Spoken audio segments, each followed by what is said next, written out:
그 송이 총수도 많이 먹었는데 혹시 이 제일 중요한 이유는 뭐라고 생각하고 있어요? 일단 그냥 저희가 오랫동안 이제 멤버가 안 바뀌고 이제 합을 유지한 게 가장 큰 중요한 포인트라고 생각합니다.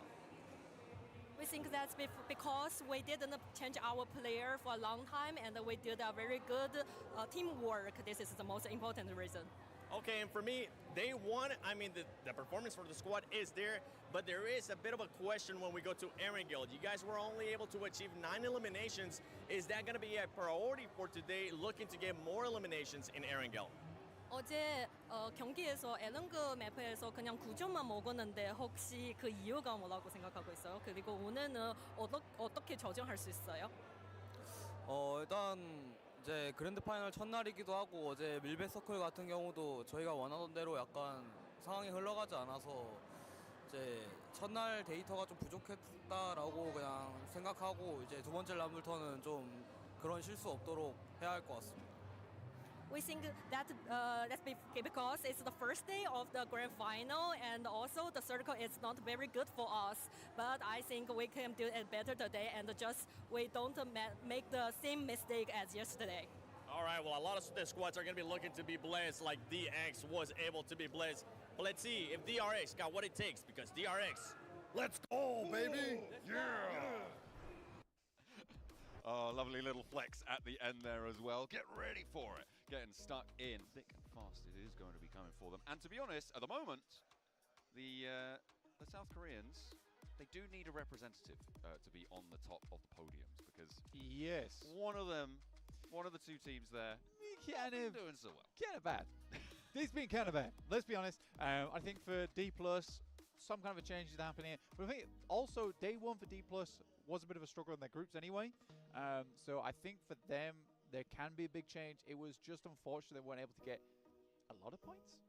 They need more. They definitely need more. At the end of the day, they were able to get themselves a chicken dinner. It was a low elim count chicken dinner in Impala as well, which is roughly where they start their matches out. So that was pretty fortuitous for them. Can they make the climb today? Will teams at the top start doing a little bit worse? I think for DX Xavier, I think that's some big humility from their side of things, saying that, you know what, guys, we're sort of a third place team, actually, after yesterday. We shouldn't be in first place.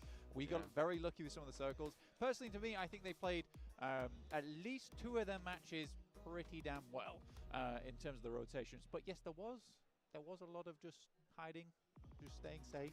They were able to get themselves a lot of points, and that's fair enough. But I think even they understand that they need to do more if they want to remain in this first place position. Or what the hell, maybe they just get the circles all day again today. Yeah, just do it that way, you know? Yeah. Just get on through, set that smash boundary, get yourself up towards They those top closed the spots. game out. They closed the game out, though. They did do that. It's important. It was a low E-limmer, especially on... I feel like Rondo was really the one where it was quite, very definitely, you know, being helped out by the circle on Definitely, massively. Very massively, totally. Hugely. And also probably Absolutely. completely helped out by the circle on that one. And then they were highlighting it tongue-in-cheekily in the show match as well, that they got fewer elims than You're quite cheeky, aren't just you? the one player from Infinix. Hey, look, I've been known to sass every now and again. You are a sassy man. Yeah. But yesterday was definitely an interesting, completely and absolutely definitely an interesting day for us yesterday. Totally, yeah. Totally. Radically. 100%. And I think that Taking this the things that excite... Really? Yeah, it's starting to... Is it annoying you? Me, Yeah, they're being cheeky. It is being cheeky. It would go on a backpack, though, pretty well. So you It can clip would, off. actually. I could whack that on my backpack. Ooh, Yeah. maybe I'll do it on mine as well. Yeah, you could do. And then everyone knows I'm a PUBG Mobile guy. Hell yeah. Yeah. And we can help people open their PUBG Mobile apps. On their, Oh, that could be from my really backpack. I'll be like, annoying. hey, open Ka-cha! PUBG Mobile right now. Is Go. this like the new... Oh, whoa, no, get back. There we go. Is this like the new Alexa play Despacito? Wait, hang on. Gives yours. Oh. Oh, couldn't keep it going. You're entertaining us. I know. It's That was my mine. turn. Yeah, oh, can you juggle? No. I can try though. Oh, you can juggle. You juggled. Oh no, it's 90 Globan over a prison. They fell off. I'm telling you, the level 3 helmet is hard. Oh, did you just get clonked? That bonked me round the head. So I have a concussion now. So the casting may be lackluster. Hey, you know what? But yeah, I gave it a go. I got a good 2 loops in. It was not 1.5. All right, it counted as 2. We're gonna round that up. All right, I'm calling that a win. In my books. Well, you that beat was it. me. That You was did it. more than me. That was a DX Xavier. But rounding it up. Brilliant. Yeah. Yeah, just round up. Just round it up. Just keep rounding up. You get more and more points as time goes on. I think one team that they highlighted as well was APG. I think yesterday they definitely played I'm just worried about much your more friend. together. Keep going. Oh, I'm getting nabbed. Anyway, these things are distracting. They really are. But yes, yesterday played way more together. I think they made some incredible rotations. Maxman was even telling me that in PMSL CSA there was an exact circle that they played over there on Erangel where they got their win, and they played to a T again here. But I think the main thing for me and what I was talking with the desk this morning over breakfast, over a lovely omelette, was the APG has a lot of respect for this lobby. And I think as a team who is so renowned, right, as this aggressive team, it's great to see squads be able to come into PMGC and be like, okay, all of these players we're up against, incredible, absolutely sublime. Yeah. And we have to respect that, because some teams don't. Yeah, absolutely. I mean, you can't just come in as a bully squad playing in a small pond as a big fish.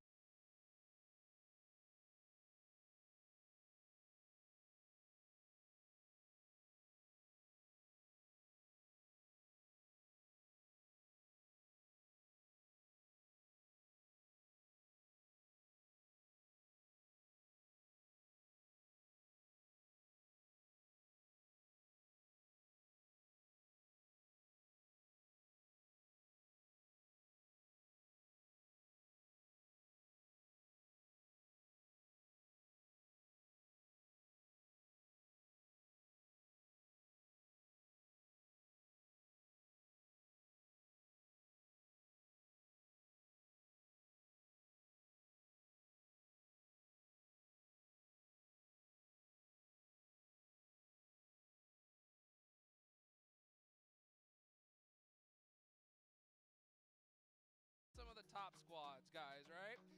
As we go down the line, there's 2 teams in particular that come into my mind besides our top 2 teams, all right? Yeah. Regnum Karya, D+, all right? We saw those squads go at it like crazy in day 1. Max, you think it's going to happen again here in day 2? I don't think so. I think it was already crazy. They were fighting early game 3 matches in a row in the first 2 Erangels, and the Rondo's like, is this targeted? I don't think so. I think, unfortunately, their rotation path just kind of clashed, and it ended up being a big fight between those 2 teams. But you know what? Regnum Karya, they were looking fine. Also, they fixed their hot drop in Picado. Currently, right, going for the Trashery to the west. D+ Kia is the team that I am waiting right now, 7, to initiate that comeback. The reigning champions, currently at the bottom of the rankings in 13th position. We are expecting way more from this squad. We saw a bit of a wake-up call from them, especially in the last match in Miramar. They ended up with a win in 8 eliminations. I know what you're going to be saying. He knows me. Yeah. Say it. It was a city finish, so it's a bit weird. Even with that. A win's a win, baby. So I'm glad that we're able to at least be able to do something with this squad. Now, going into today, I'm hoping they don't get into those engagements with Regnum Karya. I'm hoping that they don't end up getting with those early fights and try to focus more towards the later of the match. This squad, remember, it kind of feels exactly what they were able to do on their previous stages too. Sometimes starts off a little bit slow, but then ends up picking it up in day 2. This isn't last chance. I know last time we got a chance to see last chance. It's not. We're gonna actually have 3 days here. We don't know how many matches on the final day because of the Smash rule coming into effect. But besides that, I mean, I see Blank over there throwing up a 6. I'm guessing he's saying that we're gonna get 6 matches. And then John, for some reason, I think the math, the legend, he threw up 7. So. Ooh. Because you're 7. He was saying hi to you. That's what it was. You know what, though? You know what? Speaking of 6. I do know. Yeah, Speaking of crazy. 6. A crazy stat, right? Actually, I was looking at Regnum Karya, right? They have only 6 placement points so far in day 1. That is the 3rd from the bottom when it comes to placements. But they're sitting in the mid-pack. 1 per game. Yeah. Hella consistent team. Super consistent. I mean, if you're talking about placement points in regards to some of these other squads, we're going to talk about APG because APG, outside of their win, they were only able to get 4 placement points. And this is a squad that was able to frag out. Remember with the graphic that we saw a long time ago, that I'll try to refresh you guys on what it was. And it was none other than APG amount of eliminations. 37 when we ended up comparing that to what DX was able to do. Yeah. DX, even though they're in first place, they only ended up with just 21 eliminations. I mean, it goes to show, yes, you might not be able to get those placement points, but right now, if you're doing just enough, whether it's fragging, whether it's placement points, you're putting yourself into contention, and hopefully continues on for some of these squads. Hey, putting yourself in contention is so important right now, especially with that Smash roll, guys. We're going to definitely see it come into effect tomorrow, because we could literally have just 2 matches tomorrow and this is over, right? So that's a big thing to consider. Now, when we look a little bit further down the leaderboards, right? Seven, I'm going to ask you this question. When it comes to middle squads, which team do you feel is a little like a sleeper squad, right? What team do you think that today is going to be a big threat in the middle pack? Is this considered the middle pack? I'm going to ask you guys, and then if you guys say yes, then I'll continue on. R8 Esports, is that Max? Is that considered a middle squad? 6th position. Yeah, I would know what. That's the high middle. Yeah. Currently, right? Jukes? Yeah, I like it. I think all right, cool. Yeah. Then with that said, then yeah, I mean, that's one squad that definitely was able to surprise me in regards to what they were able to do yesterday. And don't worry, I'm about to break down what ended up surprising me, because that team did their thing. And their thing was able to be aggressive in Gauntlet, and they continue on that aggression. I was able to talk to Starlight, and he said even though they are not in the top 3, they are very happy with their performance. They're very happy with what they were able to do, considering that the zone was not in their favor. And for this squad, it was massive to continue on the trend that we saw out of them from the Gauntlet in being aggressive, getting those eliminations. And the main factor, Max, is not being scared of taking fights. I mean, Namori was not scared of taking those fights. He loves getting in those engagements. But you know what? Team that's a little bit lower, and by a little bit lower, significantly lower, Alter Ego. Except for that first angle, they barely made it through the early stages here, Hot Jukes. I want to see them try and make it out of that one. I wanted to see them making these top 5 scenarios. Alter Ego, Indonesia, let's go. Let's go, baby. Match number 1. We're headed to Rondo. Let's get it started. My eyes are going to be on Neox Factory. Are we going to finally see that crazy hot drop? I'm hoping so. Let's go ahead and send on over to our casters, John Allen and Blake. It is time to get fresh with it. Here on day 2 of the grand finals for the PMGC, we are going to be dropping in over Rondo for the 2nd time. Hopefully, well, definitely not the last. There's at least one still to come tomorrow, because that will be where we'll see our Smash boundary set. But we have to look in towards this one. The Neox Factory hot drop situation did not pop off yesterday. Will that change today, or a team's going to maintain stability? Let's hope. Let's hope for stability. Killer Joe, 777 damage. Let it ride. Let it ride. Let it ride. That's a very lucky scoreline for him, so hopefully that luck can come back into effect right here, right now. Wild with the 5E limbs here on Rondo. A surprising candidate there for Regnum Kaya, in my opinion, considering that I think a lot of the work comes through from Zed Wolf, from Silas, from Loxy. Wild's usually that guy that holds down the fort for the team, right? He holds the anchor. But Wild here, absolutely going crazy. This is a 3v3 in Town on the northeast side. Alpha 7 and E-Arena. Revel through the door, not for the window, sorry, not quite able to connect, but that was a wild run out coming on through for TurndyK, but he goes down. Both teams have sent an outpost recall position, and they're probably going to need to get on the road now. Alpha 7 move west to Muhopan with their solo, and all the way down to Jadina City, actually. It's Joker for E-Arena. The fight's still popping, though, and Obscure takes a nade to the face. Bad for their health. Revel looking to try and keep things under control. The only player now alive in this situation, in this spot for Alpha 7, but he's going to give it a good go. Unfortunately, that's not going to be quite enough. Not this time around. E-Arena able to hold their nerve in the face of fire, and Alpha 7 are going to be swept back to their recall spot, Muhopan. Thai crowd's loving that. Tell you that now. This is Alpha 7 as well. Pretty aggressive team. Hard team to take down. This is Ching, and hello. Expect to have 4 teams in at the moment. But Kara here, Mad Balls, R8 as well. Look what the guys in the Dutch talk about R8. I think they should be very proud with the performance so far. Very cool as well, considering how they're giving it a go. I think for R8, hello bro, welcome to the stream. भाई Kara versus मेरे pusher.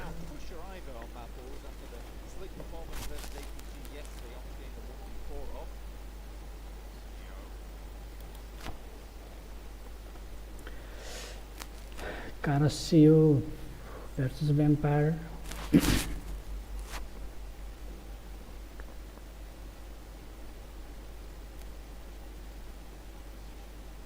R8 का भी R8 का भी player भाई यहीं पे है, वो भी वही डाउन कर दिया उसने।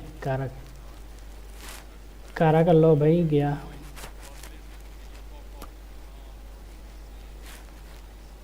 ओ भाई साहब दाम यार।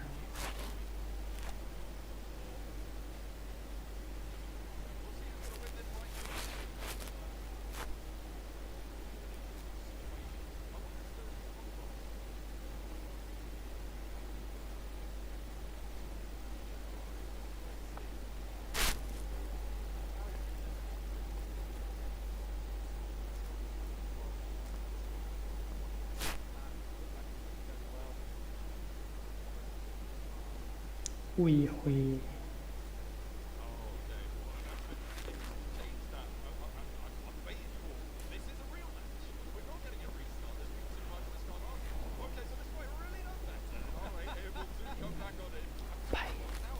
अकेले भाई 3 किल मार दिया। वैम्पायर वर्सेस का R8। उसका गन लोड में क्या भाई? उई भाई भाई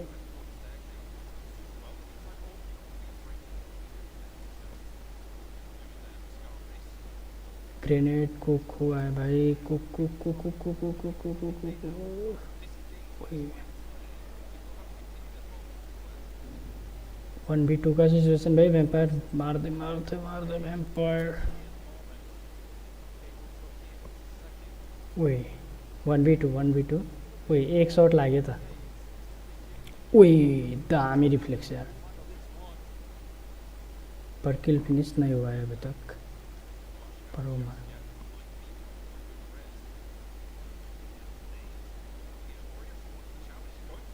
वही लवली 1v2 यार। नाइस ग्रेनेड यार।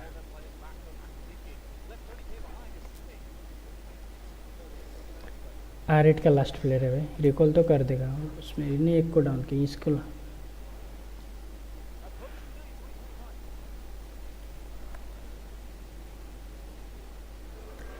DX versus अल्टरियो।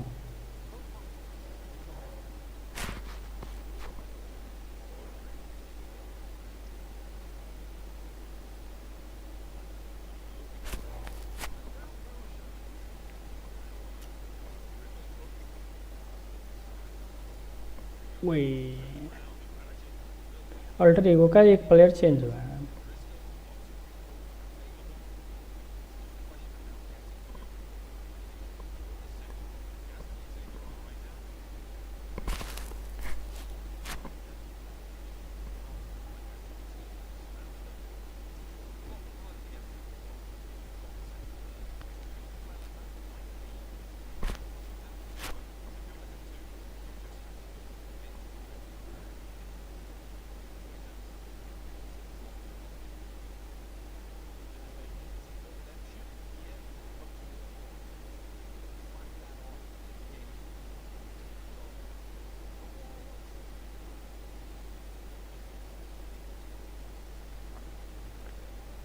हाँ वो रिकॉल कर दे भाई। R8 ओ ये R8 का प्लेयर भाई बाहर हो चुका है।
DRX versus Alter ego. ओए ओए ओए ओए मोनो फिनिश, उसका बैकअप आ गया भाई। ओए डैमेज,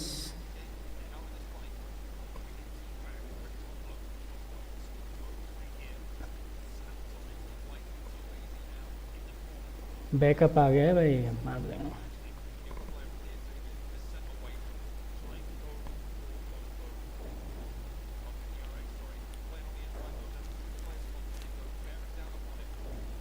रोज मेरी यहीं पे है भाई। ओए ओए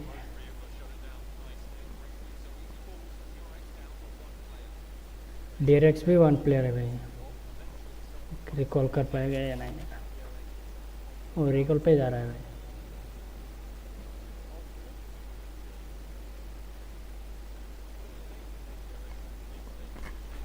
गोट वर्सेस रेज हो चुका है भाई।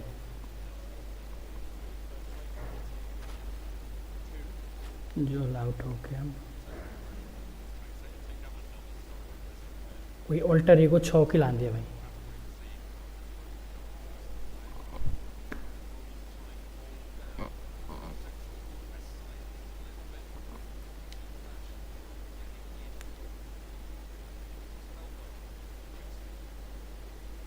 DRX ने अपने टीम को कर दिया।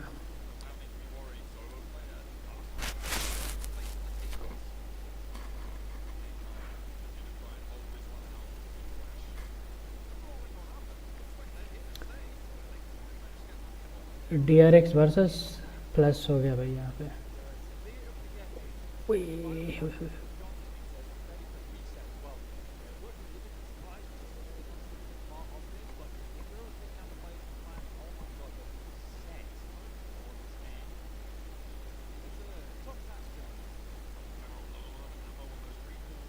ओए, DRX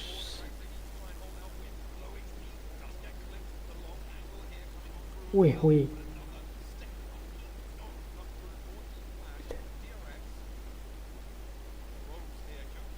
ओए ओए ओए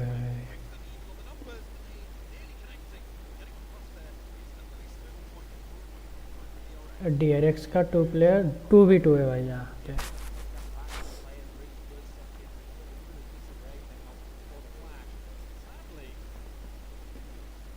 ओए ओए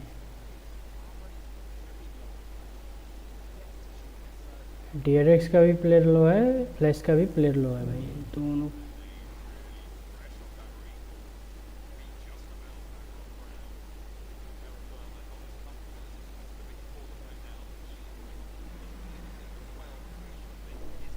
DRX पे भाई हीलिंग नहीं है यार, उसके पास नीड है एक कुक। वे हुई लॉबली डैमेज, लास्ट प्लेयर यार।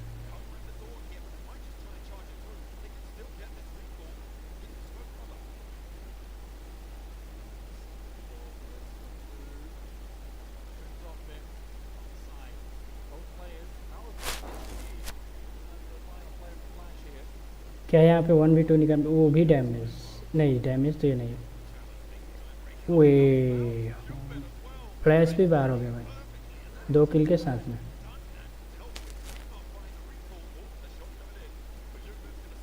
एक टीम को खो चुका है भाई।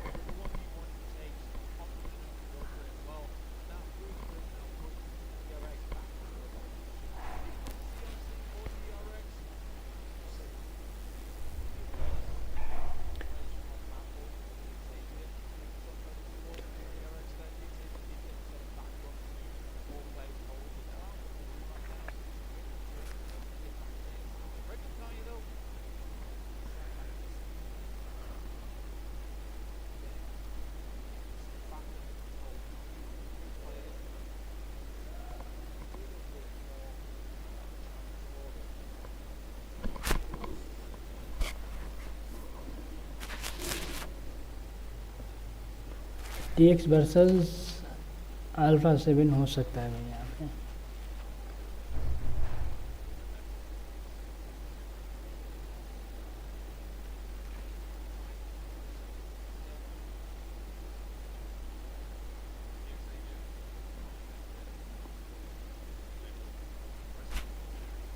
वही वेम्पायर का एक प्लेयर गया भाई.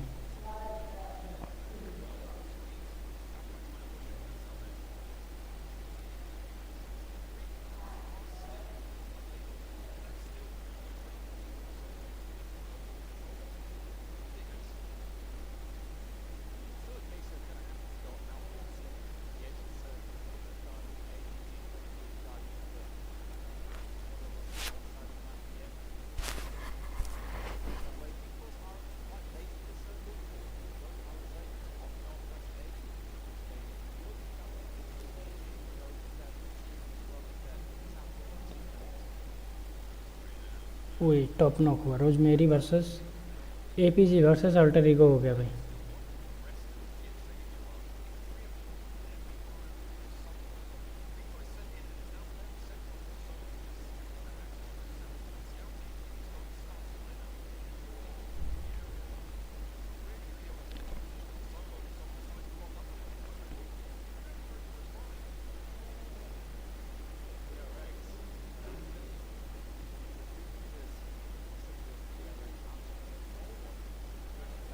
वही गोट पे ही पूरा जोन है भाई. गोट सेंटर में.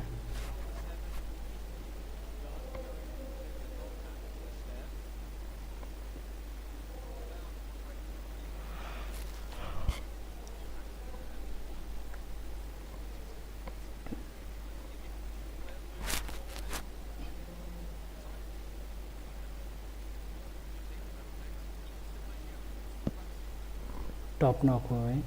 डी के है. कोई जोल भी गया. रिफ्यूज भी.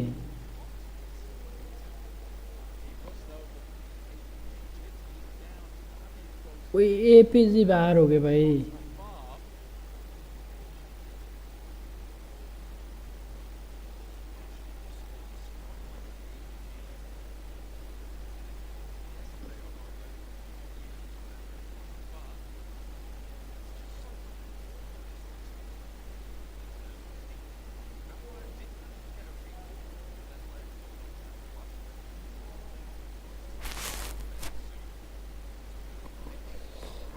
Hello bro, welcome to the stream.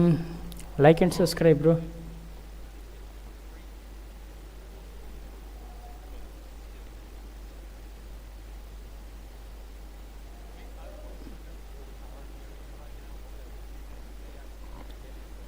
भाई ये तो टॉप का दिखाया ही नहीं भाई. एपीजी वर्सेस वो क्या बोलते हैं अल्टर ईगो का फाइट.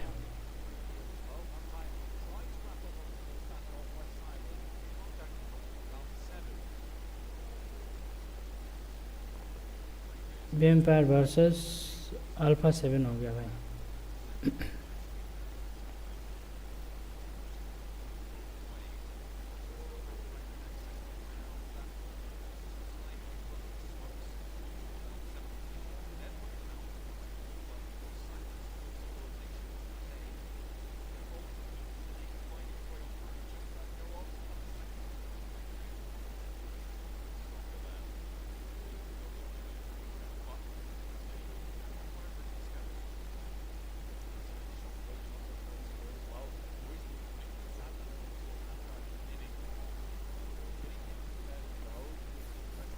अल्टर ईगो अभी तक 8 किल कर चुका है भाई. एक प्लेयर खोया हुआ है अपना.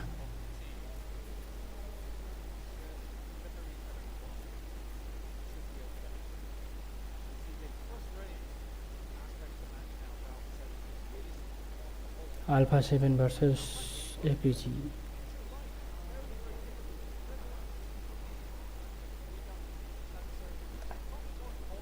ये अरेना वर्सेस कारा का आ चुका है भाई फाइट.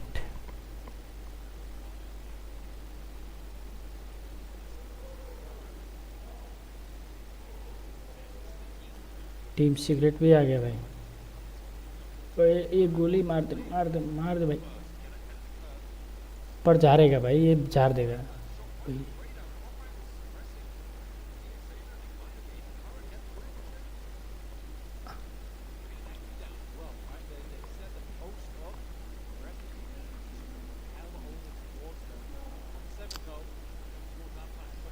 वही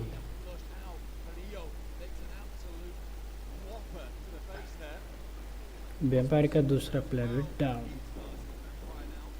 एक तो फिनिश ही हो गया भाई। क्या यहाँ पे उल्फ इंटरेस्टेड है? वो आ सकता है भाई।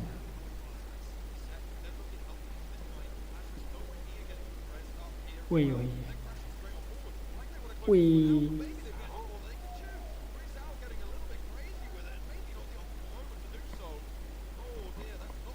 अल्फा 7 का भाई एक प्लेयर फिनिश हुआ है। वही डैमेज बर्गर का।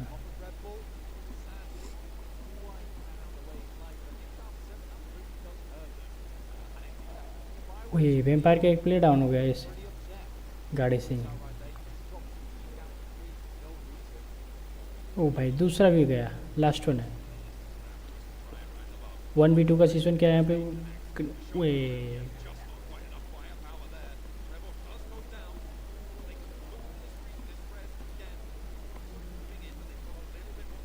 वैम्पायर 4 किल के साथ में भाई बाहर हो गया।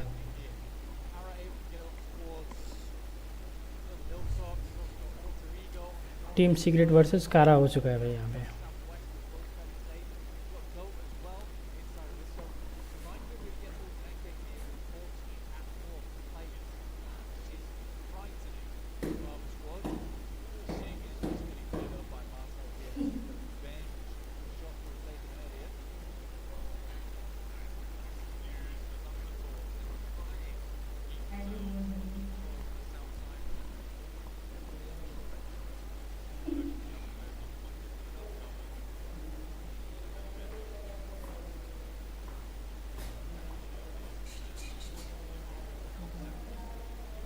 साउंड दे भीतर है।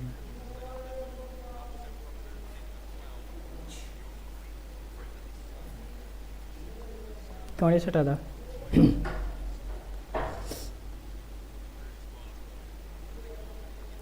रोज मेरी एक और किल किया भाई, वाह। डेक्स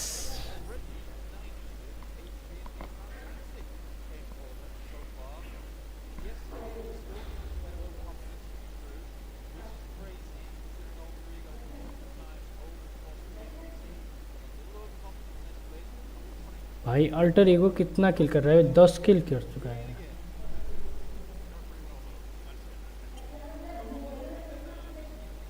कारा भी 7 किल कर चुका है भाई।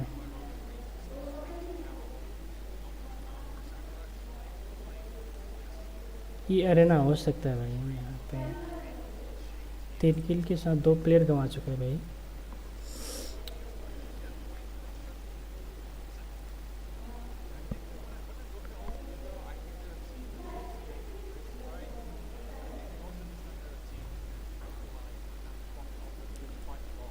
कारा पे चढ़ गया भाई क्रिप्टॉन।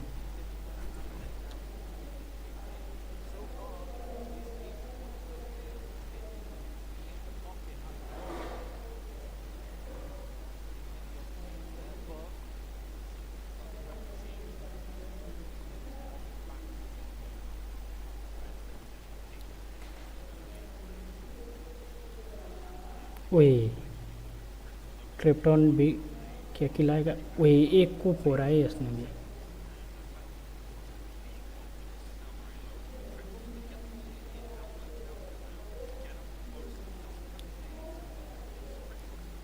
नहीं भाई कुछ नहीं हो सकता। वही एक और डाउन।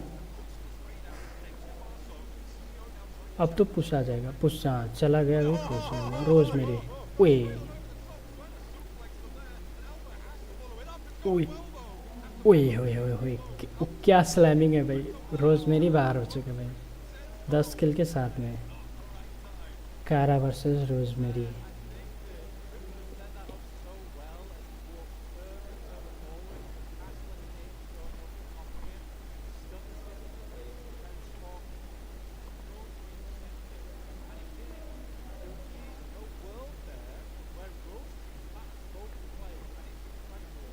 ये अरेना भी आ गया भाई इस फाइट में ज्वाइन होने के लिए। इसको पता नहीं है भाई सीईओ लूट रहा है। इसे पता नहीं है भाई टीम आगे जो है। वो आगे जा रहा है भाई। ये मरेगा कि मारेगा यार। ई अरीना का कितना प्लेयर है? लास्ट बंदा बचा हुआ है भाई सर्वाइवल में। ई सेवन ने आन दिया, कारा का प्लेयर का आन दिया।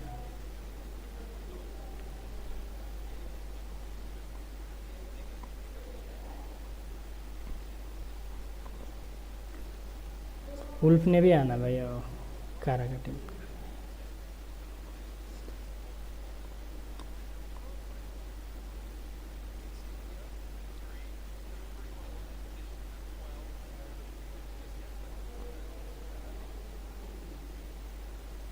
वे फिनिश भी आंदे भाई। ये 7-2 प्लेयर लाइव।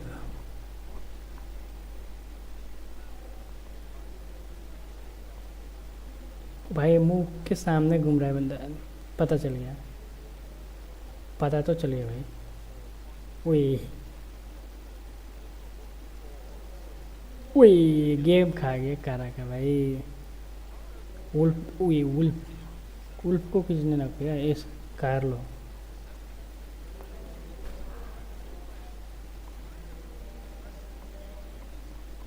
कौन लेके जाएगा चिकन भाई? गोट 4 प्लेयर रहे भाई, मेडे भी 4 प्लेयर रहे हुए। मेड वुल्फ का भी होगा।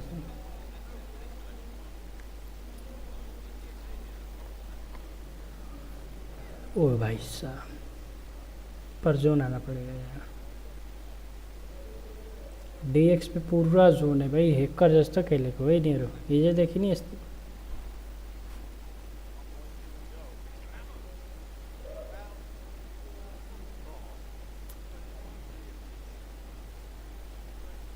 गॉड किलर जो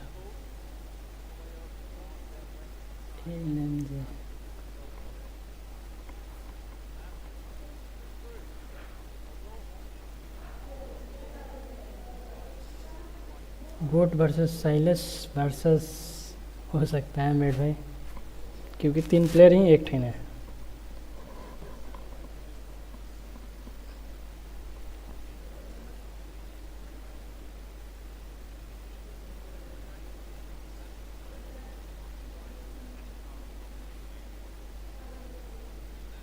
वही गोट स्लैम, वही मेड वर्सेस गोट हो चुका भाई अब।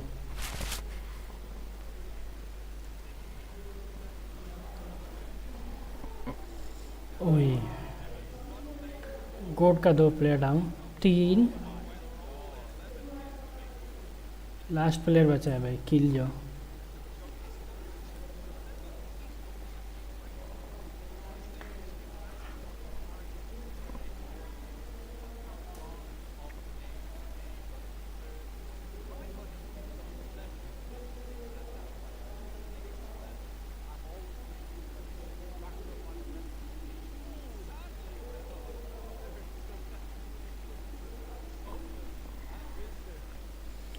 मेड का 2 प्लेयर डाउन भाई। विल भी गया, लक्ष्य ने किया किल।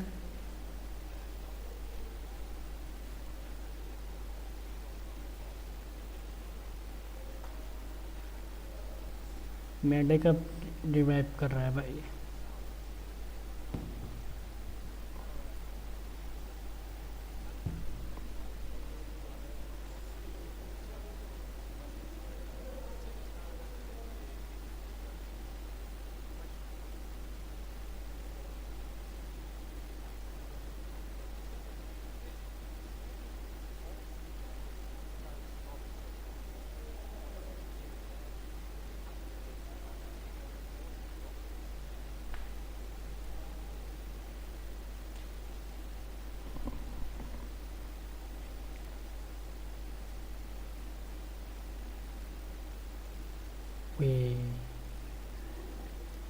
कारा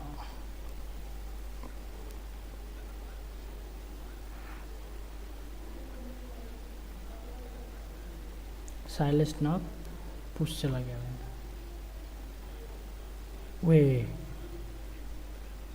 उस आकर भी कुछ नहीं हो सकता भाई।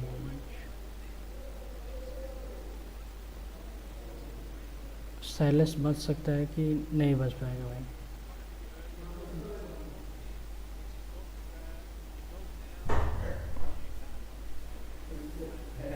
पहुंची मार गया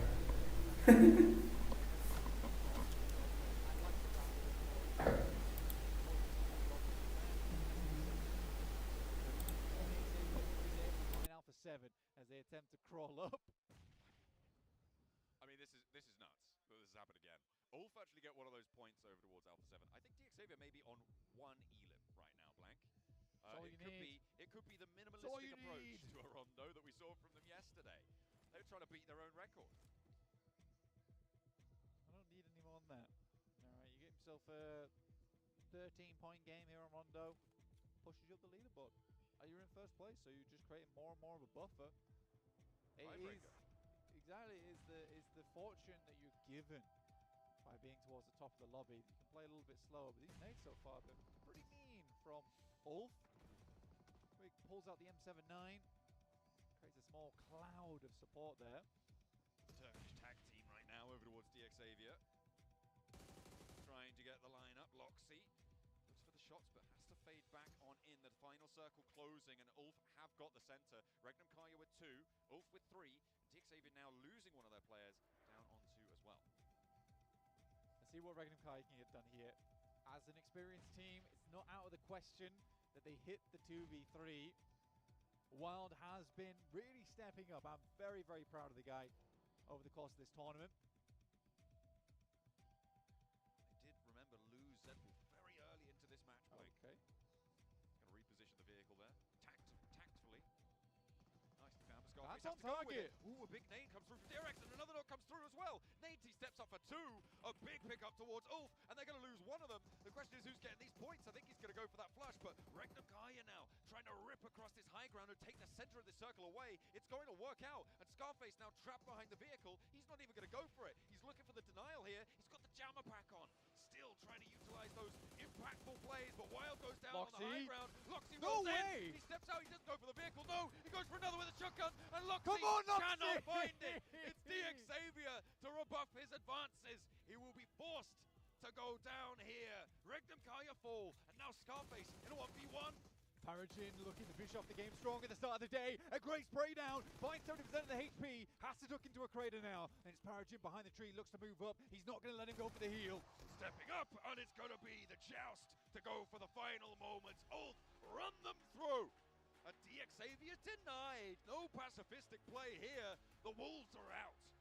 You get yourself a 6 point off that one for the second place. But to be quite frank, for Ulf there, a pretty damn good game overall. I was happy with the way they played it out. It was slow, but steady. Nicely done there. A lot of interesting dynamics unfolding during that match. The passive play not working out for DXavier the same way as it did yesterday, but they still get points onto their card. They will add 10, I believe, to their total tally.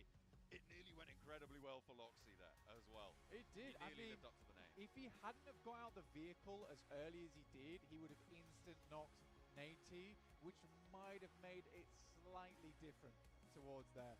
And he was struggling to play around that angle. Again, the nerves do get to you. The nerves do get to you. Let's head back on over to the desk.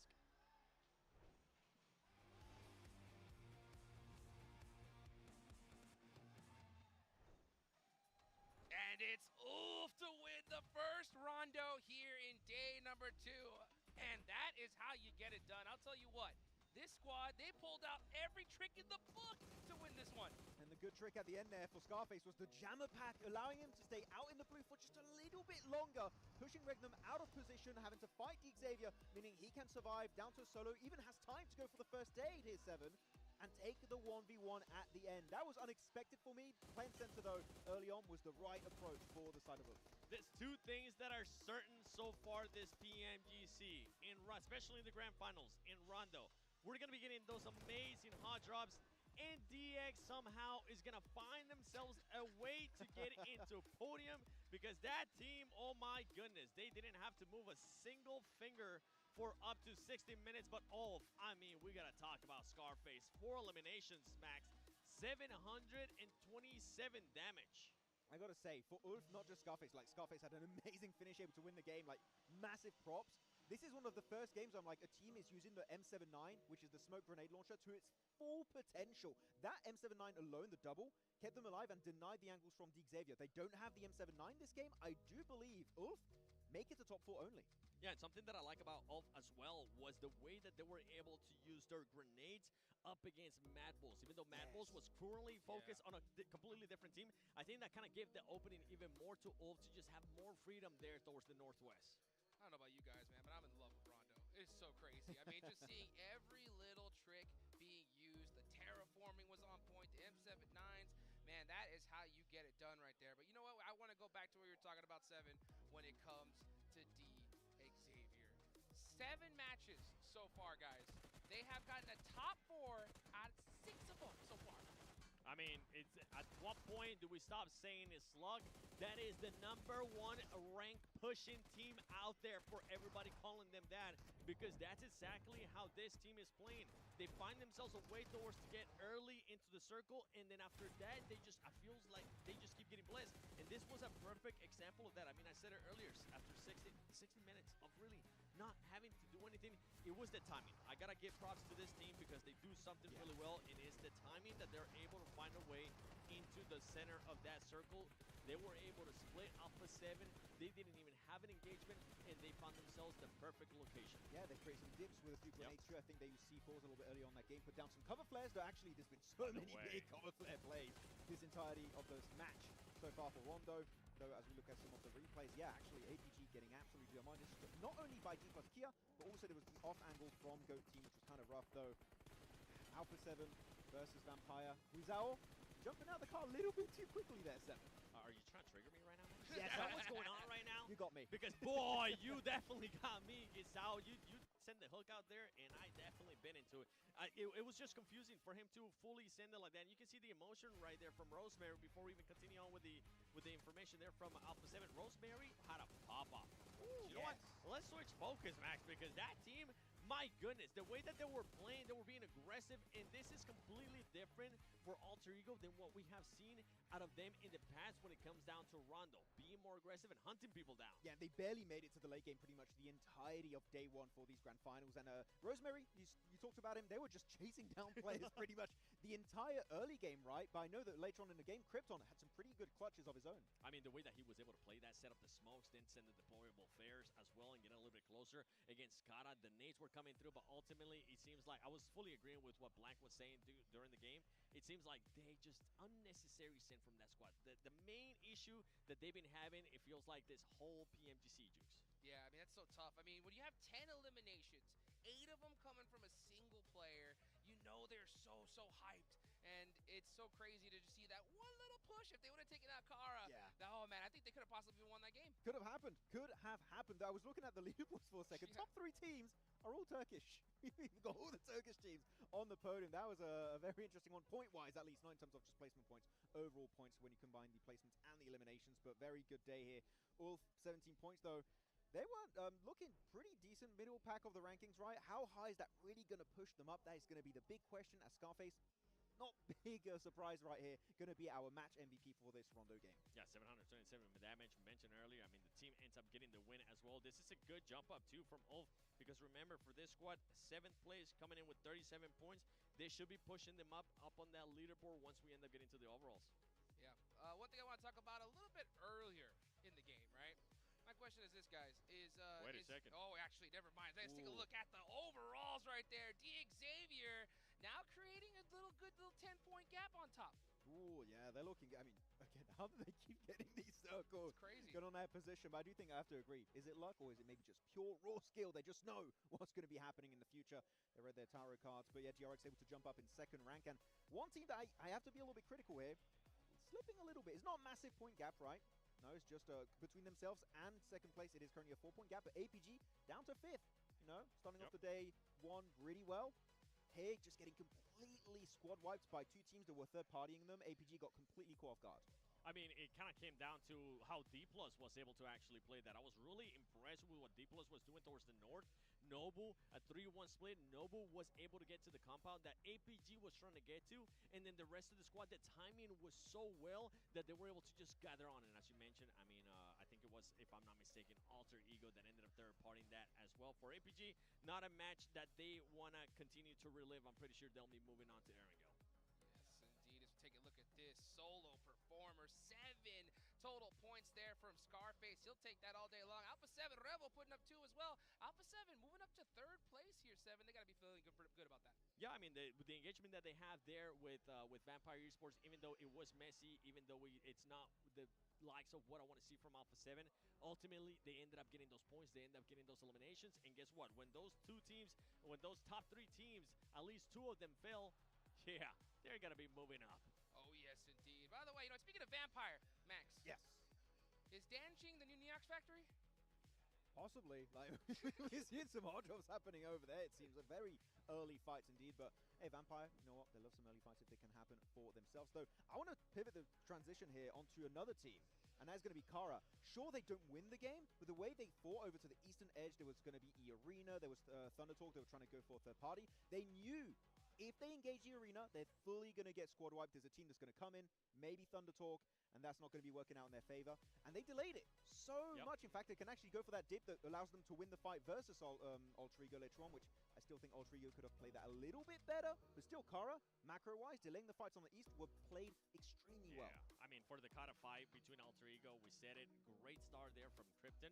It was just the execution after the fight that kind of led back a little bit more. Yeah, well, you know what? That's it for Rondo. We are about to head into Erangel. Max, what are your big expectations as we go into the first Erangel match? Military Island. We've had them a lot during the league stage. I'm like, we had it 1 yesterday, and APG's going to be loving it, but I think we're going to have more. We've been missing out on those. But otherwise, gameplay-wise, I want to see more from D+, right? Dude. No show on Erangel. Yep. I'm like, what's happening for that squad on that map in particular? So if there's anyone that needs to start getting more placement points, more eliminations, it's got to be D+ on Erangel. You're saying D+? I'm actually going to go with the other Korean team. I'm going to go with DRX because we got a chance to talk to one of the players, right? And we were asking them, I was asking them especially, what happened in Erangel? You used to see him being a little bit more fragger heavy, 3 matches. They end up getting just a total of 9 eliminations. That's not going to be enough for my liking. And they were in agreement too. They were saying that's not, it just came down to pretty much the circles. Hear me out. It's the second day, and pretty soon we're not really going to have that many more Erangels that you're going to be able to perform in. If you're wanting to push there for that championship, this team, even if the circles don't go in your favor, you got to find a way to get those eliminations. Got to make it happen. Got to put up those points one way or the other. Otherwise, you're going to go home with a little bit less cash in your pocket. You know, now, DRX, they ended up taking out Team Flash in this last Game 7, right? Team Flash, you know, we see the new squad on the block, right? Trying to make things happen, but unfortunately just taking out in that last one. What do you think about that, 7? What I think about that is I am glad and happy that they are not showing us on camera, because you would just see me turning to red, and it's because of the same issue and same mistakes that I pointed out yesterday for Team Flash. We came down to being the team is great when they are the aggressors. It's amazing. They can continue, they can win those fights, they can get the eliminations, but as soon as the fight switches for them to being the defensive team, they just start scrambling, and DRX was able to showcase that perfectly, and I mean Max, perfectly in that first round. Yeah, it was so unfortunate to see for Team Flash because they had so much momentum going into that fight. It's like, okay, you get some knocks, you're looking really good in that fight, and then they just completely stop pushing. And they gave control back over to DRX, and as you said, DRX then are like, well, you're giving us an opportunity, we're going to start fighting back when it's going to start getting eliminations. Yep. Team Flash, if you have a good opener in these fights, fully commit to it, try and clean it up, because you know what, in the position they were fighting, actually, 7, if they win it, not only do you get points on DRX, you also get a good entry point in the circle itself, so that would have been a double win if they actually come out on top of that engagement. Yep. Yeah, you know what? We got a chance to talk to Sertani a little bit earlier, 7, right? And you got a chance to talk to him about that crazy push. How you feel about Vampire going into Erangel? It's going to come down to that circle. It's going to come down to see what that team can do. Where are they going to be going? If they end up getting blessed by the circle, great. We saw them do some great transitions yesterday into that military island. But what's going to happen if it doesn't end up going their way? That's what I want to see. I want to see some. I got some questions. I need them answered, Vampire. Let's go, guys. The hometown team. Let's see if they can make that roaring comeback here as we get started in our first Erangel match of the day.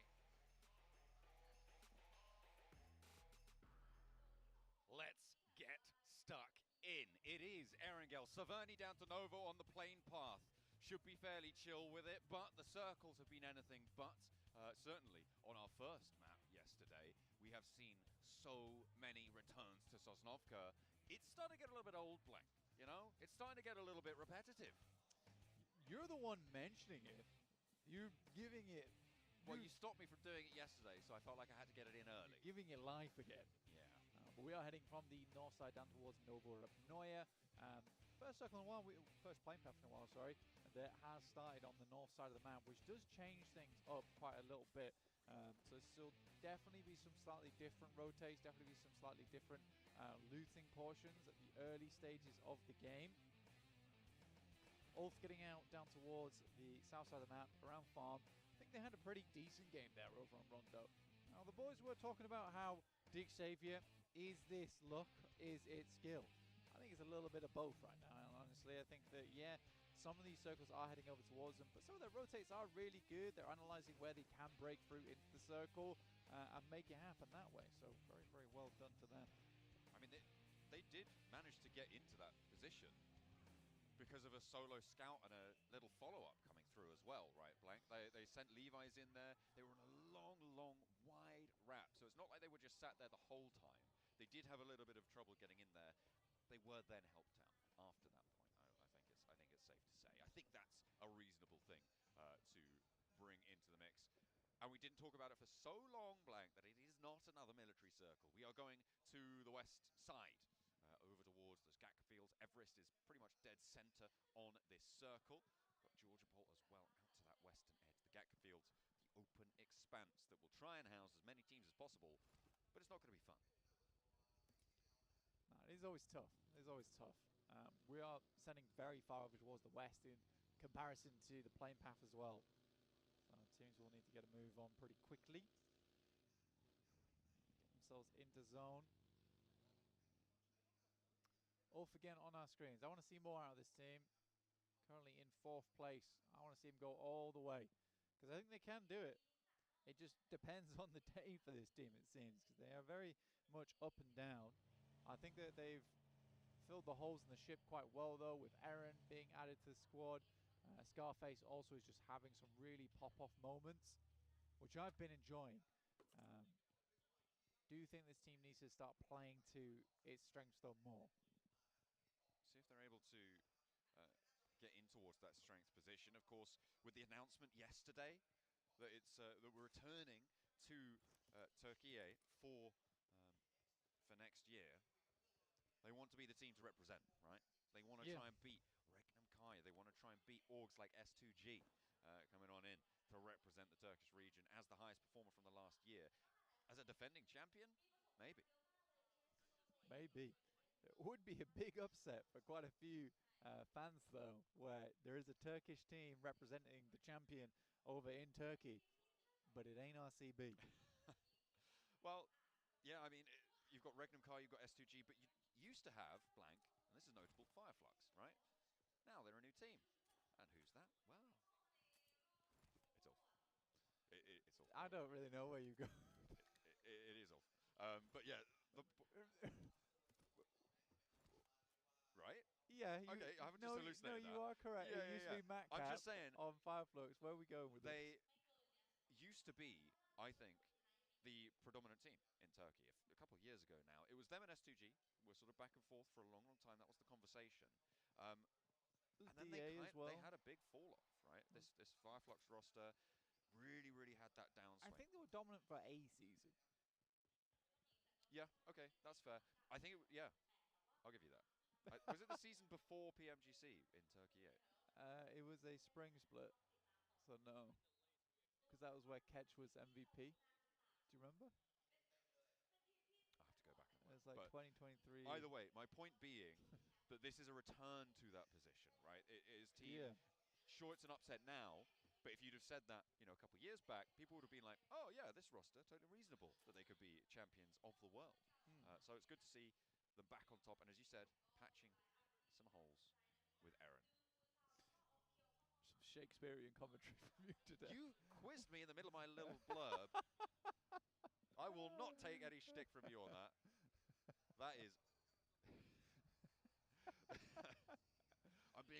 started. I'm going to need to get myself a Mini 14 to cheer me up. And the way to do that, well, I've got to log into the game. The Polar Party skin is available if you log in to get a free permanent firearm finish. Yeah. Only for the next 2 days, though. Only today and tomorrow. I know, that's cool though. Permanent skins, always nice to see, and it is a nice looking skin too. You also log into PUBG Mobile right now to get yourself a free boat, as well as some other goodies all the way up until the 25th of December. So make sure you are logging in, getting those challenges done, and picking up your rewards. Your rewards. There we go. That's the jingle we were waiting for. Oh, it's like Kalaris never left. It's going to be coming on in from the south side for Kara and Ulf, who are both looking to try and continue to represent Turkey. It was a 1-2-3 in that last match. And on that south side, they will split the difference right now again. Team Flash on our screens. At the moment in shooting range, Hills not looking like they want to go too much further. DRX are behind them, so maybe they're thinking they can guard that out, play the north side of the river. I mean, if it goes north, they'll be in a great spot, but it's a lot less of the landmass in this next zone. The Flash, I think the guys were pretty hard on them on the desk, which understandable with the way they're playing. Tough love. I think you got to cut them a little bit of slack, considering this is their first PMGC. I said that their nerves were as hard as steel over in the league stage, but there was no audience. There was no fanfare, right? It was, you were on a stage. And that's scary enough, but this is the PMGC Grand Finals. There is an audience in front of you. You're following big acts like Bam Bam, who was amazing, by the way, if you didn't quite catch that. We had idols on stage. Oh, yeah. It was crazy. So I do think that it is frightening being here as a new team. If there's something you've never experienced before as well, it's a very different experience. So I think for the Flash, maybe it's a case of just getting back on the bike now, because they were. It was a bit of a shock, I'd imagine. Yeah, absolutely. I don't think anything really can prepare you for playing on a stage like this, right? It's so intimidating, or it can be, until you get that experience under your belt. So that's what we'll be looking to see from them. Maybe as the days go on, they can continue to march up the tables. I think appearing on the front page for them would be a brilliant result. As a first PMGC performance from a rookie team this year, coming through from the PMNC, I think that would be fantastic to be in the top 8 teams in the world at the PMGC. That is an accolade I don't think we've seen before, and probably are very unlikely to see again. Yeah, I'd say so. I'd say so. Hard to beat, really. For Thunder Talk, they're making their way up on the southeast side. They did wrap down up towards Farm. They pass Pachinki now. Most teams are kind of confirming over towards Everest, which is fair enough on this kind of circle. You do have RCB up there already. You have to admit that RCB is insanely good at grabbing central position on every single circle that we see. The circle does move north, cutting the river and the delta in between, which is tough. It is tough. I mean, it helps out the teams on the north, as you say. Rectum Kai tried to go central again, but it is not going so well. Marth is on the hunt, and it's 3 on the hold for Marth. The shotgun, impenetrable. Wall of bullets sent to Rectum Kaya, but Loxy wants to turn it around. The backup's through, though. Marth gets flushed, but he holds nigh on solo against Rectum Kaya. Wow. Well, RCB is definitely good at finding the center of the circle. Whether they're allowed to be in the center of the circle seems to be a very, very different story. One that, yeah, seems like Marth penned that one out himself on his lonesome. No ghostwriters required. That was his handwriting. Oh, yeah. It is one hell of a scribble. Solus trying to get out of there as fast as he can, trying to navigate those corners. Killer Joe steps out for it, doesn't quite connect on the spray. Ulf desperate not to lose a player, but finally Solus goes down. It felt like that should have happened a lot earlier, Blank, but Team Goat find that shot that they are looking for in the end, and that's what matters. Twix from Goat. They were trying to push themselves further in the tables. I think that, honestly, if you're around about the 30-point, 20-point range, like low 30s, 20 points, you're not doing great right now in PMGC, but you're also, there's no one doing horribly. there's no one doing horribly at PMGC so far. Flash did take a tumble there from VPE. Red Bull able to find a couple of shots their way. Vampire wanting to clip the wings here on Team Flash. Bows on the high ground, not really able to do too much to keep Win safe here. Looks for the shots, looks for the spray down, lands a couple of cheeky headshots there. A brilliant safeguarding position from Bows. Oversight on towards his down teammate. And an answer finally sent back towards Vampire. Humbled a little bit on the angle. An overpeak comes through for them, but Lazarus immediately rolls in for the response. They're already bolstering their position. Zeiss is there though, up on the high ground. I don't think he's going to be able to go for it with Lazarus moving in to that position. Red Bull going to go for the save. His teammate Gooey, get it back up again. Where is DXavier right now? On top of Everest. Of Alter Ego swinging wide past Hospital. Ulf are on the northeast reaches of the crates at the moment. I think that the main difficulty here is if you're trying to play on the western side, you are having to flow through quite a lot of teams that are already stuck into quite a few of these pretty packed out areas. But you really want to pass over the top of Everest? But now you have to, as we're going to go all the way towards the north side of the map around Box Compound, which E-Arena quite comfortably hold right now. This is nasty. Those bridge crossings now going to be really very treacherous. That regroup for E-Arena towards the Box Compound over on that east side. Thunder Talk as well. On that northern shore, this is where they can start to farm a couple of points. But are they going to get challenged by Team Flash, by Vampire? Everybody moving now, and Alter Ego managing to harry the backlines as Team Goat try and roll through to the west side of Georgia Pole. But it is not an easy journey, and Krypton's going to make it all the harder. This Goat team can't get out of their clutches. Two of their players now, well, one knock and flush sent towards them. They're playing on as three, and they haven't been able to regroup fully. Alter Ego really look at trying to ruin their day on this west side bridge. Fair enough. Quick's trying to go for the shots there. Don't quite find anything just yet. Krypton's immediately in. Does not see the player on the side, but the refrag does come through, and Alter Ego will be just fine for now. They still want to go further. They could wrap now on North George, right, over the bridge. I think that would be the smart choice to go for. There's going to be so many teams all on this northeast side, the northeast bridge. You could wrap all the way on the north. Definitely could. I mean, DRX are up there. They're playing as four, but the early warning system of Goat team having already gone through them might be able to alert them to that presence. We'll see if Goat are able to get past this. That buggy is very on fire, very lacking on tires right now, and Killer Joe is having a terrible time. Yeah, it's a sad buggy. It's a really sad buggy. It's also a ticking time bomb for Killer Joe, and he's playing with literal fire right now while staying on board with it. It'll go the distance, though. That's what I'd like to see. Team Flash with APG now rocking up on the eastern side as they try and wrap around. Tops goes down, and Team Flash not really able to do too much against this approach. I mean, APG yesterday came off of a pretty shoddy rondo into a magnificent Erangel. Gonna see that repeat. They're already on the northern side. They're playing as four, and they might just have a good chance. I think APG really does enjoy these types of circles too, where you do have to rotate quite a bit, take advantage of terrain, out sight lines. So this is APG's kind of game, if I'm honest. See what they're able to do. Obviously, DXavier make their wide wrap as well over towards the northeast side. See where they're heading in from. But Vampire is holding there. It's only really Thunder Talk with majority of the land, you know? Yeah. That's quite a 2-2 split that they've got going on there for Thunder Talk. Those bridge positions as well being occupied. Ulf underneath, I think we saw earlier, one of them sat in a hovercraft on that west side bridge, so they do have a little bit of maneuverable cover there. And D+ on the east side bridge there, just underneath Box Compound, playing 2-2 right now, either side. And it goes out to the west edge here, Blank. This is great for Ulf. This is good for Alpha 7. Thunder Talk as well. It's really mean. That spit of land from the north side of the circle, just reaching in from DRX's position, could be quite powerful.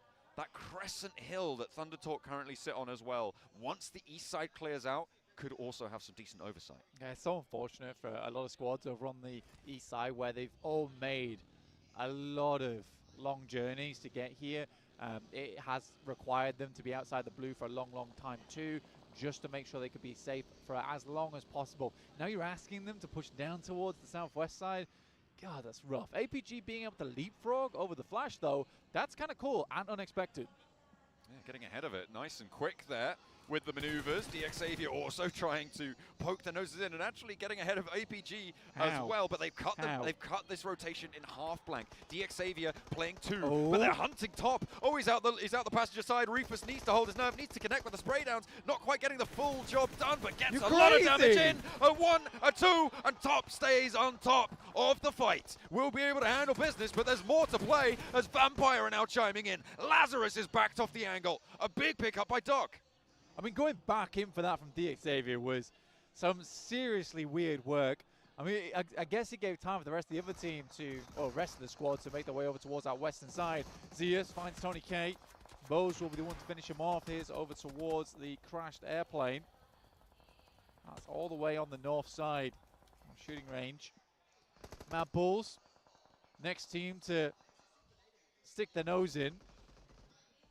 Going for the nade, the bounce is good, but doesn't get the full health bar down, so Bose is still alive for a moment longer. Looking to get the healing on, and Mad Bulls, is that another nade over the top? I think it might be. Bose maybe on the ropes here. One player now left standing for Vampire in the meantime is APG, able to fend them off, back them into a corner now, and they're layering down the nades on top of it. They put themselves back up to 4 players as well, and those nades not quite connecting, doing damage, but not quite there. Team Flash, they do lose Bose on our picture-in-picture, and Mad Bulls looking to get the job done. Will do so. Arena off in the distance, may look to third party, but Mad Bulls are going to be pretty quick to put themselves back on. Yeah, I think for Mad Bulls, you're looking to move as soon as possible. What I do love is that Tulika has already created that handhold point for them, so they can quickly move back over towards him soon. But yeah, you don't want to be sitting here. We just saw how nadeable it is towards Vampire. So just get out of dodge, start moving downwards. Arena chasing over towards Tulika, but no real shots found just yet. Lazarus down, Gooey down. I believe that is Vampire down to just 1 player now. DRX rolling onto the north clip of DXavier. They will take them down. There is still Levi's to play, but Vampire, no, they do have a solo as well, who's sending into the drink.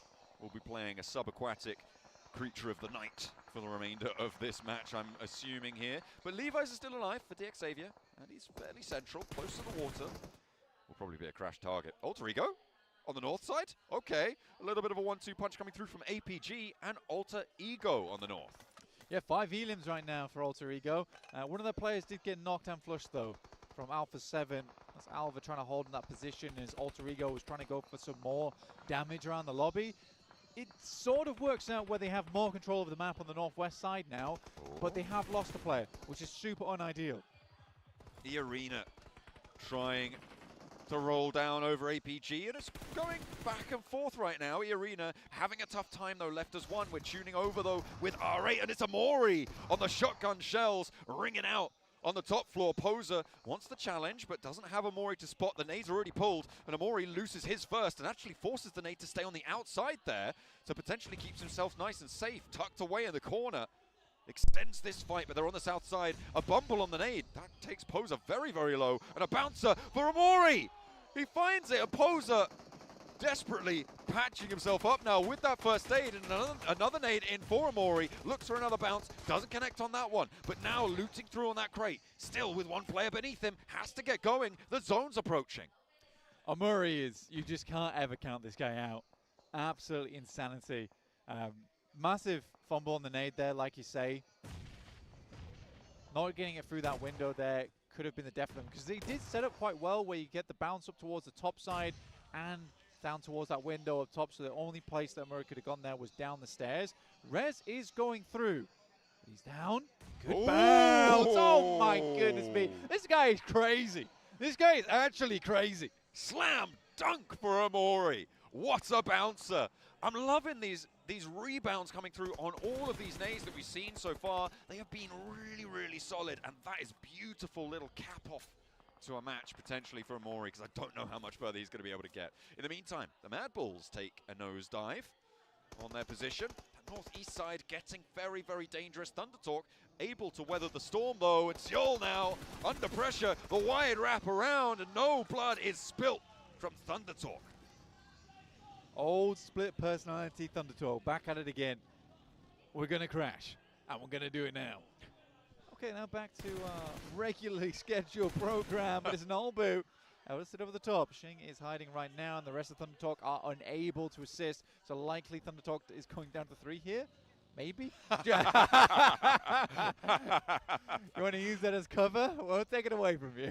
Oh, that's excellent stuff. But actually, might allow the rest of the team to roll on in and could have allowed the rest there. Pop it on out. Oh, no. That is nasty stuff. I mean, back to the bottom of the tables with you, D+. It was funny. I thought it was funny. Some classic D+ comedy there. Yeah. Sadly, it did result in his death. Are they going to get the No, I don't think they can get both of those. That is 1 bleed out guaranteed. Exciting. He couldn't have got both. The bleed out would have been too quick, I believe, unless both of them were going for it. Shing, though, also going down. That's a play zone. What are we doing? Why are we just letting our teammates bleed out? I mean, the cross downhill was really, really difficult. There's a lot of angles. I don't know, bro.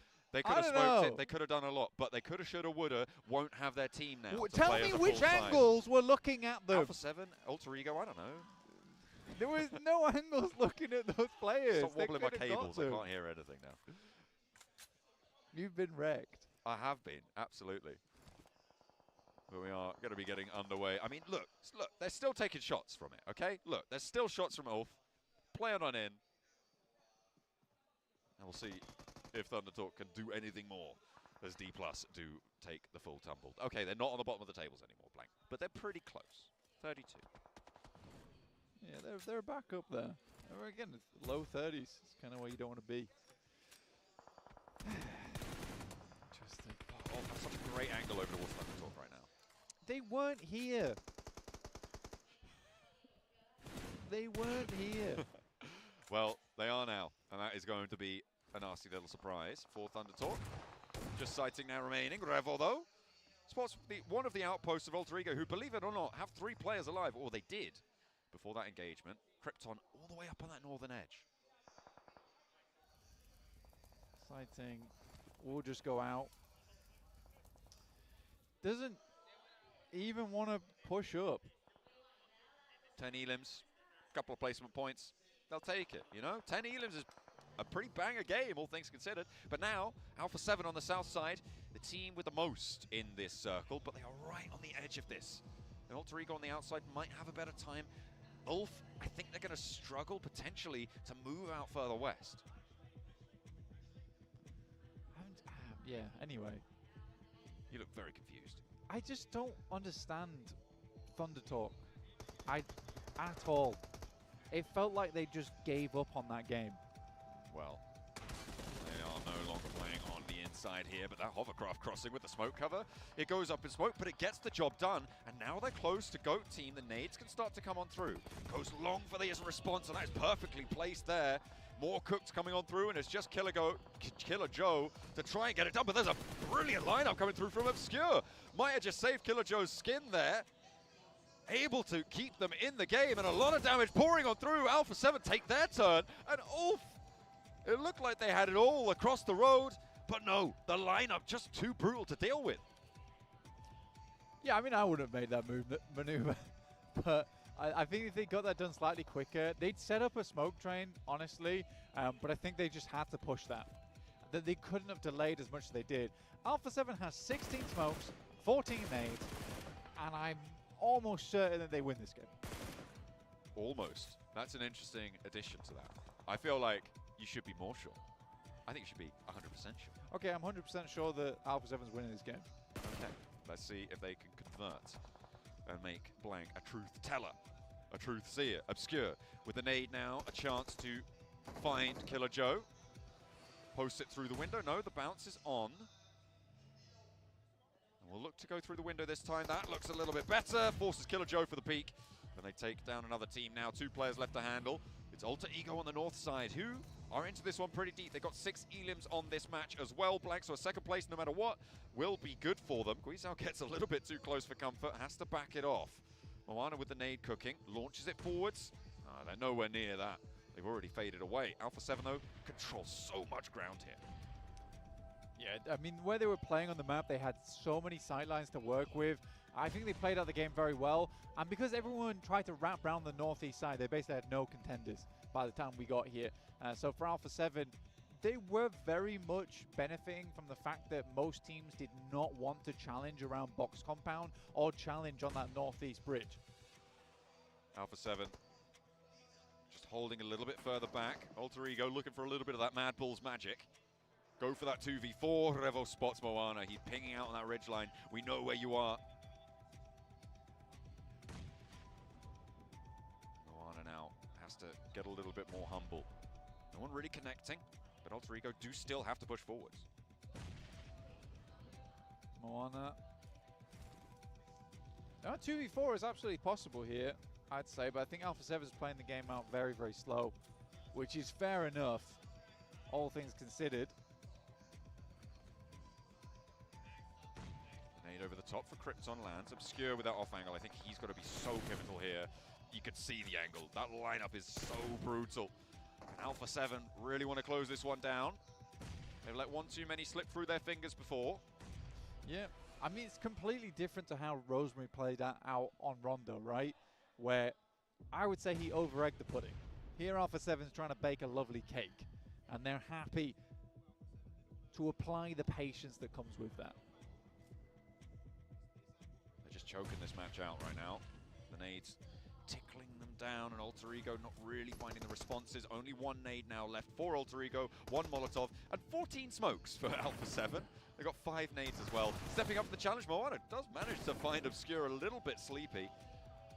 Does connect. That final nade comes on through, but it just doesn't get the value in response. Moana actually trying to charge up and trying to bring them over that ridgeline closer towards Krypton. But again, they're just not going to give that ground. They are playing it as patient as they need to. Yeah, I mean, PMGC, there is no reason to push this any harder, because eventually they're going to get silhouetted at the top of the hilltop, and then Alpha 7 can just take shots. If they really need to, they could drop some smokes. As soon as they start to get to nade range, it's a lot easier. Right now, it is hard to throw those grenades because the arc doesn't support them, as it will just swing past, and they've got to hit the perfect air bounce. But you can see here, they are just going long. That one was much nicer. Yeah, I feel like that might be the time that Alpha 7 try and pull the trigger on this fight. A lot of damage done there. The first nade's furiously coming through, but Revo lands the nade on the knock, and now it's just Moana backed into a corner. Nowhere to go. Alpha 7 able to choke the game to a chicken dinner. You really took the time with it as well. And that is a lovely cake. And I was 100% certain they were going to win, and they did. So true. But very, very well done. Very, very well done to Alpha 7. I think I really like that. I think for Alter Ego as well, there's been a string of pretty good games. And again, they are such a fantastic squad, but there is mistakes being made right now. And I think that but the thing is if they're able to fix those mistakes, if they're able to plaster that up, they'd be insane. They'd actually be insane. I think, to be fair though, the same could be said for quite a few of our teams here coming on into these finals. It has been ups and downs across the board, but this is certainly a high note for Alpha 7.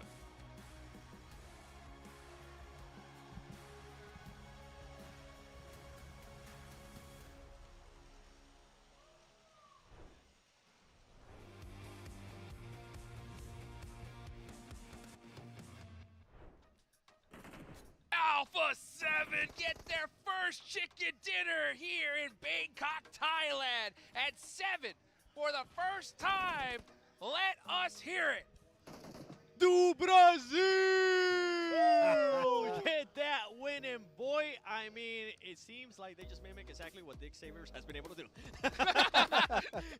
Because in this one, they were, to be completely honest, they were blessed by the circle. Something I do have to point out there from Alpha 7 that I enjoy seeing as it got later into the match, and they realized, you know what, we are actually getting this compound. We don't necessarily have to move back. Yeah. They did a 2-2 split, and they made sure they had 2 players on different buildings to stop any type of crashes and to have different angles as well. Great play from Alpha 7. It just allows you to have information of incoming crashes pretty much instantly because of that 2-2 split. And also, the compound they were holding on to, 7, is so flat all around it, you'll see teams coming from a mile away. So that position was very strong. I think we've seen so many wins actually from Alpha 7 in that very particular area. So they're very experienced because guess what? They're normally a Northern George Pole team, right? So they're going to be very good at it. They're looking at the individual performances. Still, the new gen popping off. We see Guizel getting some good games here this time around. 7, Obscure putting up big numbers with those 4 eliminations. Congratulations, Obscure. 4 Illims, Rebo, 3 Illims, Carrillo, 1 Illim. Gisao, I got a bone to pick with you, brother. Look at the damage taken, by the way. Like, it's super low damage taken for Carrillo and Obscure together. I mean, it just goes to show that that team didn't really have to do much until the end, and they did. Yep. They did spread out quite well, especially towards the end, and making sure that the game more control. For Gisao, the bone that I had to pick with you, man, when this dude is in a buggy max, I'm just at an all-time edge because I don't know if he's just gonna fully send it or not, like he did in the previous match. And at this point, when they were going up against Alter Ego, I think I was even telling you, please, Gisao, don't do it. I know you kind of want to, but don't do it. You never know what you're going to get. He's just going blindfolded. He's like, I don't know where I'm going to end up, but wherever I go, I'm going to play full aggro. It worked out great. Actually, I really like at the finishing moment where they don't overstep versus Alter Ego. They're like, we know Circle is coming our way somewhat. We are full control. We don't want to give multiple 1v1s. We're going to play it very slow to make sure that game does not escape our grasp. So looking at the replays, APG, they were in a really bad spot in this dip position. There were teams all around them. There was Vampire, there was Flash. And actually, the fact they got so many eliminations in that match, I didn't really expect it. I was happy with APG. The way that they were able to actually rotate, why rotate towards the east and make sure that they found a way? I thought that was perfectly executed from that squad. By the way, so it pretty much came down to APG getting those eliminations on DX Xavier, because DX Xavier, they were in Everest, they tried to do the same rotation, just wide wrap to the east, but it was too much. They did not get the favor by the circle, and I think, honestly, I got some of my questions, answers in regards to DX Xavier and their performance here in this match. They were challenged very hard the entirety of this game. You know what? A team that was also challenged by the circle was Alter Ego. They dropped Lipovka, and look at their rotation path here. Okay, looting up, getting their cars, getting ready to move. Big rotation, going to be hugging the more southern edge of the circle later on in this game. Step by step, but this circle in particular, it goes up north and they just go wide to the western side into George Pell Hospital area. Like, okay, made it in. It goes up northeast away from them once again onto the George Pell Bridge, and then it starts going their way. But the 2 to 3 first rotation 7s actually from Alter Ego were extremely well executed. Yeah, and I'll have to second what Blank was saying again from this squad. They just need to fix certain things, certain unnecessary fights from this squad that they're doing. They ended up taking a fight with, I believe it was DRX. They end up winning that fight with a 3-1 split, making sure that they left one behind just in case, and they end up losing Rosemary. That team didn't really need to make that push. Yeah, I see why you're trying to do it, but you had good control. If anything, I would have actually enjoyed seeing a surprise crash onto Alpha 7 because they were so close. And that would have been the winning play for Alter Ego. I get your point, but also I'm going to take another perspective here, which is if you fight Alpha 7, because it's such hot commodity in that circle, I think you maybe get third party. Whereas fighting DRX on the edge of the circle, you're just kind of in a fight that no one is going to be looking to third party because it's not as valuable as Alpha 7's compound. So I think they both have different perspectives. Here, edge play, I think, was maybe the safer approach to focus on. We agree? Yep. Anything can happen. we agree to disagree. Oh my goodness gracious. Alter Ego getting it done right there. You know what though? Another team that got things done here, Max, right? Was Ulf. We saw them putting in some work with that hovercraft. Oh, they hid it for the longest time in the garage, aka under the bridge, and it kept it safe until the very later stage of this match. And we even saw it. I know you were very excited about that push in particular, Seven. The smoke row trying to push it onto Goat Team. I love that play, but as we know, hovercrafts are very easy to explode. Well, the problem was too that the hovercraft was already smoking. It was bound to blow up. I'm just happy to see that the thought for that push was there. But sadly, they just caught themselves in a bad spot, Jukes. Yeah, and that happens sometimes. And speaking of bad spots, Seven, right? DX Xavier, right? They don't get their circle this time, and we don't see the same performance as we have in the past. Yeah, I mean, that's what I was saying earlier in regards to DX Xavier. They end up losing first place. You know what? Let me put one more in there. Do Brazil back in first place. Alpha 7 jumping up with 74 points. DX Xavier actually ends up falling down, and this is the big question for this squad, because I want everybody currently at home or wherever it is that you are watching this, I want you to look at the eliminations part of of this. Yeah. There's one that doesn't look like the other, and yes, that's right, DX Xavier with those 26 eliminations when you have teams putting up 45, 37, 44, 39.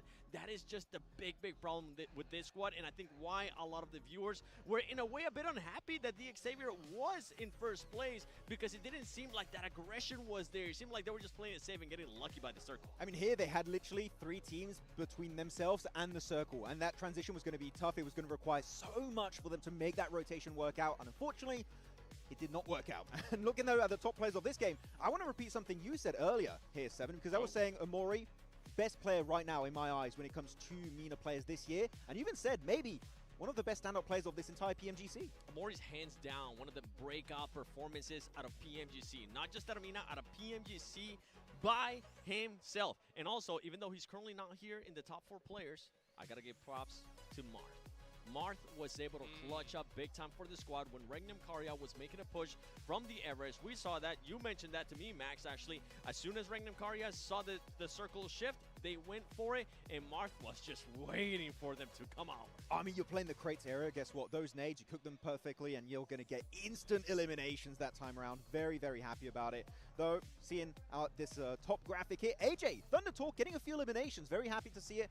Mainly during the league stage, we were seeing a lot of presence from. It was Sitting. This time around, it is AJ that's been just a storied player back in PL, and good to see a bit of presence here. But it's a bit annoying for me looking at Thunder Talk, because they get that one good game every once in a while, and then they disappear for a bit, then they come back. So it's a trend that when you have only 3 days worth of games, that can hurt you significantly on your position in the rankings. For sure. And you know what? Speaking of hurting on the ranking 7, right? We got to talk about D+, right? That off angle from Nobu, right? Just getting a little bit too greedy, at least in my opinion. What do you think? Your opinion is absolutely right, Jukes, because Nobu was definitely greedy, trying to get one of those eliminations. He ended up getting the knock. That's the thing, especially when you're a caliber of a player of the likes of Nobu, you end up getting greedy because you know there's one point on the other side of that vehicle. You know you already got that knock. You can convert that into a point, and with the squad where they currently at, they're going to be forced to do that kind of stuff, Max. Now he gets into the buggy. I was hoping he would just fully back up, but he doesn't. He decides to go back for seconds, and that's ultimately when Thunder Talk's like, haha, we cut you, sucker. He's like, I could maybe get to 1v4. Let's try it. Psych. Psych. Didn't quite work out. But if you look, the thing is, if you look at D+'s gameplay style here in that game, and how they were positioned, map-wise, it makes sense. But if you look at the actual area, the terrain itself, you have so many trees, they can't actually see the ridge line, meaning they can't stop that push over the ridge, and Noble's just going to get completely overwhelmed. It felt like a little bit of Sandlot gain there, where the foliage is just too much. It blocks out your vision entirely.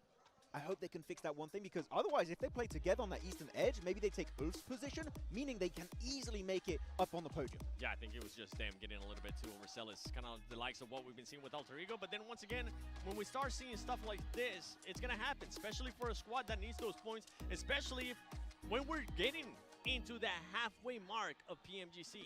That's right, one more game and this tournament is halfway done. We're about to head into the grassy lands of Aragale for one more time. Let's go ahead and take it on over to John Allen and Blake.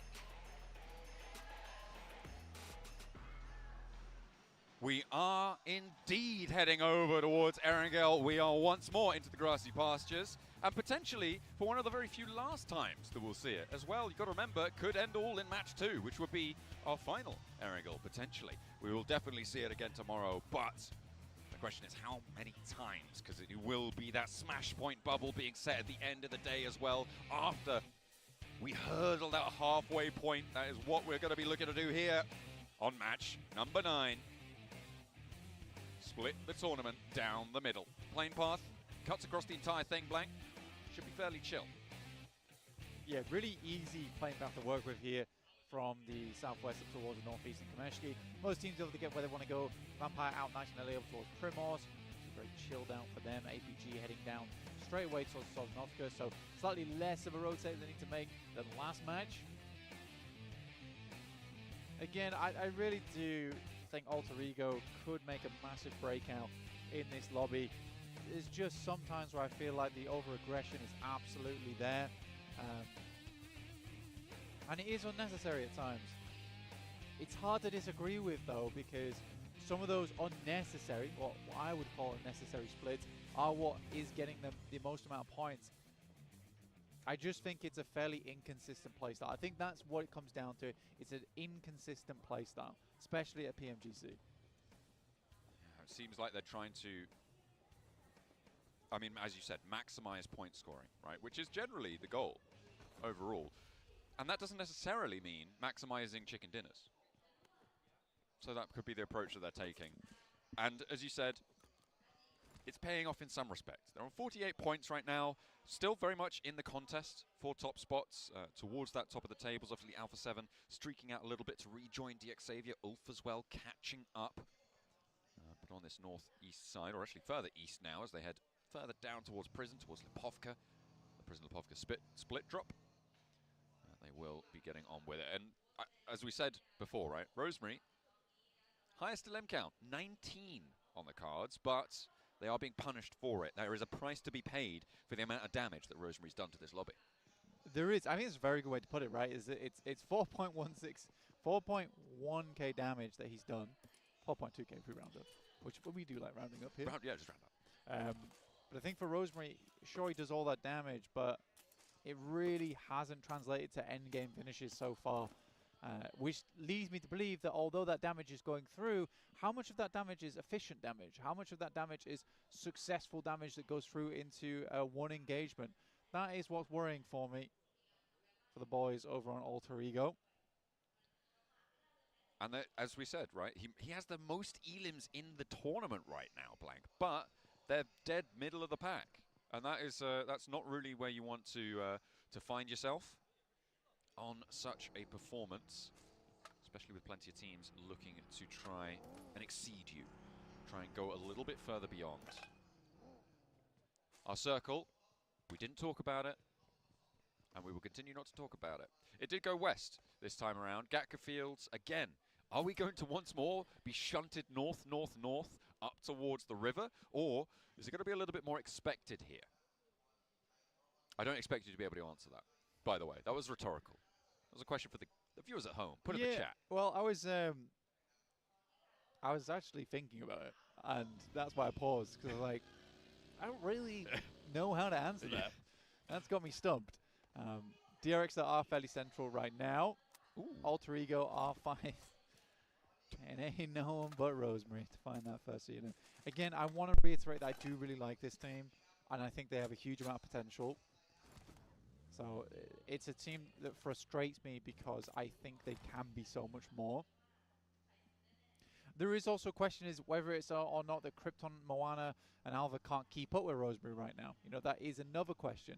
Although, I think that I can answer that one just off the back of that rondo, where you have Krypton in front, Moana slowly pushing in, and then they have to change their whole game style because Rosemary, out of nowhere, crashes onto Kara, even though they know there are angles on that position. So it means they have to completely change up how they're performing in the middle of that engagement because of Rosemary getting overexcited there. So I think there's just a bit of a disconnect. And it is a hard disconnect because Rosemary is so good at the game. So you as three players, like, are we the problem? I do think there just needs to be a conversation had where they all sit down and they say, hey, yes, you're sick of the game, but we got to play together. You just got to say, hey, what's going on? Yeah. Sometimes that's all you got to say. You got to say it loud and make sure that everyone hears it. Get everyone on the same page. I was looking at Regnum Kaya's rotate during that blank. They were all the way over towards Rostock, but they got very, very central. Again, we know that they love to be there, right in the middle of the circle. They really had a tough time in crates on that last match, though. I guess who else is in the middle of this circle with them? Oh, I'll tell you, it's DXavier. DXavier. They are right there with them too, alongside on that north side of Gatka Fields towards Ruins on that north edge. As everyone's bringing up the disparity between the elims and the placement points is pretty wild for DXavier. You're basically flipping the script there when you look at Alpha 7's points in terms of eliminations to placement points. Do you have a PMGC redemption code again on your screen? It is PUBG X PUBGM. So if you're just tuning in now, make sure you get in your game and claim that reward.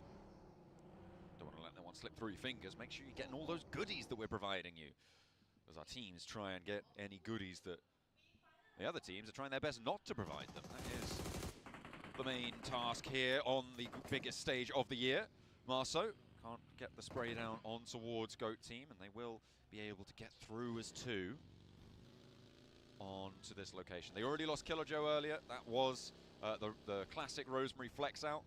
Of course it was, to be able to get the only elim so far. Adding that one onto his tally. APG just leaving the military island now. Getting into it. They had a lot of time to work with as well, considering the circle penned in a little bit of the southern side of Erangel, so they didn't have to get moving straight away. It does mean they get to play a little bit more over towards the edge side of the circle here. DXAV on a bit more of a split. But RCB, I think that they are just one big game away from getting in towards the top 5, or even maybe the top 3, if they can really put those points underneath their belt during one game. Yeah, about 20 points out of that pack, and that's exactly what you need, right? That's a solid chicken dinner, right? 10 elims, yeah. Get that chicken dinner. They are setting themselves up for it every single match as well. It's just been, they've not been able to control the center as well as they'd quite like. They're kind of like the anti-alter ego in that way, right? Not really going for those big flex outs at the moment, but not trying to sweep through the edge. They're trying to do something, but it's not quite coming through, is what I'm getting at. Yeah, well, they are trying to go for the consistent playstyle. Yeah. Sadly, a lot of their rotations have been cut out every single time. And I think it is because this is such a central-orientated lobby right now. You've got DXAV here, which for Regnum Kaya, they've not really had to deal with this team constantly being in the peripheries of them all the time, which must be quite frustrating, always like looking to your left and being like, oh, that's DXAV. Our nasty neighbours Got a lot of these inside guys. the circle. Yeah, exactly. So I think for Regnum Kaya, definitely do just need, I think it's rotation 2 that they sort of suck on right now, if I'm honest. Oh, no, it's happened again. We're going back up there. Oh, you can't be doing this twice to the lobby. This is nasty. I mean, it's still cut down the middle by the river, but it keeps a lot of the north side in. It is malicious at this point. Is this circle the new military island circle? Yeah. Is that what we're seeing?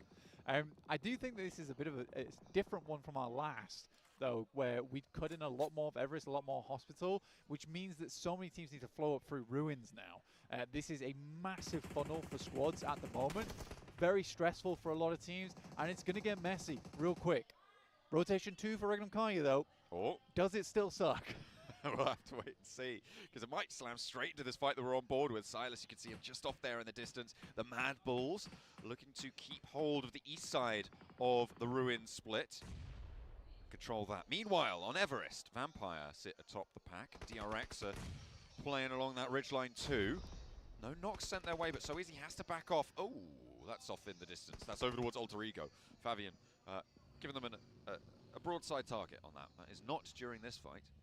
That is over towards the Roshok Bridge. The branch is over that central island on the circle. And the fight at a little bit of a standstill on the top. Yeah, Fabian going down there is a bit odd. I guess that he just jumps out of the vehicle and tries to use that forward momentum flying out from the windshield towards the rest of his team. And it works, right? One of those comedic approaches towards the rest of your squad. They've still got to go further on this, though. Thunder Talk, again, wide wrapping, and they love to do this, right? Try about a billion ribbons in this circle. Well, they have to give it a go. Thunder Talk, entertaining to watch, I think, is the way to characterize this team. Something that you highlighted during yesterday's games. And they are trying to sweep up on this eastern side. Currently 2 players north of the river. Looks like King and Xing yet to regroup. And to be fair, you don't need to commit to the north at this point, right? You can play on this eastern edge as long as you're confident that nobody's going to sweep through. And with Team Flash, you know where they are. You played up against them last match on a very similar rotation. I feel like holding the north side of Roshok for Thunder Talk on a 2-2 split might be a solid idea. Yeah, it's not a bad idea at all for Thunder Talk. They are fairly split, though, which is a little bit worrisome for the squad. But either way, you are right in the sense that they're controlling a lot of zone, and I think that they understand there's not a lot of teams over on this eastern side. Most teams want to litter themselves across ruins, across Watertown, across Headshot Hills, up towards Box Compound. For Alpha 7, this is a really nice circle for them. Heads further towards that north side, and now Thundertalks can regroup, right?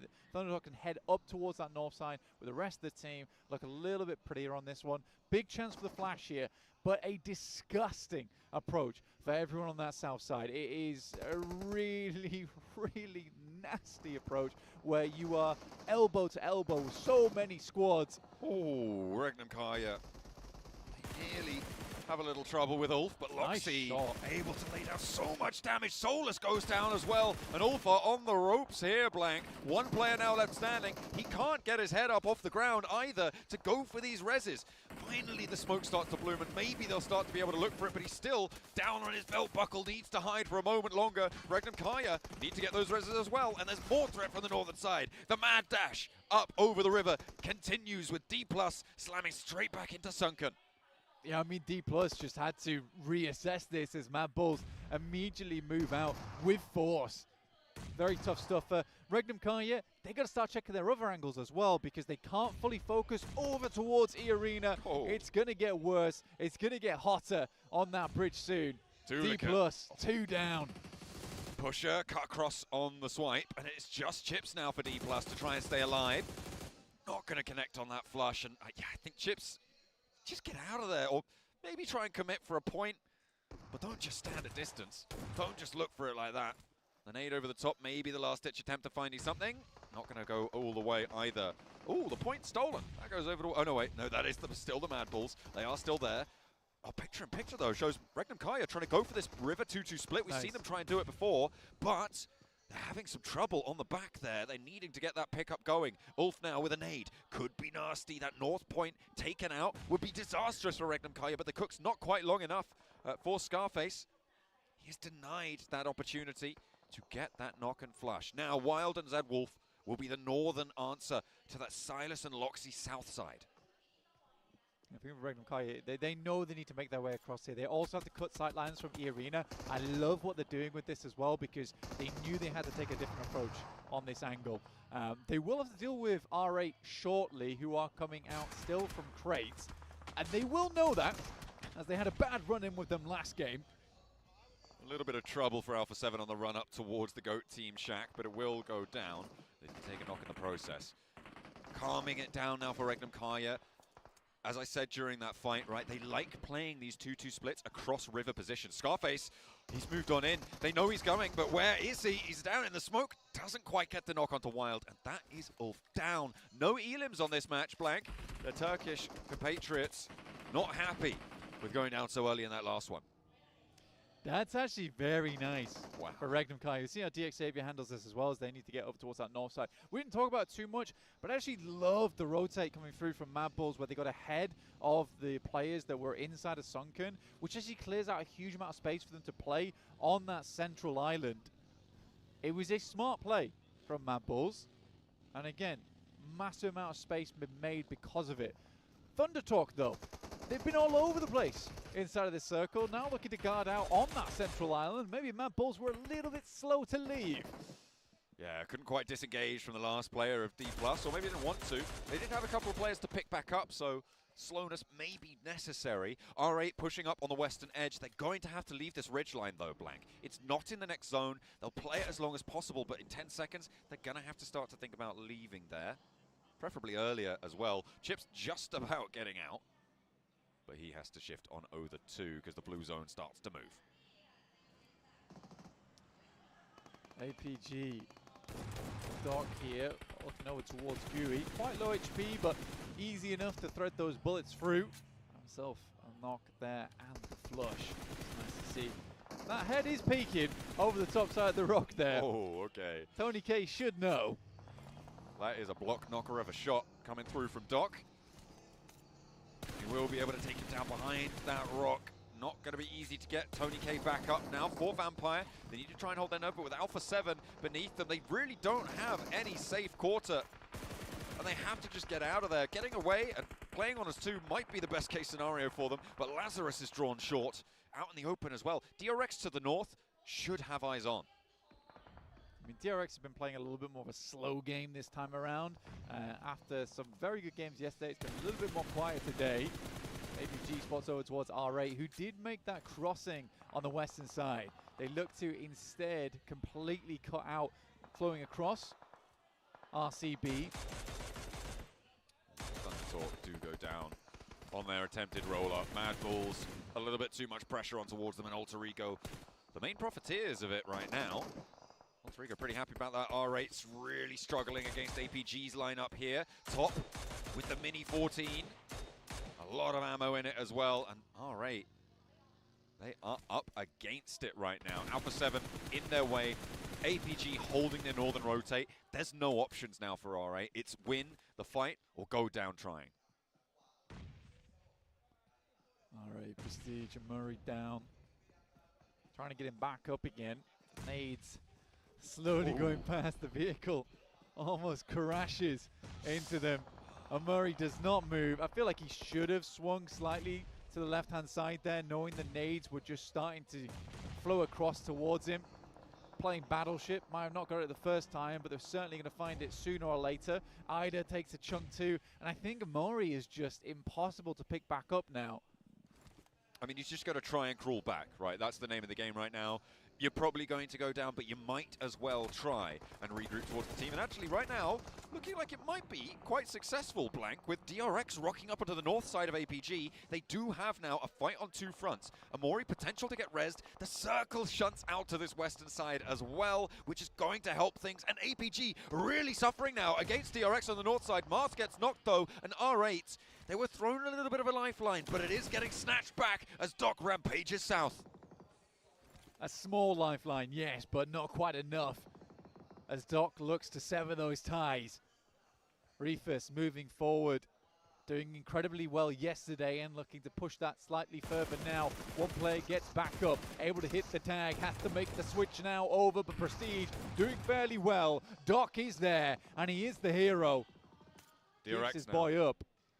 DRX now up onto that high ground, though. They'll have heard all these shots popping off. They'll have seen the knocks coming on through. With APG on their last legs, nades start to get launched forwards by DRX. And out into the open they go. Zedwolf did try and scout out this area, try and get one of those points snuck away, but did fall back in with the rest of Regnum Kaya. I mean, for Regnum Kaya, they do need to regroup soon. For Silas, he is just maintaining control over towards that south side. You do not want to be backfilled on there as you're trying to make that crossover towards the hillside. They could potentially swing all the way towards the west, try and hold out teams coming through like APG and DRX, get involved there. Then you might have a position to play. You can already see Zedwolf swinging out towards that west side now. Yeah, he was trying to get in there earlier, decides now's the time to go back. APG rocks up straight on towards him, and he immediately regroups away. A beautiful little spray down, a lineup from DRX, and that is going to be them done and dusted. They will go down. Toast.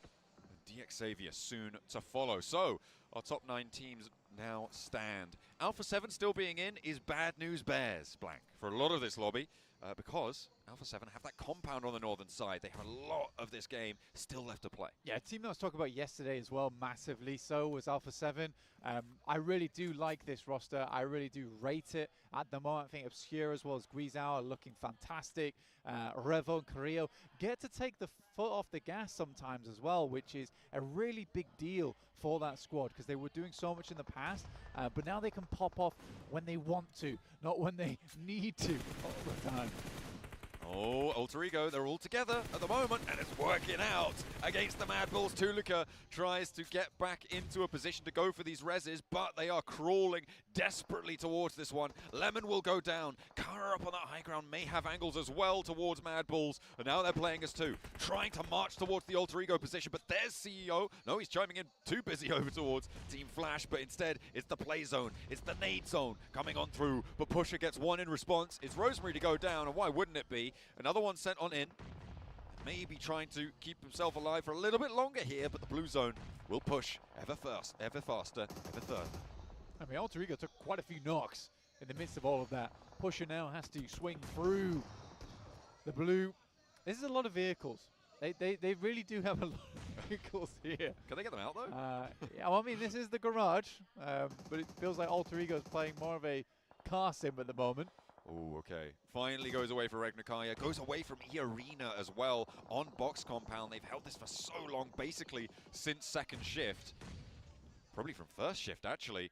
As the nades continue to pour on in overhead from Kara towards Team Flash. They're finding more and more. Tops is now in danger on the backlines. Tries to fade one away. Doesn't quite connect on it. But Alter Ego, they're on the rollout now. They do need to make a move. And this seems to be a fairly wise choice. They're going to be able to flush one out at least. But they lose Krypton on this approach. Blank, they are now down to 3. But I don't think it's their old tricks playing catch up to them. No, I don't think so either. I think they had to make this rotate eventually. And they made the rotate together too. Kara has Overwatch on this. But 9 elims on the game, great for them, 57 points. Like you say though, the sad thing for a lot of the teams in the lobby is that Alpha 7 is about to bridge a massive gap between them and a lot of other teams here, unless they go down soon. Absolutely. Need to try and take them out as quickly as possible. With only 1 elim going down in 7th, that's not going to put a huge number of points on your tally. But going down in 7th seems fairly unlikely for Alpha 7 right now. Kara much more likely to be next up off the bat, and they will indeed fall. 4 elims, 7th place. Again, not great. Alter Ego now trying to go for that same descent from the hilltop. They just saw go fairly poorly. Let's see if they have a better chance at it. I mean, this has to be an incredibly fast rotate, get down the hill here, but it is so open, as it always is with this kind of circle. DRX has nasty shots from along the way, and it's Hyunbin, as always, finding those cruel pincers over towards Alter Ego. Moana absolutely should be going down here. Alter Ego is essentially a 2-man squad right now. But they've got 10 elims already, Blank, again. On this match. You know what? I would love for DRX to crash Alpha 7 right now. I'm not even joking, because they're sort of looking towards Alter Ego. And what other option does DRX have? That is true, and when Regnum Kai starts to get involved as well, that's going to be made harder. I think they're gearing up for it. They're going to go up. Kaikse now, first onto the wall. They're not going all the way in. Hyunbin draws short. A nade sent over towards. Not quite going the full distance there. The Molotov to try and find Grisao, but Hyunbin goes down from a nade to Revo. It's a great bounce. And an immediate flush comes through as well. A good bounce on the nade there. And now DRX are playing on as 3. Alpha 7 not going to take any knocks. A bounce from the roof. From Kaikse doesn't find it either. Grillo burns out the door frame. They are slowing down this one too. You're crazy. Into the fire to try and get the nade on through. He's going to burn out, Blank, but could have got huge value there. It's not to be, and now DRX playing as 2. Oh, that's so sad. He bounced it back through the window, by the way. But yeah, DRX down to 2 players, having to do everything right now. But this has taken a lot of attention off the rest of the circles. Regnum Kanye starts to flow through E-Arena, slicing away at them, up to 7 elims now. Guizhou looks to step out, but QXZ being the final member, and a hell of a bounce. The roll up from Regnum Kai to look for the last players of E-Arena now. 1 down, 2 down, 3 down, more man down. E-Arena out of it. Loxy may be needing to get picked up here, but they can flex out. They've got a little bit of time to play with. Alter Ego send Alva straight on in, and Alpha 7 not on the Overwatch. Getting rid of the last player from Vampire. Has he got cover enough to do this? Alva has moved through. Again, very well played to him. He's fairly safe here as well, honestly. Alpha 7 are not in nade range. And he's sort of got this little compound to himself made up by the rock and the vehicle. How many percent did Alpha 7 win this one though, Blank? Last time, it was a much clearer call. Against Regnum Kaya though, on that south edge, it looks a little bit tougher, but the fact that their compound is just in this zone. Yeah. It basically, if stage 8 is on top of Alpha 7, then yeah, they should just win. Regnum Kaya have really no way to assault that position, right? I mean, sure, they have vehicles, but the approach they have to make gives so much time for the guys over on Alpha 7 just to pepper them with bullets. But it is the 2 storylines converging right now between Regnum Kaya waiting for that big win to set them up towards the top of the tables, and Alpha 7 looking to create a massive buffer between them and everyone else, John. I mean, Alpha 7 with 4 elims, a 3rd place guaranteed. Alter Ego, though, as well, with huge huge Elim 20 counts coming smokes. on through. Nothing else. Oh yeah, no nades, just 20 smokes. 20 nades for Regnum Kaya and no smokes. Oh, brilliant. Maybe a little bit of swapsies right now. Silas feeling the lack of smoke as he tries to get away with it, but steps into the blue zone. The damage a little bit too much to handle. He is not going to get back up there, Blank. Zedwolf has marched forwards and is a lot closer and in the next zone. It's a big split. It's an alter ego split, actually, coming through from Regnum Kaya this time, as they take down into third place Alter Ego, who do still get huge Elim numbers, 12 on the match. Right. Stage 8 it is. For Silas, takes a tag. He's trying to get the buggy back out into control there, which is fair enough. Sadly, because he takes a little bit of damage there, it does mean game over for him. And this is where it all gets set up in 3 seconds. Whether it's a surefire Alpha 7 win or a potential for Regnum Kaya. And it looks like a potential. But how the hell does Loxy and Wild get forward? They don't have smokes. I mean, Wild's in this circle, right? So he doesn't necessarily need to get forward. The fact that Alpha 7 are moving now, I really like this, right? They have smokes. They have smokes. Exactly. Exactly. It's those nades, though. Like you said, how do you get forwards? It looks like Loxy's managed it, though. He's closer to the circle. Needs to step a tree to the right, though. I think not having any nades is kind of a big deal here for Alpha 7. And they could try and just demand presence in the zone using vehicles, maybe. That could work. But yeah, as soon as Alpha 7 starts getting the nade range, Regnum Kaya has the advantage. What they have to do here is they have to take advantage of the fact that they have players to refrag off the back of. It's one of those games where you play 4v3, then you're playing 3v2, then you're playing 2v1, and that's how you got to win it out. But letting Zedwolf up to here is crazy. Alpha 7 look to be sweating. It's brains versus brawn. With the nades in the pocket for Regnum Kaya. I mean, they're staring Wild down, but he is behind a tree in the circle. It's Loxy who's the only one who has to actually move here. And Alpha 7 will have to put themselves forwards. The stage 9 circle will close dead center. And at the moment, they don't have the cut on it. They are now expending more smokes to give themselves that smoke train run out. Obscure, waiting for Wild to peek, but he doesn't need to. Zedwolf drawing attention from Guizhao. And Alpha 7 still playing it slow, still playing it cautiously. This is what we saw from them last time to close it down. But will it be enough without those nades? Because they only have 6 smokes left now. They are inching forwards. It's really smart, though, the way they're playing this, because they're trying to angle themselves with these smokes further and further out of nade range. It's really well played. Ooh, Wild can't get too far out from his tree. He knows he's under lock and key. Oh, that's a great nade. Revo is there, hops through, but it's not enough. Fancy on the feet, but it is going to still be on target, and a big pickup. Alpha 7's rollout just made all the harder. Info can be gathered, sure, but Zedwolf has the sideswipe, and blank. The smokes have run dry for Alpha 7. That was the last one to be taken out. Oh, Wild no. is the answer, and Guizhao comes in clutch. Zedwolf, can he find it? Carrillo rolls out to Revo. This one's talking about the 3v2. Zedwolf finds one, but that's about it, and the blue is at his back. Alpha 7 pick themselves up. They're back to back here in match 3. What a nerve-wracking finish for them. It was a lot more certain. The north side of that central river, after a Gaka field shift on the circle, is how Alpha 7 like to play, it turns out. To be honest with you, I think Zedwolf was the only one playing that game how I would have liked him to. I think Wild, yeah, sure, gets himself into a good spot there, but the fact that the players weren't moving forward, playing in the grass, Zedwolf had the off angle, but he didn't really have too much support, and there wasn't enough time to divvy up those grenades, so when Zedwolf moved forward, he only had 2. I think he could have done a lot more if he had more nades in hand. It's just unfortunate that he's the player on that side to make that push.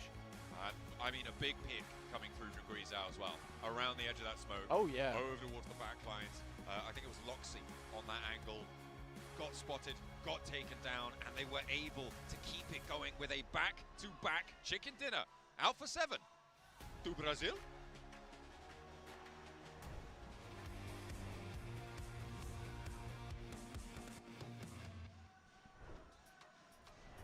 Alpha 7 with the back-to-back chicken dinner. 7, let us hear it one more time. I think it's time we actually change it up.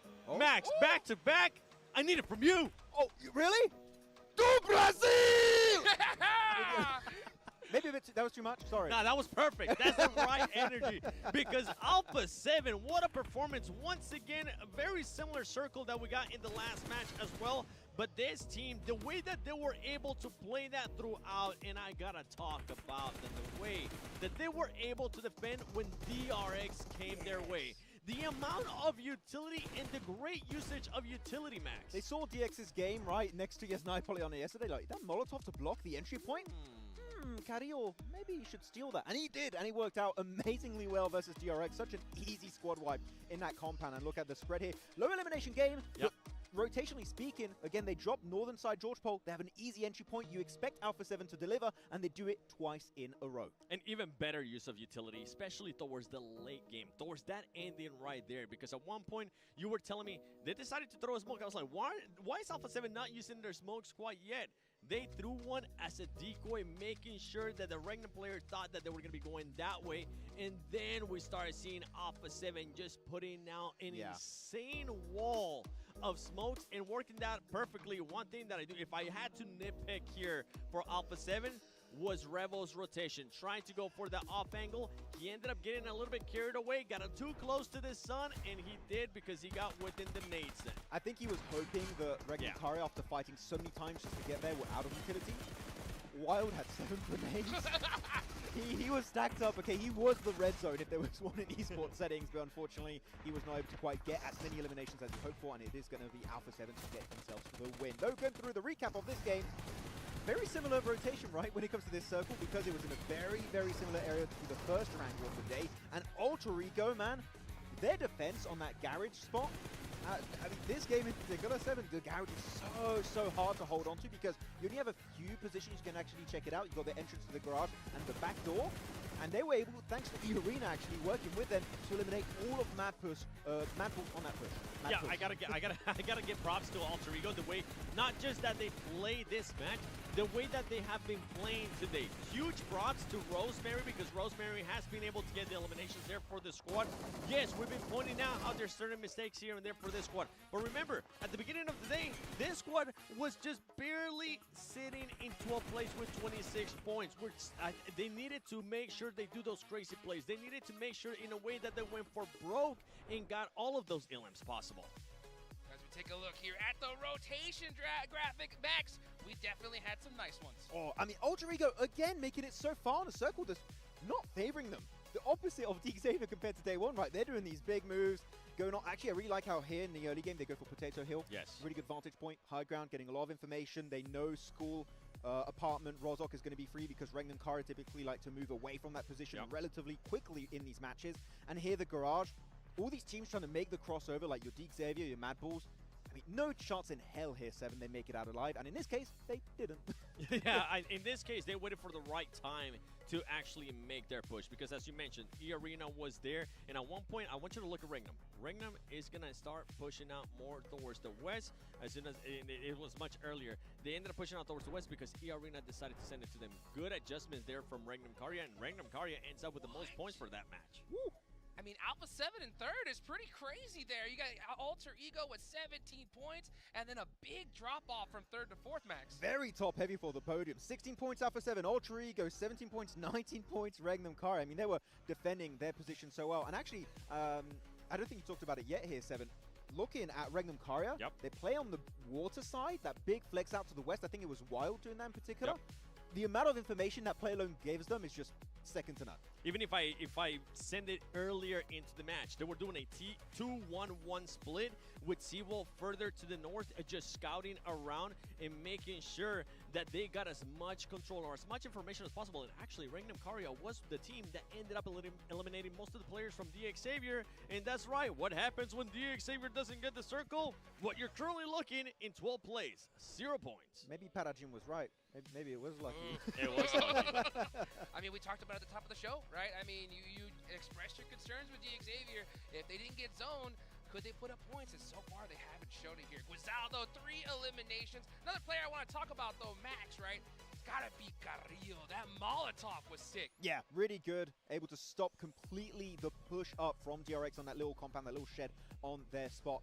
And that worked out beautifully for them. But actually, I want to go on another player here for Alpha Ooh, 7. okay. Spike Guizel, by the way, congrats being MVP of the game. Very well done. 3 limbs, almost 400 damage. Massive, massive game. Actually, I'm going to shut up because leaderboard, 90 points right now. A 22-point lead created by Alpha 7 out of nowhere. 2 wins will do that for you. And that's what happens when those squads that were in second place, third place, fourth place just don't end up putting up those good amount of points. Remember, DX, yeah, even if you did get into the later of the match, the eliminations were not there. And that's something that we have to point out about Alpha 7. 51 eliminations for this squad, follow on with those placement points. I got to bring up something. I'm sorry, Regnum Karya, but currently in 3rd position. Korean team right behind him. They're like, oh no, it's not D+, but still Korean team. Well, let's take it to a quick break, guys. Don't worry, don't go anywhere. We're going to be right back in just a short minute.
Welcome to the 2025 PUBG Mobile Global Championship, coming to you live from Bangkok, Thailand.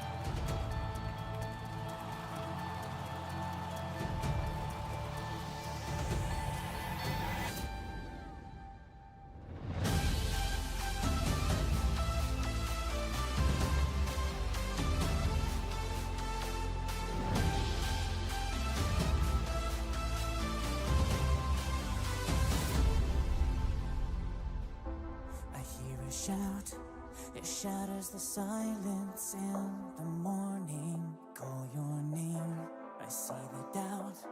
We're falling too fast without a warning. But if you stay, you'll battle by my side. They'll never ever win the day. No matter what they say, this mission ain't broken. Don't take what is spoken. Our path ahead is still unknown. This battle ain't over. Let's walk through the fire. Wash out our fear, fight to the end.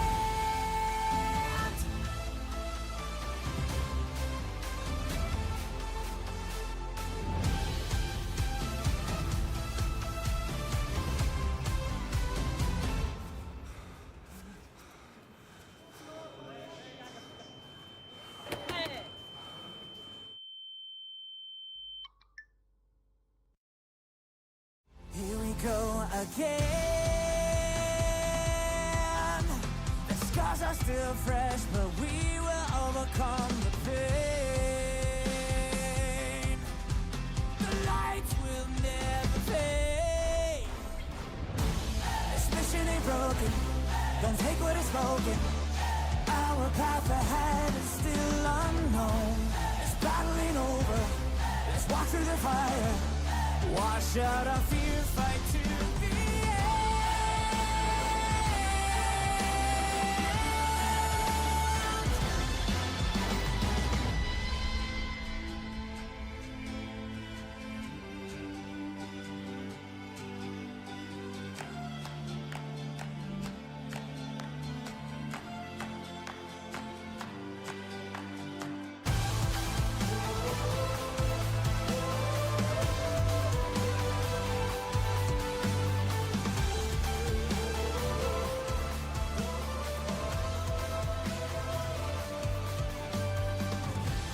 I never will hide from choices that we have made.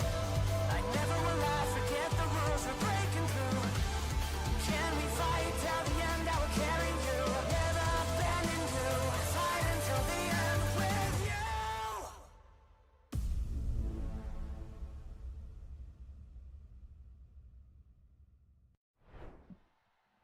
Well, that officially marks the halfway point here for the PMGC Grand Finals live in Bangkok, Thailand. This second half of the tournament. We could have 9 more matches, or we could have even less than that, 7. Yeah, I mean, we're definitely going to have for sure 4 more. Yeah. Minimum. Minimum 4 more. And then tomorrow is just a big question mark. Yeah, that is right. But you know what? There's no question about the Infinix GT30 series, the official gaming phone for 2025 PMGC. Engineered for precision, performance, and victory. Go get yours today so that way you guys can outplay the rest. Also, gotta make your predictions, guys. This is it. The last chance to be able to make your predictions. Get some of these exclusive rewards in-game. Go ahead and make sure you do that as soon as you possibly can. All right. Going into the second half, Alpha 7 back-to-back chicken dinners, dominating so far, 7. With them having such a big lead at this point, that could really, really impact the Smash rule in a whole bunch of different ways. It definitely can, especially if they can continue on this performance. I feel like that's going to be the big question mark, right? If we were towards the end of the day, then yeah, it will be big effect in regards to that Smash rule. But right now, we still got 3 matches to go. That performance got to continue because we already seen what happened with DX. And as we switch over, I mean, look at this players right here. Loxy. We've been talking about this player for a long time, and Rosemary too. Yeah, and also Alvad, we said many times, is kind of the setup anchor point player for the team, which is very interesting about that. Yeah. Sorry to interrupt you, Max. Yes. But that's not Alva. That is Alva Mary.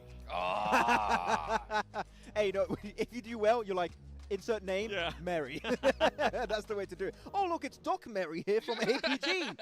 And also Wild Mary from Ragnum I Kara. don't know about Yeah, that. but like looking at this, I know you said, right, that for you, Loxy is the guy for Ragnum Kara, Yes. which is fair. I feel like he's still the clutch player. He's able to pull off some 1v2s, 1v3s, 1v4s like he did during the league stage. Wild is so consistent. He flies a little bit under the radar compared to Loxy, but the fact he brings points every single game is so impressive. And Ragnum Kara looking hella strong right now with those kind of rotations in the mid game. Yeah, and I would have to agree with you in regards to WoW. I'm just happy that it's not Silas, because a lot of people coming into this tournament, they were expecting Seawolf, right? To be able to put up this kind of numbers, Yeah. to be kind of like the standout player for Ragnum Karya, but now that's not the case. You got WoW being able to put up good performances, and Luxy, I mean, another, like, this year, so far, we've been getting so many players just having an amazing PMGC league stage, and now that's transitioning here towards PMGC Grand Finals, and I know he's currently not here, but boy, do I wish that Inner Circle Falak was here, because that man was popping off. But yeah, I see you looking at Rosemary. I'm looking at Rosemary. I was looking at Doc, actually. A little bit higher up. I'm wearing glasses. Maybe my eyes are looking a bit weird. It's fine. but Reefus was up here on day 1, right? He was MVP Yep. of day 1. He's been a little bit slower, a little bit less present in looking in these matches. There's been a lot more Doc and top action going around the board. So are we going to see a swap? The Doc takes the Reefus MVP position today. There's a chance that could be happening, even though right now it would maybe be an Alpha 7 player. Come on. Yeah. I mean, that's so crazy. These individual performances today are definitely going to shake up that MVP race for that brand new Porsche Cayenne. But you know what? I want to talk about Alter Ego one last time, Max, right? They had some roster changes. What do you think about that? I mean, I'm actually surprised Snape is not playing, right? Because he was doing so good during the league stage, got so many good clutches, and Moana's more of a passive player, but I'm thinking, Moana actually, 7, maybe despite not being a very full aggro player, maybe he's making the team lean more aggressive and through just communication and mentality in general. Maybe that's the approach that Ultra Ego are going for on this second day. We've seen it in the past too. All it takes is just one adjustment, something to be able to change it right for the squad. But for them, I mean, it kind of has to come down to just continuing to be aggressive, but be aggressive and be smart about it. Don't be overextending. Don't be doing those plays that we're always kind of critical of whenever they do end up doing them. Continue getting those eliminations. I feel like that's the big one. And earlier you were talking about which player I think you're going to be daily MVP. Right now, for me, I'm going to have to disagree. Even though Alpha 7 has back-to-back chicken dinners, I actually think it would end up being one player from Alter Ego, and that is none other than Rosemary. I mean, it would definitely be number one in terms of eliminations. Maybe the damage and survival time would be won by a play from Alpha 7. So it might be close. As of right now, it's all an Alpha 7 player or it's Rosemary to be the MVP of the day. But it's still 3 more matches to go. And after that, we're going right into Miramar. Still so much more PUBG Mobile action here to be played today. Here we go, second half of the tournament, folks. We're getting into the last Erangel for day number 2. Let's go ahead, get excited, get ready. The crowd is going wild. Woo! Let's take it on over to our casters for the last Erangel of the day.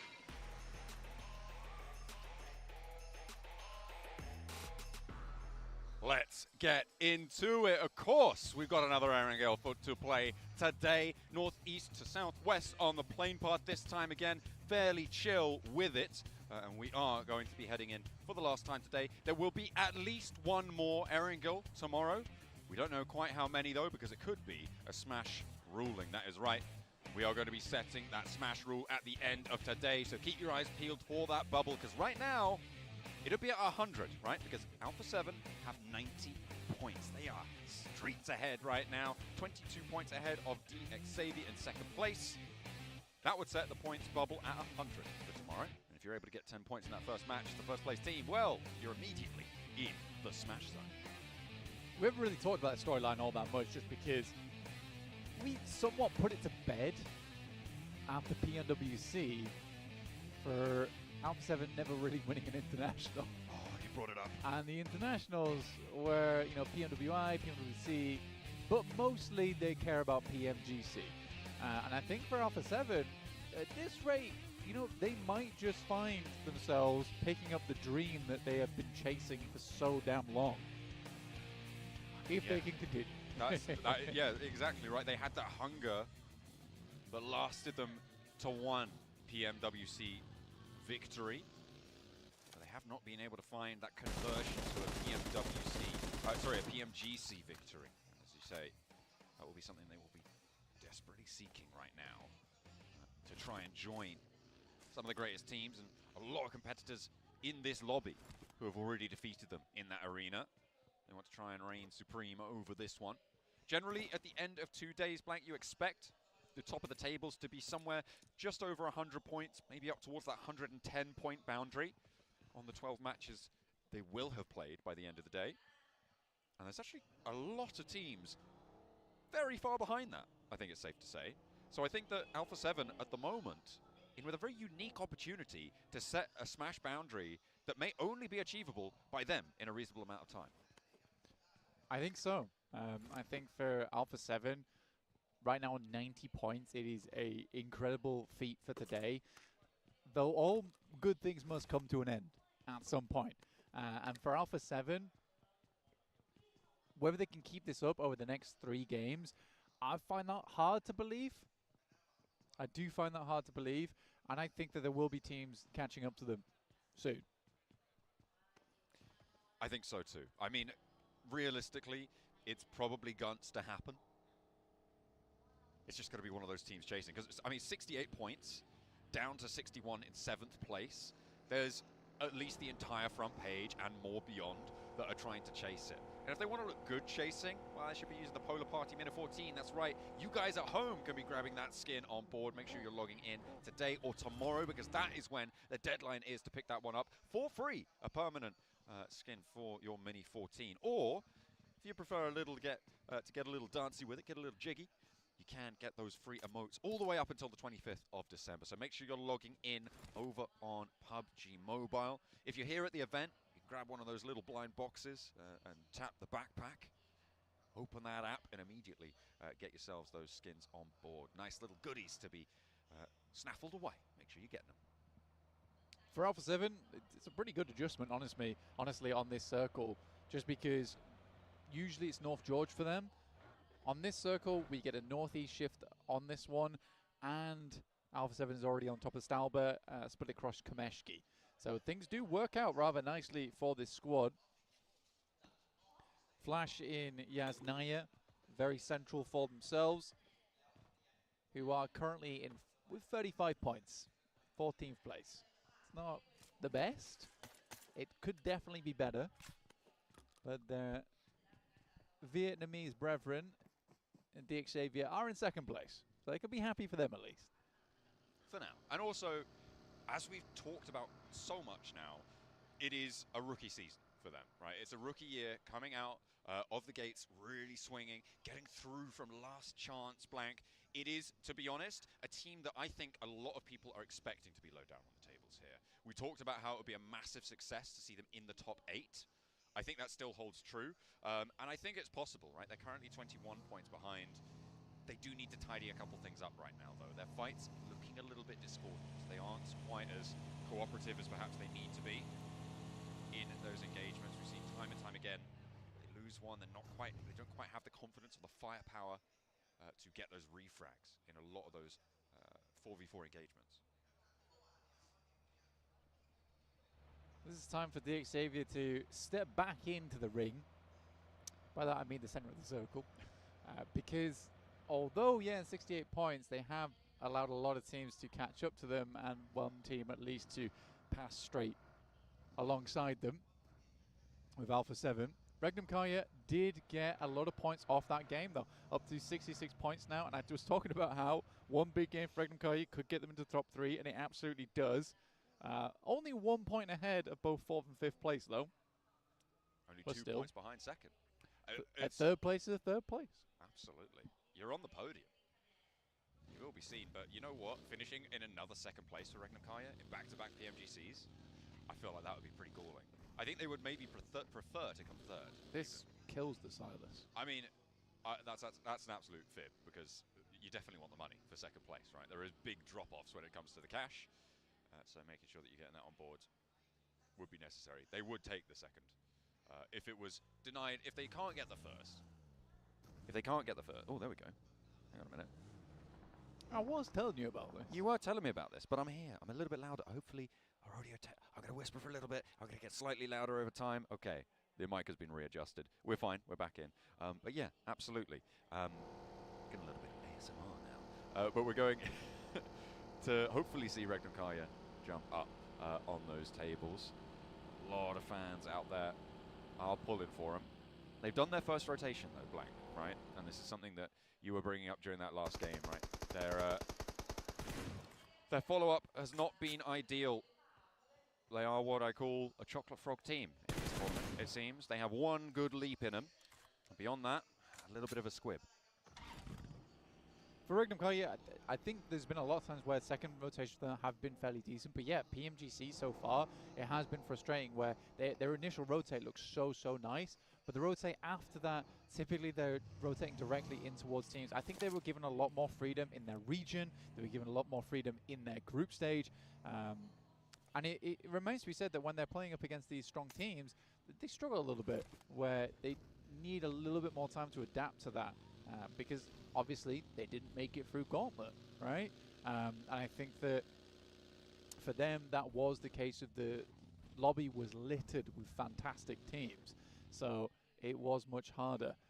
So they went back to group stage where they were given a lot more freedom and potentially picked up some bad habits from there before coming back through to PMGC. But I do think that today is the day of adaptation. You get towards match 3, you coming into match 4 now. We're past the halfway mark. This is where I want to see that adaptation start to take place, though. Absolutely. I'm looking at APG, and they're on our screens. And on the southwest side, they chose to go for Westbridge instead of going for Eastbridge to leave Sosnovka this time around. Blank. They're very close to Vampire, who will be out late in the circle.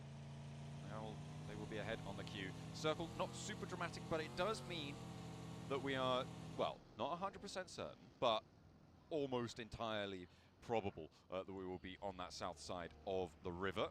No shenanigans this time around. Mad Bull's actually crashing into a very important compound on the west side here with a decent amount of overlook to the Yaz Fields, which make up a lot of this next circle. Shots over towards Flip. And he's really having to flip the script here a little bit. Spinning around in circles, trying to get out of the way from those bullets whizzing past him. Even with a quick steps on the side of the wall. I mean, he's frightened. He's afraid. Worried that just like the crops around him, he's about to get farmed. We'll pull away back in towards the compound alongside the rest of Mad Bulls. Teams are going to start to solidify on their position. Reckon Kaya bound back towards the center of this one as well. They are lining that southern border of the Yaz Fields. In the meantime, Vampire did manage to get in on that south edge. They pulled up in the compound there, as you can see on your screens. And they will be able to take residence. Fairly uncontested right now, but APG are pushing in. They may be able to find DX Xavier on that push with APG. So we'll see. And some conflict over on the northern side. In the meantime, it is GOAT team to be able to find shots from Killer Joe out towards the open ground where he scouts an arena player and will be able to scrabble that point into the pocket. 3 players now remaining for arena, and they're under pressure from Alpha 7 on the northeast. Yeah, we're pulling down towards the south side now, around Yasnaya Fields actually. And Alpha 7, like you say, had to pull back off from Stalber Kameshki towards that south side, rotating on the eastern edge of the circle. Lipovka was controlled mainly by Alter Ego, so they were able to wrap out over towards Mansion. And we'll have to think about the next moves from there. There is still Dip in play, but not a lot of teams have really put a lot of focus over towards there just yet. A bit more split around the circle, which I think is absolutely doable on this particular area of the map. Little replay here on first blood drawn. Norman, ooh, okay. Cheeky. A bit of team fire going on there as well. Able to finally get that shot down just as he's cresting the ridge, so last moment to find that. Lemon is breaching out of the compound for Mad Bulls. He's flexing over towards DRX on these hillsides that do have one of the very few positions that have power over the compound that they hold. Technically, Killer Joe was first blood both games. Of the last 2. He died first last time. Yeah. Oh. He was involved. He was involved in He first was blood. there. He was first blood, and he drew first blood. Oh, well, he gets the shift as well this time around on this next circle, going out to the east side of Yaz Field, so Mad Bulls and DRX could disengage on their standoff. Regnum Kaya sending very quickly, they just seem to do all the time, to the roadside, though. A little bit tougher to hold there, and they might try and crash up towards GOAT team, towards that heaven and hell position, which is a major feature on the east side of this circle. With the field as well on the western side, you kind of do cut a lot of teams in towards that eastern edge, with a lot of teams not really wanting to wander through the barbed wire that is Yaz Fields. Vic here coming up against some opposition. It's E-Arena Joker looking to pull the king here, but won't quite grab it. Instead is Royal flushed away. Sakura, the next to go down. Regnum Kaya, they stopped short of going for this crash. GOAT team were trying to regroup towards heaven, and E-Arena just sent it on in. It hasn't gone phenomenally for them, but Turney K has got the pump action. He's found that knock onto Twix. A nade goes up on high, and Regnum Kaya still trying to put pressure on. If you could take down a player from GOAT team, it might be that Regnum Kaya then sidle on in, try to get involved. Kraken trying to marshal that south side, trying to marshal the ground floor, and keep his team safe. Turney K has to hit the deck. He's the last player alive now for E-Arena, trying to put on a show for the home crowd. Guess who Alter Ego just lost? Was it Krypton? No, guess again. Oh, was it Alva? And guess again. Oh no, well, let's see if E-Arena can have a little bit better luck. No, they won't. It was Rosemary, wasn't it? It was Rosemary. Okay, well, less said about that, the better maybe. As E-Arena go down, no elims, the crash distinctly unsuccessful. Wait a second. Max, man, did you hear that? Rosemary's dead. he's died to damage. He took too much of it, and he's no longer playing in the game. Maxman's having a terrible time over there hearing that news. Goodness me. Him and most of Indonesia. Yeah. It's a tough break.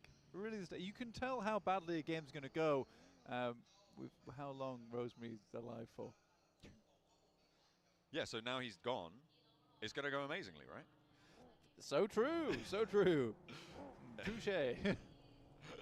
Can't make a mistake if you're not playing the game. Yeah.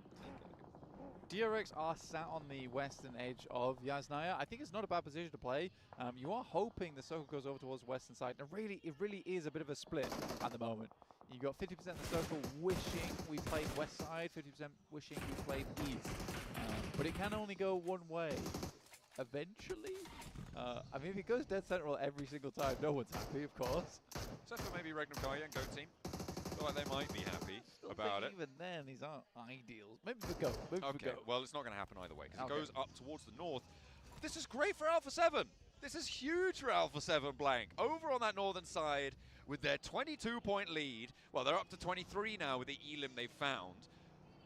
They have been helped out here, but they do still need to hold it. I think they're going to do it, though. I think they're going to... A 3P every Erangel for Alpha 7?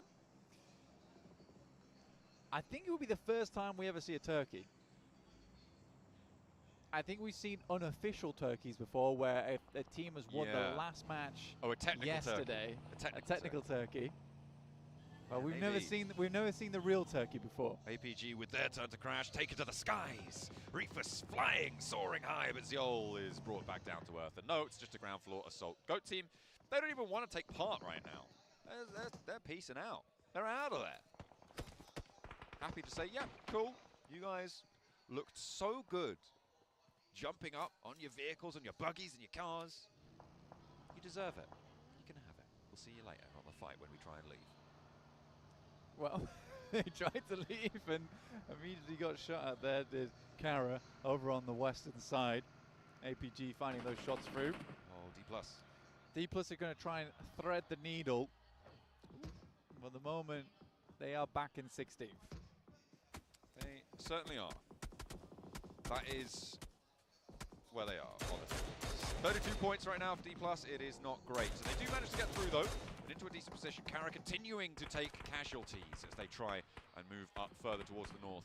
On the south side, it is getting dangerous. DX Xavier and Vampire both trying to march in. They are not in this next zone. It's crunching in on towards them. APG successfully taking Heaven. I mean, it's potentially going to be quite profitable for them if they can spot the shots down towards the south side, which Reefus seems like he can. He's got this one. Top taking shots. I mean, they're really trying to clear out a lot of the area around them. Thunder Talk, as per usual, making that wide wrap over on the eastern side. Tough players to mess around with there too. They could crash over towards Alter Ego on that north side. It would not be out of the wheelhouse of Thunder Talk either to go for an aggressive play like that. Whether it's successful remains to be seen. Hey, let's see what happens, because it could be literally anything at this stage. For Thunder Talk, they're trying to keep us confused. Vampire actually with a roll up towards APG. They find the flex out, the bold push out coming through onto the open ground, but the rest of the Vampire squad getting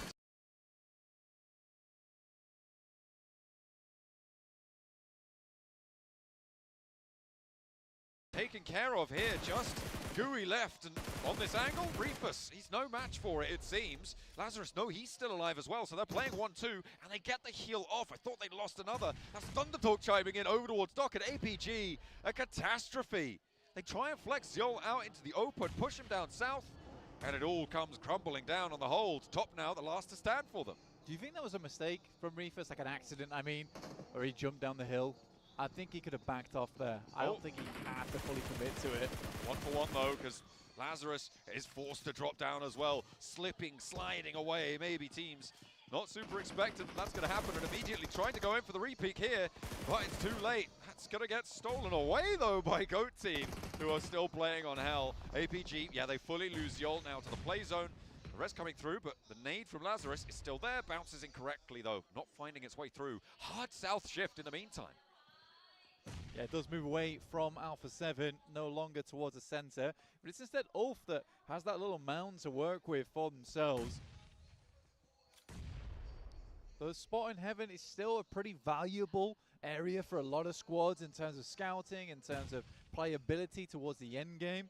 I am surprised Thunder Talk didn't go for the full wrap on it, but it looks like they're just trying to control his eastern side for as long as possible. AJ's keeping tabs, though. AJ is keeping tabs.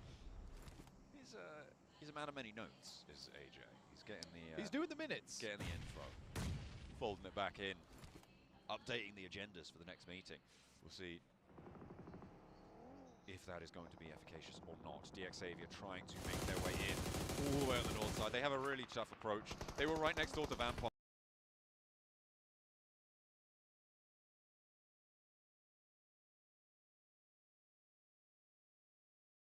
And they tried to swing all the way very, very wide, and now they're going up against the last players of R8. Oh, sorry, one of the players of R8, but the rest of the players are sliding on in. It's just Lambo now.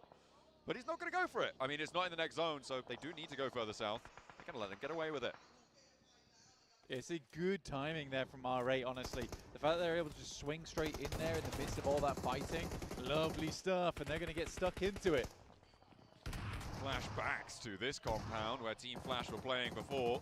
They weren't quite able to close down the match. But let's see if they can get a little bit more value from it this time. Win has that high ground that brought them to their knees before. Nice nade out the window for Tops, but unfortunately Ida's already repositioned.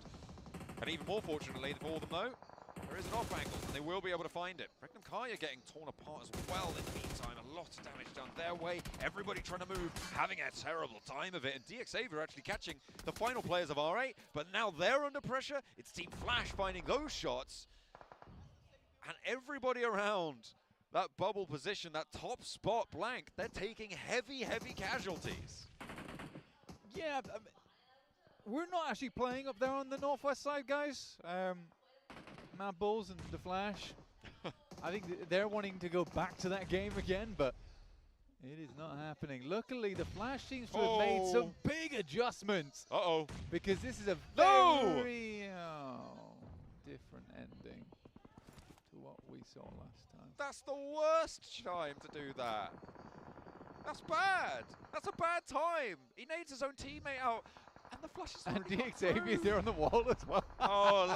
This is oh my goodness me. That is actually crazy that it's the same setup but just shunted over a couple matches.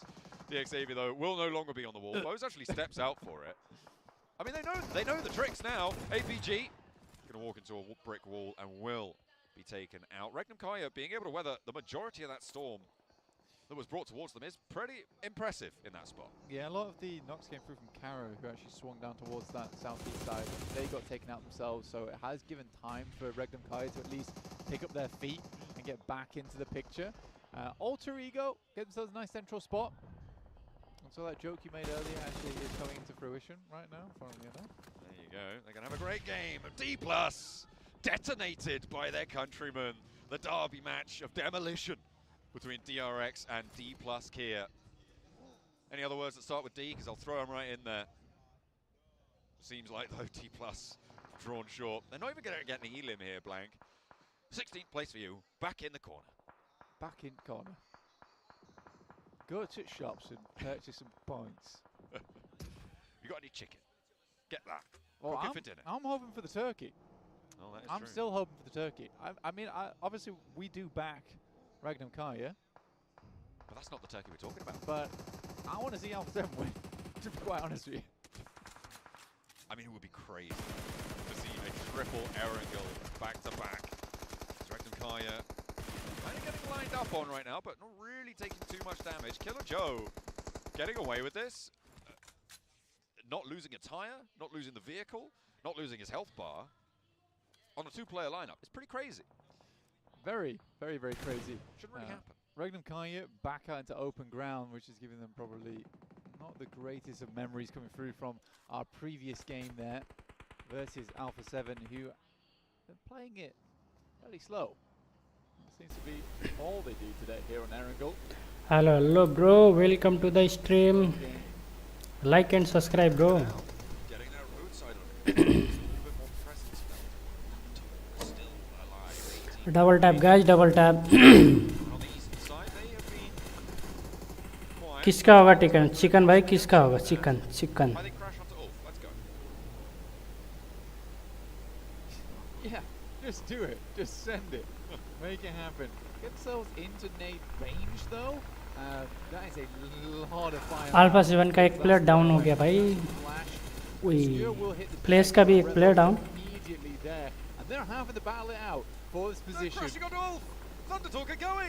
वही भाई साहब कितने player है. Wolf Alpha 7 Secret team Alter Ego Wolf भी है इसमें, Flash भी है इसमें. 5 team. Kind of know the personalities now from Thunder Talk. I thought, what's the most unreasonable thing for them to do? Yeah. वो alpha 7 का एक player down किया फ्लैश ने. Manifesting within the team this time around. We're in 24th minute. वो third party यार. गोटलेट third party आने दे. Alpha 7 may be looking at third party, but they're looking for their own res in the meantime. Thunder Talk वो है overwhelmed. Alter ego का एक player down हो गया भाई. Team secret all dead. 7 do go down to just 3. Not impossible. Not impossible. Team secret भाई 3 किल के साथ में गया. वो यहाँ पे साइलस ओए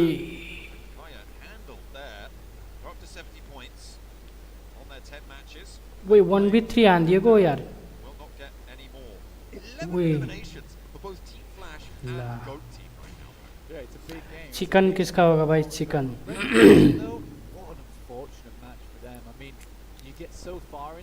जोन तो अल्फा 7 पे है भाई. गोट भी है. 3 प्लेयर है पर DRX और गोट पे ही ज़्यादा चांस है भाई. गोट जोन में भी है.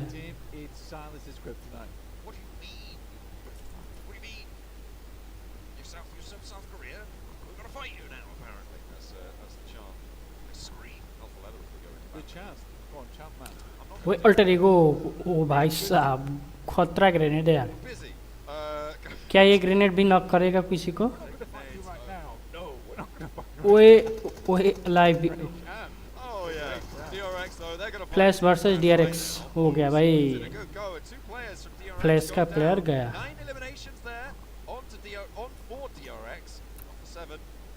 अल्टर ईगो का भी गया भाई. 3 टीम अलाइव. चिकन भाई अल्फा 7 के पास भी है. वो भाई साहब गुड 14 किल के साथ में यार. क्या कमबैक गेम हो सकता है.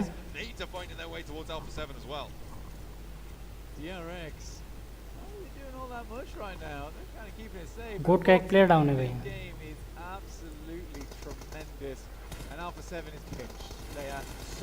वही अनदर नॉक. ये गोली का है भाई. वही गोट का एक और प्लेयर डाउन. वही DRX का स्लैम आ गया भाई.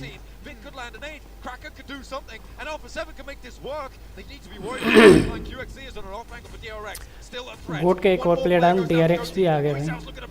गोट खत्म है भाई. Oh my god. DRX able to do गोट का प्लेयर डाउन.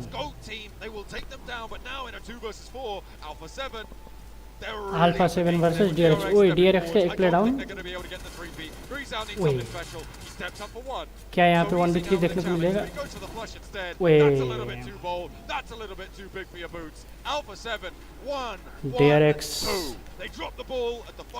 DRX का कमबैक हो गया. And they're on the hunt. Alpha 7 unable to topple the Thailand territory here and grab that turkey in those end games. I mean, it looked very, very close. It looked very, very cool, but it wasn't quite happening. Alpha 7 का chicken miss हो गया यार. A chicken dinner into a second place is still pretty dang awesome. That's pretty dang awesome for Alpha 7. DRX, they're on the chase once again. It's a team that you can't count out, and is it going to be 2 South Korean wins in a row here at PMGC, but from 2 separate teams?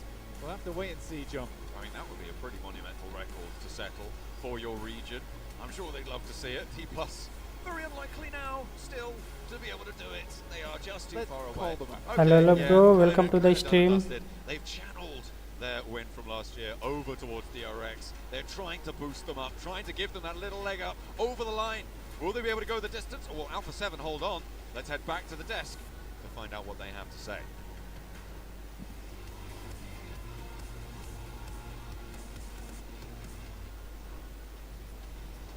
It's DRX to pull out DRX का the slam भाई last यार Aaron Gale here for day number 2. This was the match of 9 किल था भाई DRX का I mean, the Western tsunami here was DRX. They एक would knock. see you, would be swept under the rug instantly. यहाँ पे They were कितने doing किल उठा भाई so 2 many तो good वो plays. हो गया I love especially how QXCZZ, normally one of the top वही braggers, he was 13 setting 10 the 23 offensive point के play. साथ He में was हुआ भाई creating chicken dinner so much information for his team, denying rotation paths for their enemies, and looking at the end there. As you said, third party, fourth party, fifth party, sixth party, seventh. How It's a far can you go? party. 16th party at the end. What? One team that was blessed by all those third parties, fourth parties, fifth parties was Alpha 7, but we'll talk about that later because you said it honestly, Max.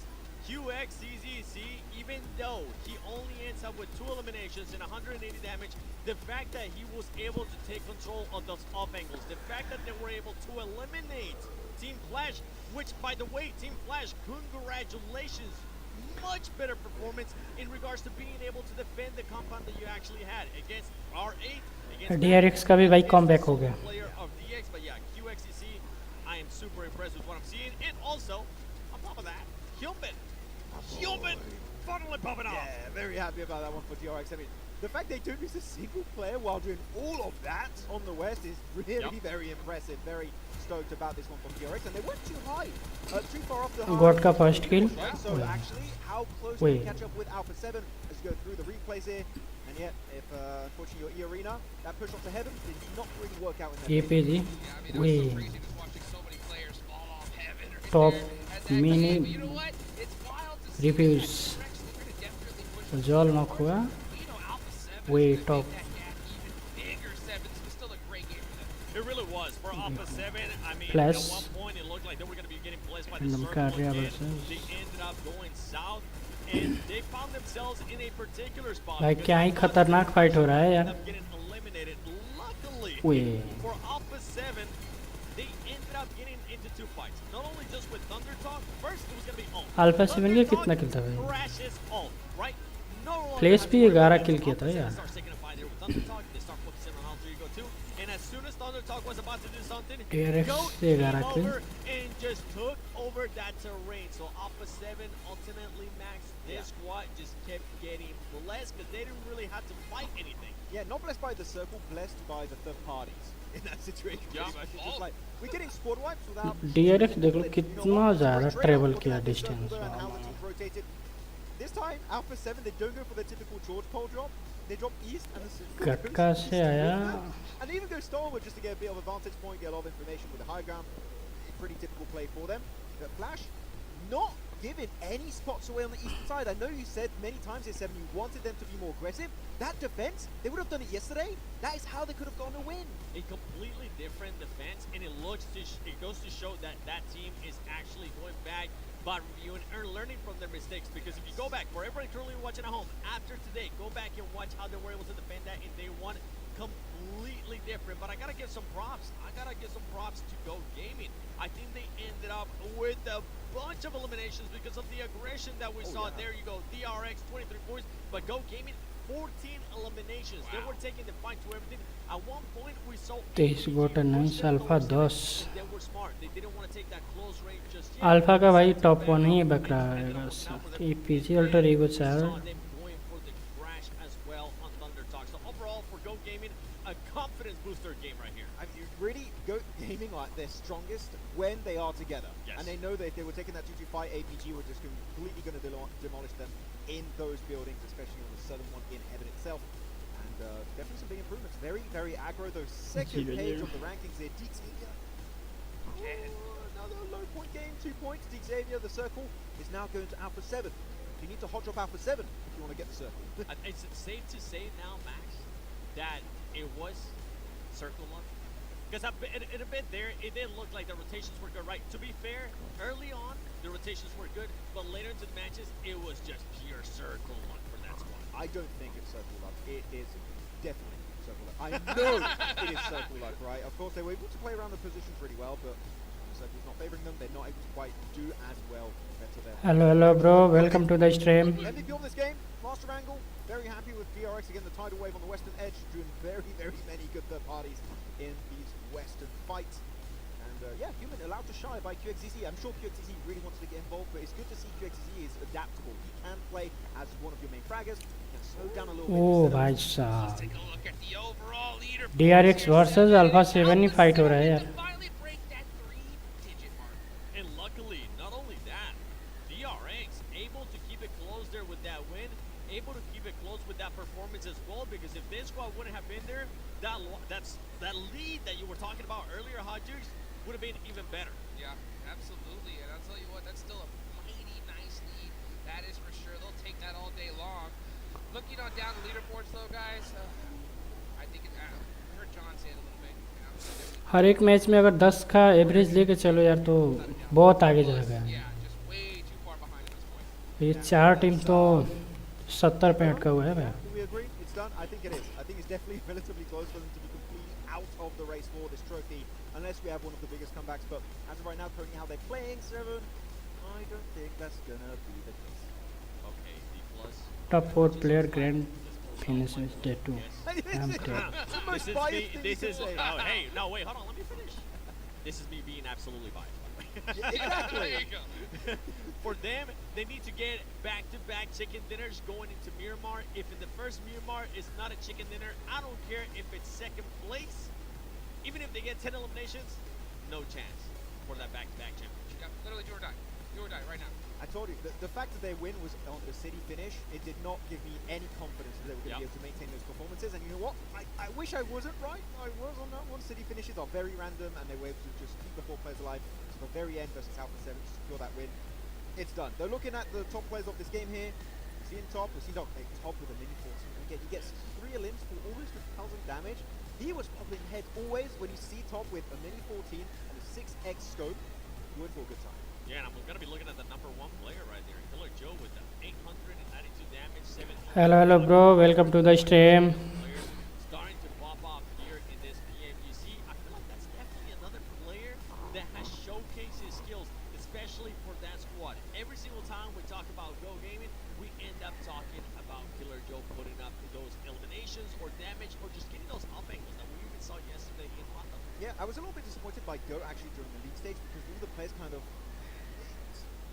had similar performances. No one really stood out. We didn't have that big MVP contender for the squad. We have that now in Killer Joe, which gets me excited of can we see him maintain these performances going into the next few matches. Miramar for today. His name on the map here.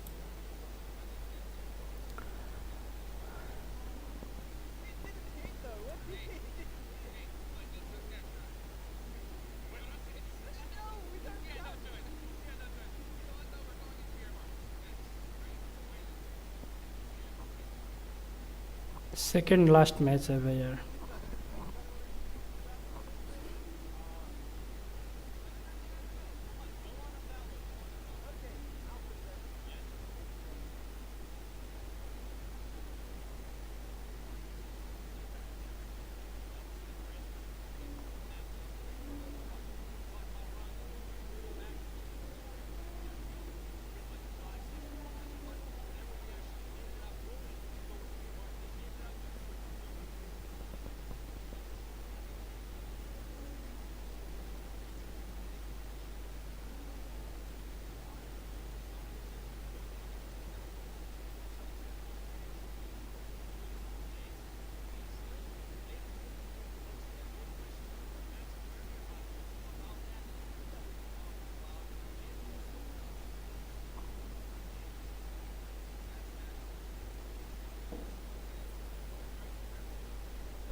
Hello bro, welcome to the stream.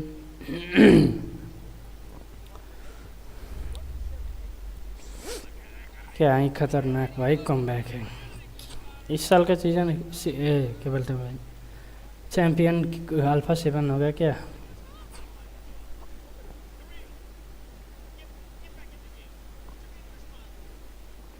2 chicken dinner उसके नाम है भाई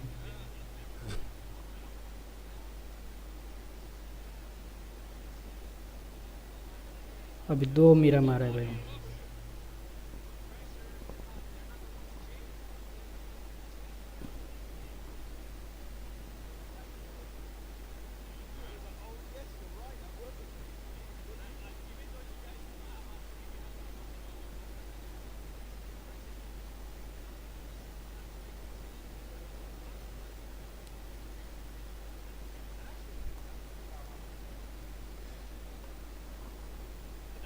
hello bro, welcome to the stream.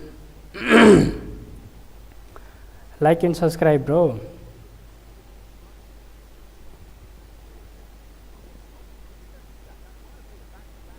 इस साल का champion कौन होगा भाई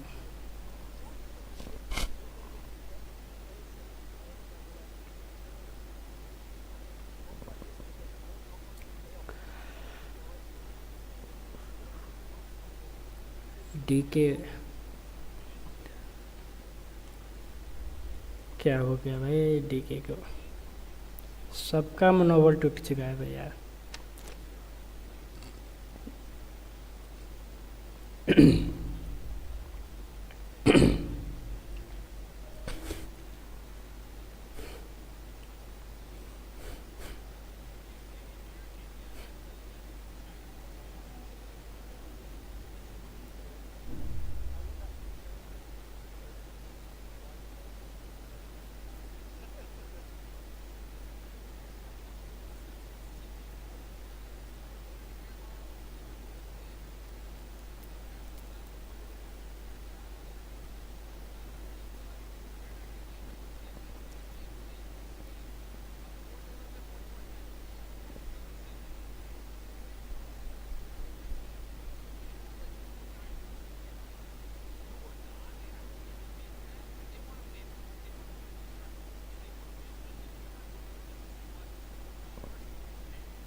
डीके नॉल bro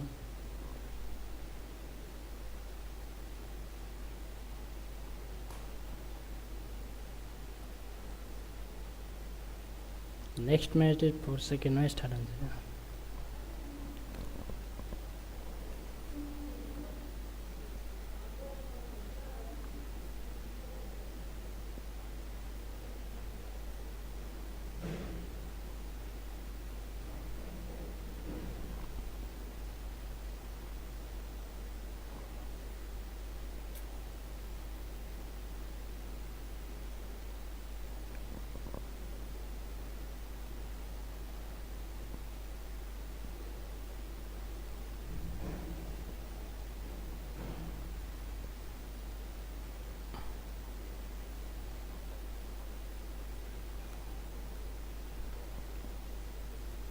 एपीजी को भाई एक चिकन चाहिए यार डीके सबसे लास्ट में डीके है यार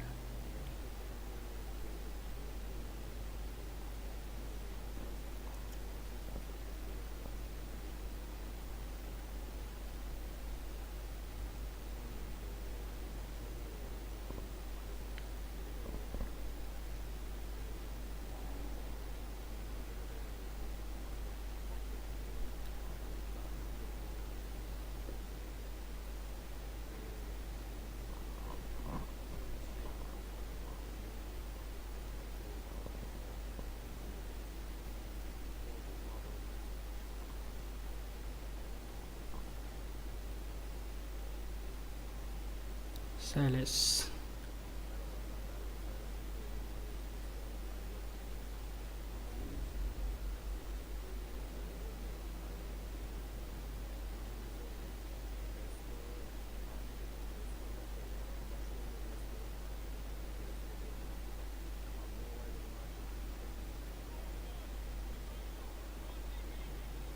2000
Bentar.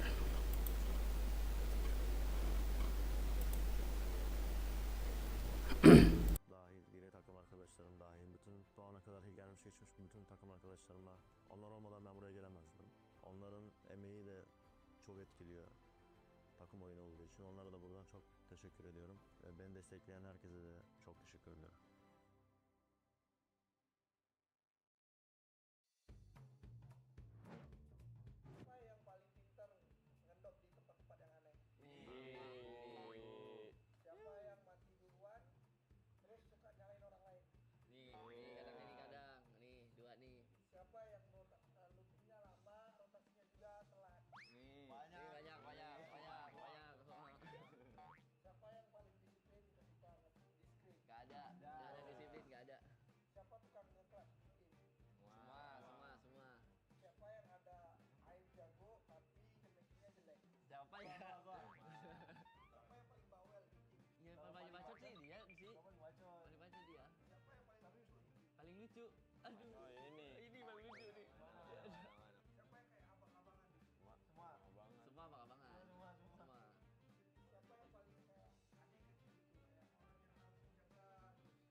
Rosemary. Rosemary. Siapa yang makan paling banyak? Rian kayaknya deh. Moana, Rian nih, dua nih. Siapa yang paling bersih orangnya? Oman paling bersih. Oman paling bersih. Sumpah paling bersih. Siapa yang paling gampang ke distract? Siapa ya? Kadang anak-anak ada sih semua rata-rata. Tapi semuanya ada. Semua. Siapa yang paling banyak fans? Oh, masih Rian. Itulah kita permainan kita tadi yang kalian udah tonton. Terima kasih banyak dan see you. Kita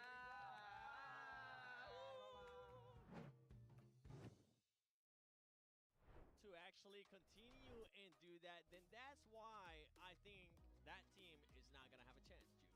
Makes total sense. Yep. I mean, when you really look at it like that, there's some point analysis. Yeah, I love how in depth he went the entire time. That was like the best 5-minute point I've ever heard in my life. I love like it. life changing, really. I love it. But you know what? Maybe people that are just tuning in. Yeah, maybe people that are just tuning in right now. Could you mind repeating yourself, Sam? Yeah, give me a second. I need a sip of water after that 5-minute spell I just did there. Yeah, that's right. That's right. Well, you know what? Actually, we got 45 seconds left into the game. We're going into the first Miramar, Max. How excited are you?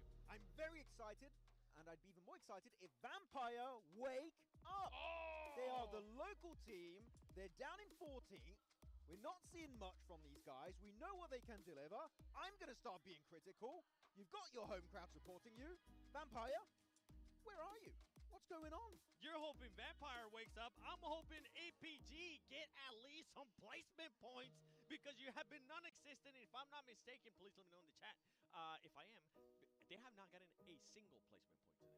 Well, you know what? It's time to heat things up. Let's get into the action. We're about to head into the sandy desert of Miramar. And I think that's a great call, Max. I think that's a great shout for teams that you're looking at. Any other squads you could possibly be looking at as well? I was going to say Team Flash, but they're kind of on the up and up, right? Playing more aggressive. I'm liking it. And they're going to be looking to get some big improvement, maintain their aggression. Yeah. But D+2, I mean, every team at the bottom I feel like should not be there, but this is because this lobby is so bloody stacked, man. Everyone should be higher up, but there's only so many points in these matches. I'm so hyped up for Miramar. I was already taking my headset off. I was cleaning my glasses. I'm like, all right, we're about to jump in. This is it. Show me another alpha. No, just kidding. I want to see, I genuinely want to see APG wake up. I think it's time. Wake up, guys. Get ready. Let's head on over to Miramar. The plane is flying. Let's go ahead and take it on over to our casters. We are getting back in towards the desert for possibly our last stint here, Blank. There's no guarantee that we'll see it at the end of tomorrow. It could all come to a close early. We'll be home in time for tea. You've brought this up 5 times now. Yes, because it's very important. It's a major feature of the tournament. And tomorrow I guarantee it's going to 6 games. Okay, well, you guarantee it all you like. But it could still not be true. Absolutely. Not with Alpha 7 doing this, though. I think it's going to go to 6. It usually does. But we're in the sky right now over Miramar, which in the past was typically Alpha 7's preferred choice of sauce was Miramar. And we'll see if they can get some compliments on this condiment right here on this game, because I do think, get some more wins here, set themselves apart from the rest, and then, they prefer quite a while tomorrow. They are the only team that would be able to hit up that smash ruling. They do have that. Potentially end it all early, John. Exactly. That's what I've been saying. Now you're cutting it on. You're dancing to my beat now. Absolutely, though, with the leads that Alpha 7 have, they do have a significant advantage and put everyone else at a significant disadvantage here. And over towards the northeast side, with the circle we go. So up towards El Azahar, up towards water treatment, Cruz de Valle, up on that northern edge. Let's see if APG will indeed wake up. The desires of 7, will they be answered? Because in the party bus, it is not looking very festive. Oh, that's a bad start. Oh, they're taking a lot of damage. They are wending their way across the road, slowly, slowly. They take the damage, and they keep going. A couple more shots for Mormon. The iron sights are there, and APG on their last legs, but they're just over the horizon now. Mormon with 12 rounds left to go, looking to connect a shot, but it will not be there. How on earth have they done that? A bulletproof umbrella out the window, just about avoiding the damage that would have taken them down. Trading off beautifully, by the way. If either player had taken one more shot, they would have been down. Yeah, what a crazy escape that was from APG. You are right, they were definitely on their last legs, and they'd gone through at least 6 pairs by the time they got to that point. Wow, wow, wow. Not really sure I can congratulate them on that either. Yeah, no, I think you're right. A bit of an unlucky streak there coming through from EA. Not quite able to get those final shots in. Wow, you hit some, you miss some. They missed quite a lot, though, didn't they? I think the bus took a heavy hit for them as well. I think it was probably the perfect vehicle to have.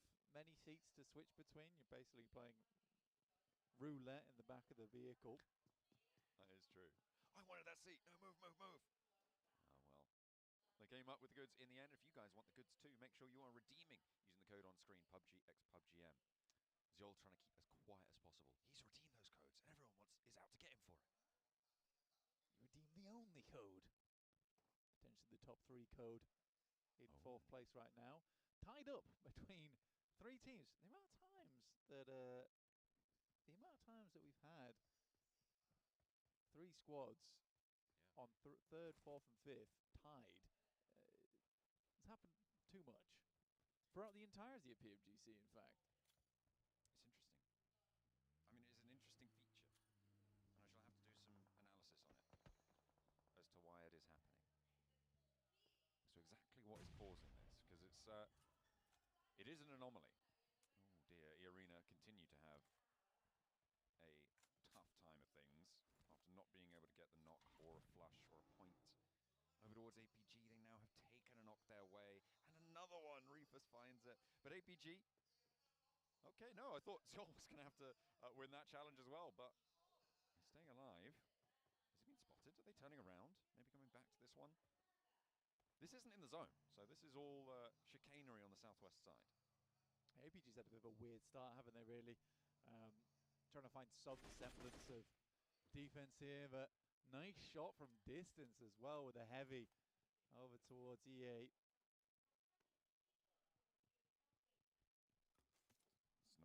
It's not been a good start to the match. E-Arena and Vampire, the two home ground Thailand teams, are getting punished right now. 13th and 14th on the tables. It is not going to be a fun experience for them. And they are very limited in their possibility of getting up towards that top side now. At this stage, it is going to start to be more and more of the tables counted out in terms of getting up towards that first place position. And I think it feels like Kara and Vampire have joined that number alongside DK. E-Arena, they are very much on their last legs. If they don't do much by the end of the day, I'm counting them out too. Yeah. And beyond that, the same will start to happen. I mean, it's very, very, very cool that D plus Kia managed to make it here, but it's very, very, very uncool to end up in first place last year and then finish in 16th the year after. That doesn't feel great.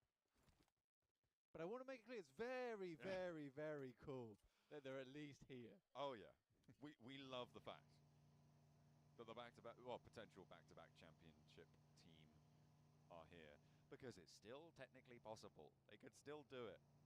Can you imagine? Goodness me. They could do it in 2 games, mathematically. Yeah. Because you can get 10 placement points and up to 60 elim points in a match.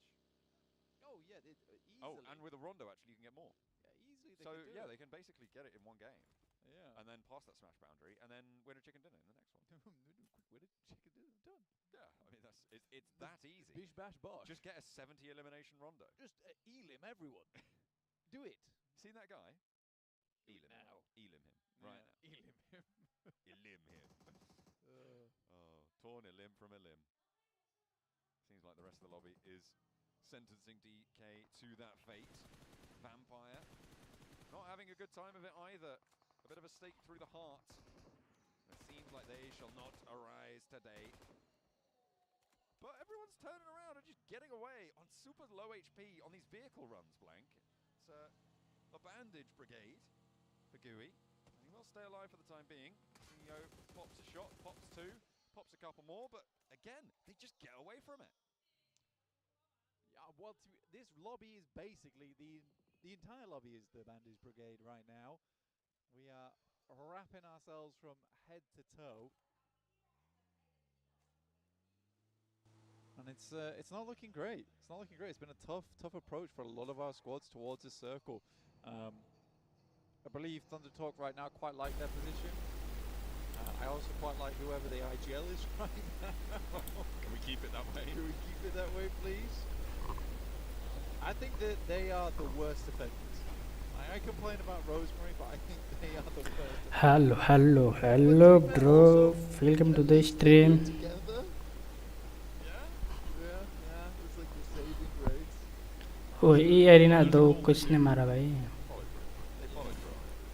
I have seen actually some chats online about Rosemary at the moment, and you know it's good. सभी बंदे zone में यार.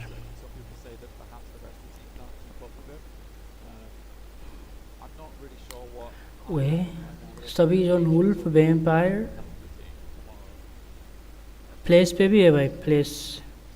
They're on 69 points right now. All 3 in 6th place. Hello bro, welcome to the stream. But for Indonesia, it's a ridiculously good result. Yeah, it's a brilliant turn up. It's something we've been waiting for a while now. So being in and amongst. क्या यहाँ पे wolf versus vampire देखने को मिल सकता है? Very close to the podium, right? नहीं, follow back नीचे वाले कंपाउंड होल्ड कर ले भाई. TRX, they're definitely not. APG किधर है भाई? For the time being, but they can slowly, incrementally make their way up there to join. You can do it in 2 games. Yeah. No. You can actually do it in 2 games. This is not like joking. You can do it in 2 games. Wait. Alter Ego versus DK.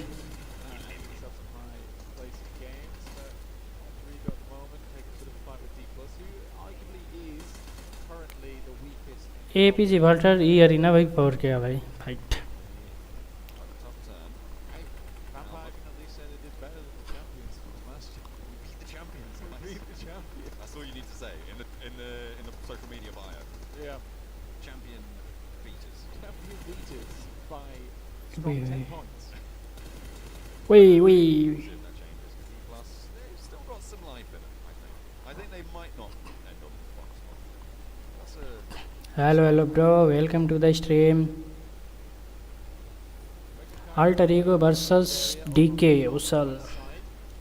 Rosemary versus DK. Comfortable positions for teams, but it will keep them out for quite a while. On 7 are getting in on their northern edge, so we will have to keep them out. Luckily, the Rectifier on 7 is that at Bulls first.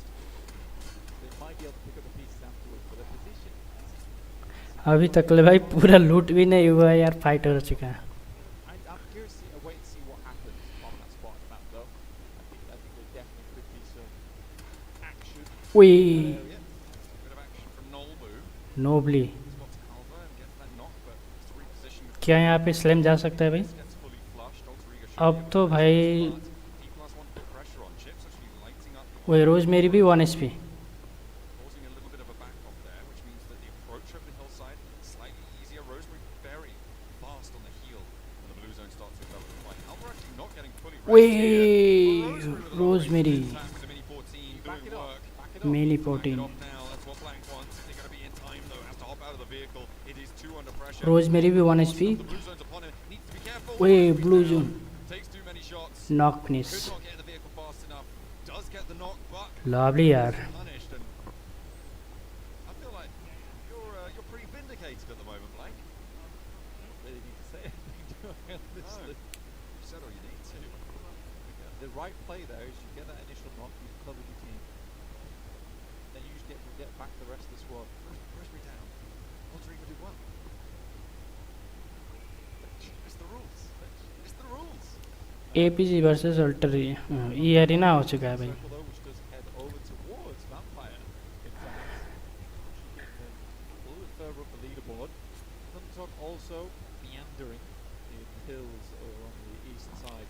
Team से बहुत दूर है क्या यार ये I do think the desk was absolutely correct, honestly, on their assessment of that team.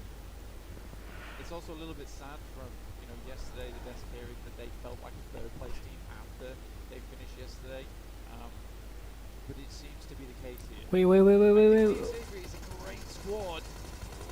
1 HP wait knock Does to catch it on the pre-fire. Nice needing to go out for the flush. hello bro welcome to the stream Down to 1. Pusher.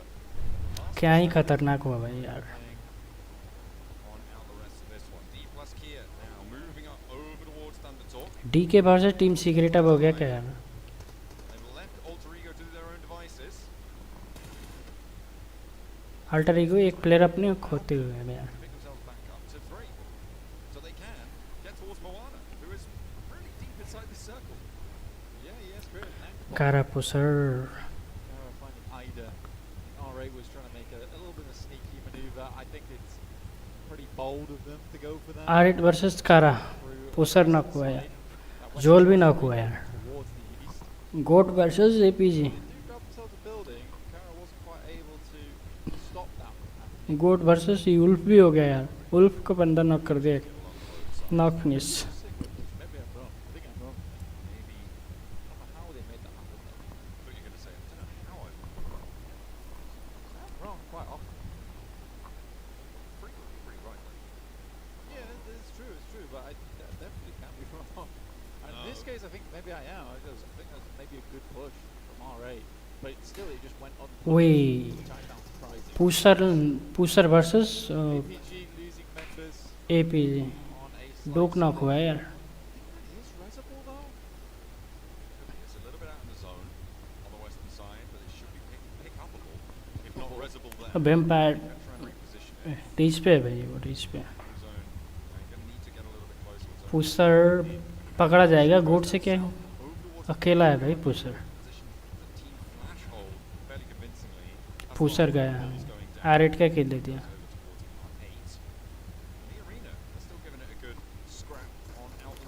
APG zone से गया भाई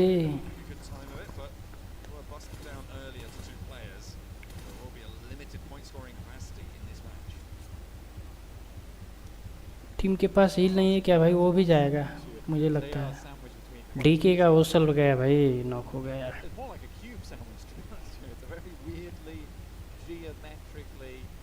वही Alter ego का player वही knock finish ओसल भी finish हो गया भाई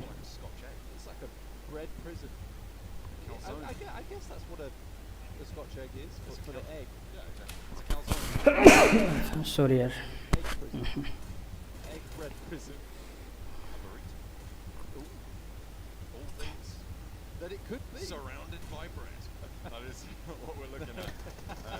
आरेट भी आ गया भाई यहाँ पे 3 बंदे का फाइट हो चुका है आरेट भी आ गया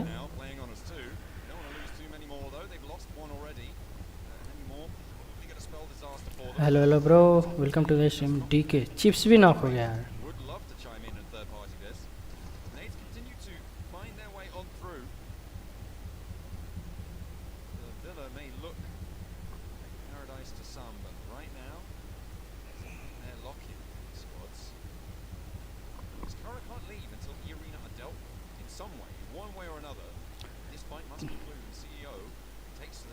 वो भाई साहब पहले से ही टिप्स ट्रिक्स ला कर बैठा हुआ है भाई यहाँ पे सीओ ओए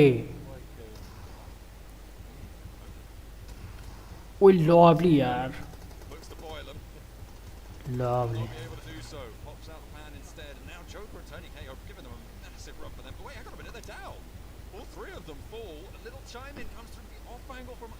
कारा का पोस्टर में चिप्स जॉन ले गया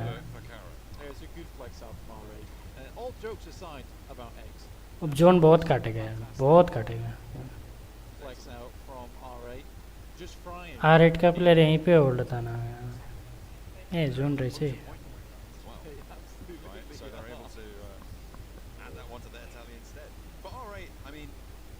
This was a surprise team, right? Coming in as top spot from the Gauntlet. It doesn't seem like they've kind of lived up to that target, but they definitely have shown a lot of potential, right? Specifically, a lot from Amor. The guy has been a massive clutch. The issue is that they haven't been able to channel that in the right directions, to the right situations. It seems like he is always having to clutch rather than being able to perform as a solid alone. Yeah, I'd agree with that. I think that Amuri right now, if I'm looking at this objectively, I would say Amuri is really the only player here who is up to standards of a PMGC. I think that the rest of the team all has a lot of experience on side. I think for Marth, you could say that as well, to be honest with you. But I just think this team needs a little bit more experience on side. Ida has had a lot of experience in the past, but at this level, maybe not, right? However, the potential could skyrocket for this team over the next year. They could even make it happen on this PMGC, you know, if they're able to find the right zone, the right circles. But my point stands, for our rate, there's still a lot of potential for this team. And just because Murray is clear ahead of the rest of them, in my opinion, doesn't mean the rest of the squad can't get there, because they absolutely can. Ida can. Prestige, long history. DX versus Alpha 7 हो गया यार. I think the Marth, you know, taken under the wing of a Murray, so could be that guy. The clutch moments, much like Mafioso used to be for Alpha 7. Grenade आते हुए उठा लिया teammate को अपने यार. Hello bro welcome to the stream. APG zone से बाहर है भाई ये. वही डीआरएक्स ले आन भाई. एक चिकन निकाल ले DRS APG top dog. I feel like I've gone so hard on Rosebery today. I've tried to make it clear that I think he's fantastic. वही यार इसी साइड आ गया भाई. I'm gonna leave that to you. वही कहाँ को आंधी से. वही ला ला ला ला ला ला ला. वही गोट का लास्ट प्लेयर है भाई.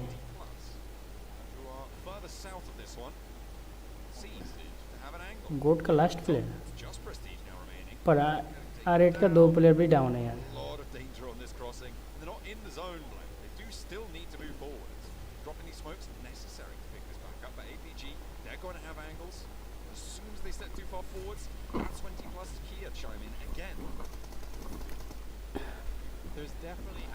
अल्फा 7 का प्लेयर डाउन हुआ भाई.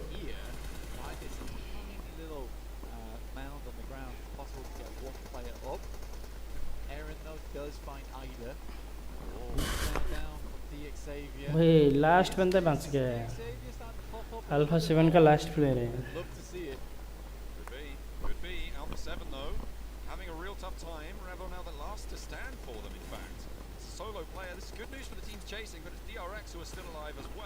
लास्ट प्लेयर बच गया है. वही 0 पॉइंट के साथ में बाहर.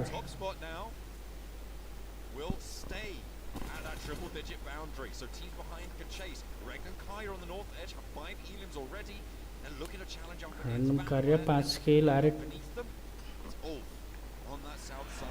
4 किल एक पे.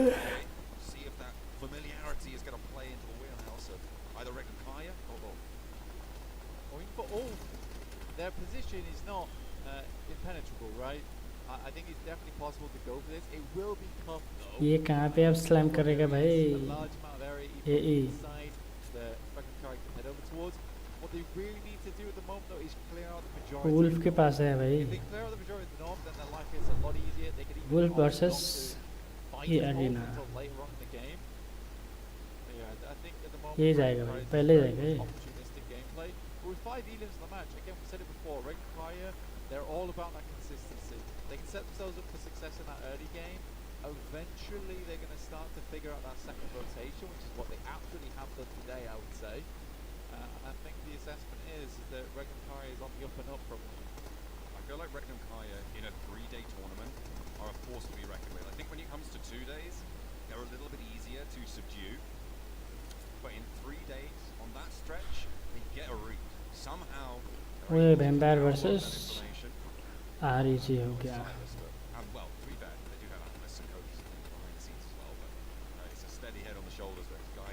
वेम्पायर का भी 4 प्लेयर लाइव है भाई. ग्रेनेड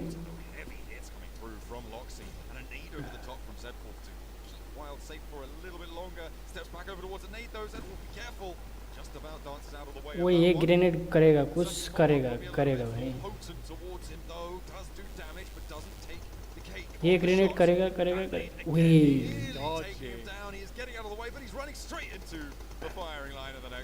लेजेंड मूव पे चला गया यार. पर बचा नहीं पाया.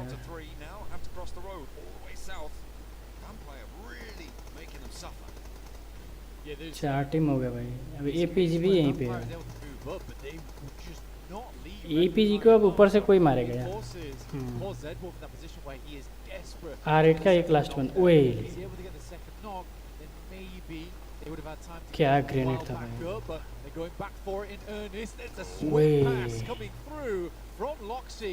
That makes life so much easier now for Regnum Kaya. And they go for another one. Gooey down as well. Zedwolf does get knocked, and it's a 1 versus 2 now on the challenge. Vampire caught lacking. Will not be able to pick up the teammates now. It's all up to Miaula as he goes out wide with the shotgun shells. Trying to play close range. Zedwolf needs to get picked up fairly quickly. Under the shutdown there comes through from Silas. Able to stop the funny business. They lose Wild, but they stay alive as 3. They're up to 7 elims now, Blank. Loxy just smearing that blood. Team Secret versus DK. DXAD getting backed up the position from Thundertalk, who are shifting into gear sighting. Alter Ego का एक player down है भाई. तो Xavier not connecting, but they use it as cover. Moving forward, that short plateau really stopping them short, and actually APG chiming in. That is bad news for DXavier. They lose one, very unlikely to be able to stick around. Double tap guys, double tap. For that revive. D plus also trying to step towards Paragin, but Oi. Nobu just about able to win that trade. Thundertalk might try and step forward, Fight take देख लो that point भाई. away from them. But no, a second Elim found. It is, however, just Nolbu now left standing on the south side for D plus. And Flash is in his way. It's unlikely that's going to go through. I got worried for DXAV there because it did feel like Thunderdog was just going to set it. Luckily they did it. But Ulf, they actually have a lovely spot to work with. And I think that for Ragnar Kaya, their option here is sort of to crash the arena. Wait, DK. Also going to have sightlines over towards us. This is a very tough push for them.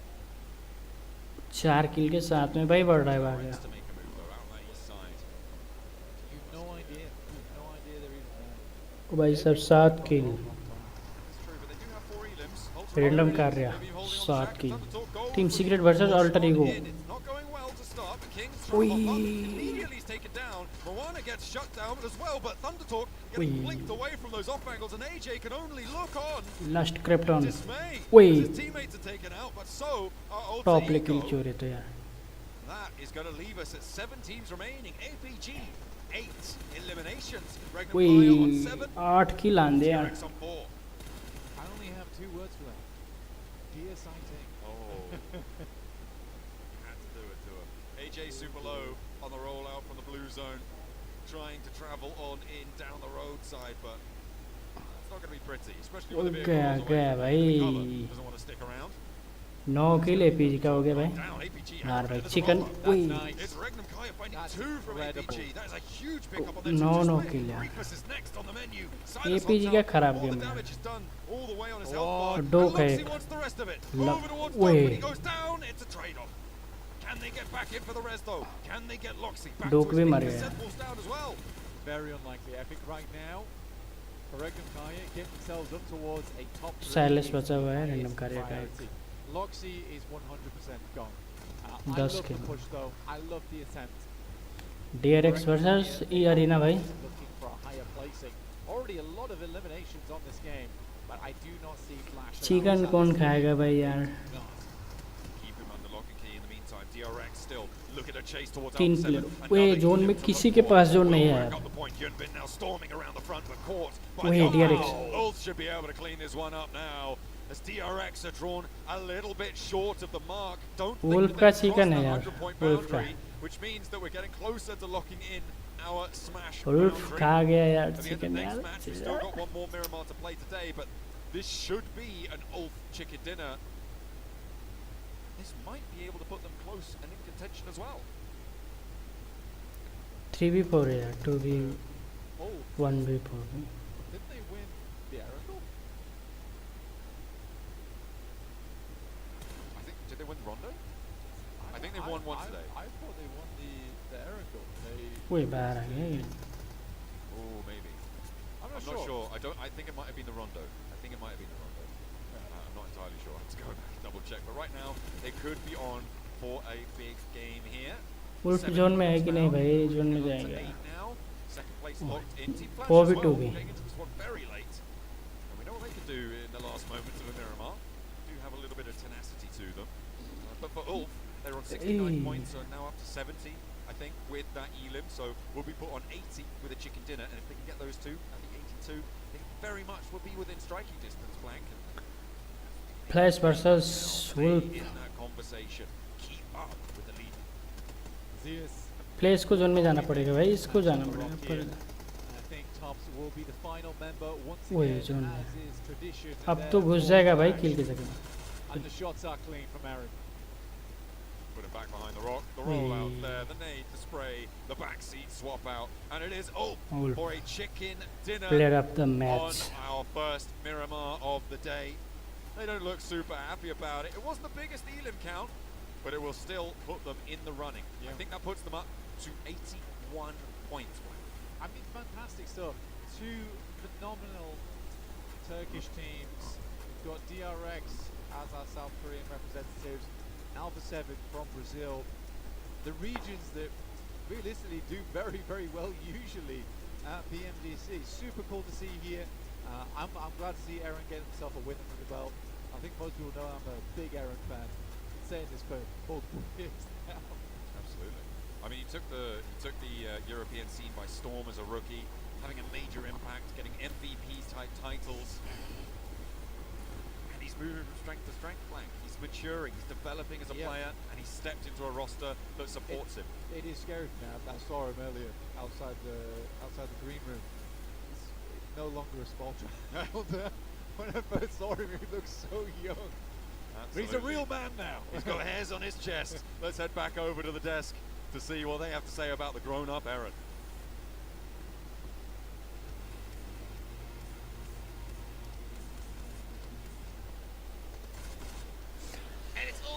Like and subscribe, bro. 8 eliminations. Not gonna lie, very straightforward game, right? They're not challenged on the crossroad of this Miramar match. A few teams do get close, and you know what? They do get 7 eliminations. People go 19 point के साथ में second dinner हुआ है भाई wolf का. But it's a good defense, really. The thing is, there's so little to say because it was so well set up. Right? Everyone they would see taking shots, making it known that yes, there is a full squad in this compound. You come to us, we will fight you, and we still have the resources to take on those fights. Eventually, they do even pull up with the cars, with the buggy, the roll up here into the backseat. Ketch able to find himself in that elimination, and of course the chicken dinner and the spread. Eren, the rising star from Turkey, stepping up big time with those 4 कोई 0 damage. क्या game है भाई 0 damage. 172 damage, but I'm with you, Max. Yeah, pretty straight cut win for them. In a team that's currently not on your screen that I do kind of want to highlight because I feel like they have been improving on their mistakes from day one. Team Flash, once again, able to defend against the push from Alpha 7, ends up sending them back to the lobby. Alpha 7 ends up getting 0 points in this match. And for that squad, I mean, after that fight, they were avoiding just so many fights and just moving with the circle, playing that edge, and ultimately it secures them a second place. A crazy game overall. Another team that we saw some really good effort from was Regnum Karya. Yeah, actually, northern side position, very good hold. They got a good fight with Sneaky. I was a little bit surprised. I think hello bro, welcome to the stream. Like and subscribe, bro.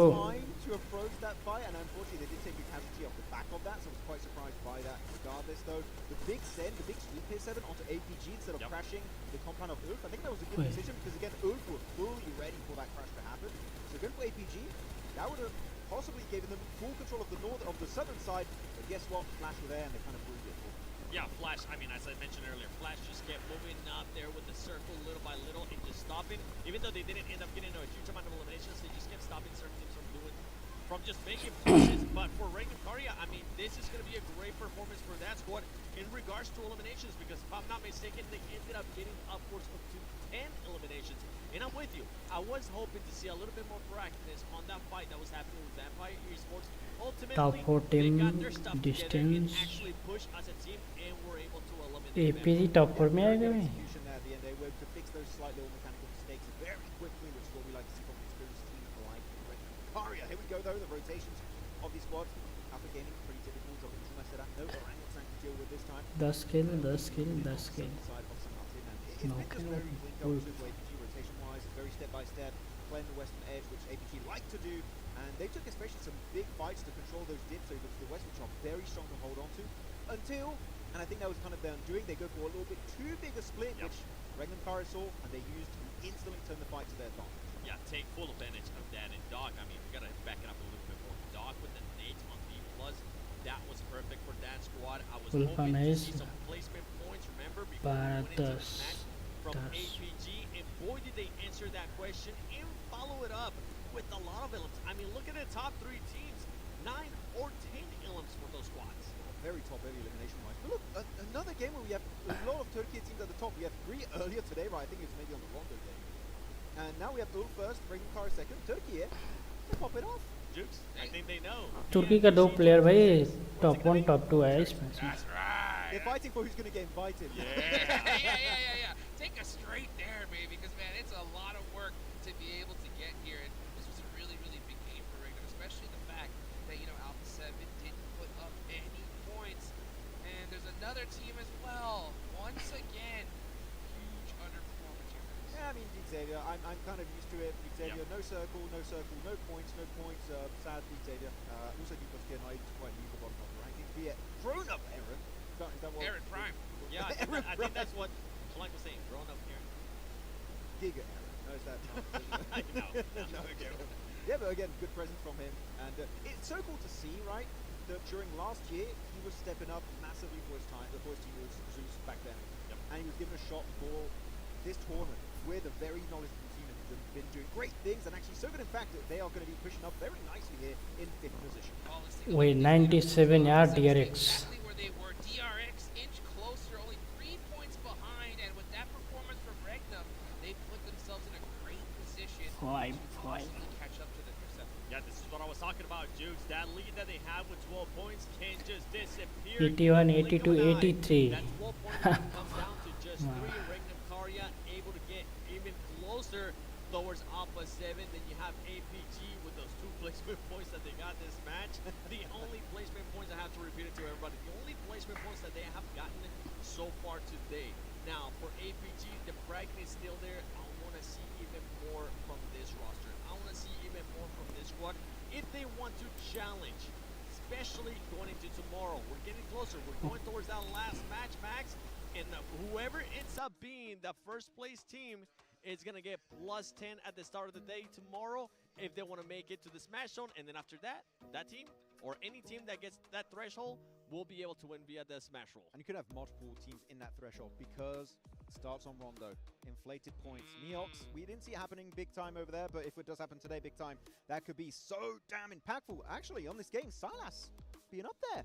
No, we've seen Wild, Loxy, we've been seeing Z-Wolf, but no, this time around it is going to be Silas. The IGL popping off every once in a while. It's always good to see Silas still performing at this level. Hey, right? Yeah, put that stamp down, right? Say, hey, I mean business. I'm here, baby. And he's putting in work.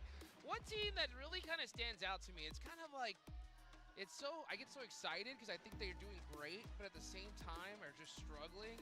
It's Alter Ego, right? I mean, we're seeing like pop-off performances from singular players. Like in that last game, you see Krypton by himself putting in work, Max, you know? But, I mean, how do you feel like Alter Ego's feeling right now, where they're at? Oh, they're getting caught a little bit mid-rotation, unfortunately. Here they were down to just a duo in a shed, which that shed was, luckily enough, still in circle very late into that game, and Krypton got an amazing Molotov and grenade that allowed them to completely outplay Thunder Talk. But yeah, the rotates here, I'm not seeing as much scouting as I saw initially at the start today. They're just sending it because the circles are kind of shifting away from them, and when you do that, you lose a player to a very good shot. When you're in a lobby like this, they see you coming by, you lose at least one player, and in this case, you lose big, heavy hitters. Yeah. Well, guys, make sure you go log into the game right here, right now, so that way you can get that mini 14 skin, the Polar Party skin. You have only until today or tomorrow in order to get it. And as well, guys, if you want to get that permanent Rev Up emote skin, you got a little bit more time, but don't waste any time, guys. Hop mid-game. Make sure you get all the goodies that we got going on right here. Last match of the day is coming up. This is the game that will set that Smash Roll threshold. I really do. It's going to be exciting because there are a lot of squads that can set it right here, right now, Max. Yeah, really. It's so close at the top. I'm loving it. So many different regions, too, currently in the top 4, which I'm very excited to see how that's going to be working out. But looking at Alpha 7 still right now, they're the ones that can be setting that threshold super high, trying to distance themselves from those teams that are also near the podium or in the podium. So how high is it going to be? And are we going to have multiple teams like 10 plus somewhat points away? Because that, I'm telling you, sure, this game is very important because, as you said, it sets the pace, it sets the point threshold for the Smash Zone. That Rondo tomorrow, you're going to see teams go ballistic just to try and get in that Smash Zone early on. And one team that hasn't been performing well in that Rondo, at least so far in the past 2 days, Alpha 7. So we are hoping that today they finish off strong here in Miramar, especially for all the Alpha 7 fans out there.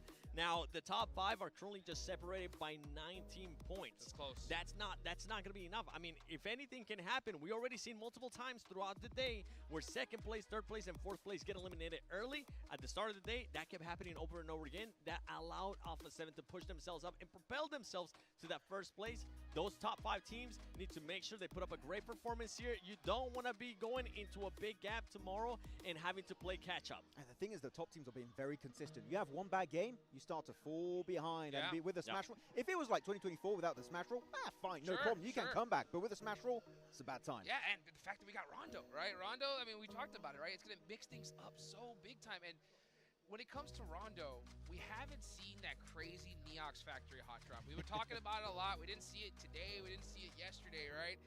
With teams especially, right, that need a bunch of points. what do you got to lose at this point? I think tomorrow they have to do it. Yeah, I mean, you could if you're at the bottom. I don't think the teams that are close to making in the Smash Zone want to go Neox. I think it's too risky, because if you lose it out, you're not in the Smash Zone for another maybe 2 games, right? Yeah. I would recommend not going for it. You can do what Team Flash did during the league stage, which is you wait outside Neox Factory. Whoever tries to leave, you third party it, you shut down that rotation, get easy eliminations.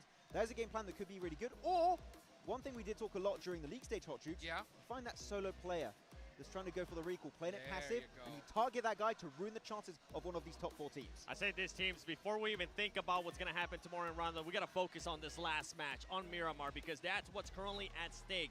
They need to be able to put up the points. They need to be able to do whatever it takes to make sure they are within contention. I mean, you can see just how crushed DX has looked throughout the whole day. They just haven't looked like themselves. They haven't played like themselves, and it has to do because the circle hasn't been really favoring them. They haven't been rank pushing. If we had to compare 2 teams, Max, I would say DX Xavier yesterday, bronze rank pushers. Today, Alpha 7, conqueror rank pushers, because whenever they were placed by the circles, it wasn't just the placement points that they were getting, they were backing it up with eliminations. It was an ultimate Royale lobby.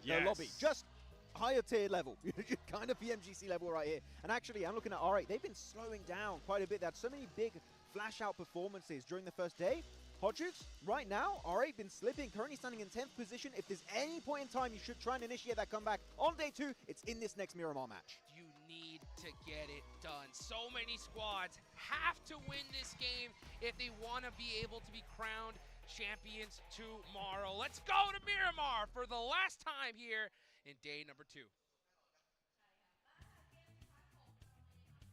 One more shot to set the Smash boundary. That's right, I'm going to talk about it again, and you can't stop me, because it is going to be locked in at the end of the game.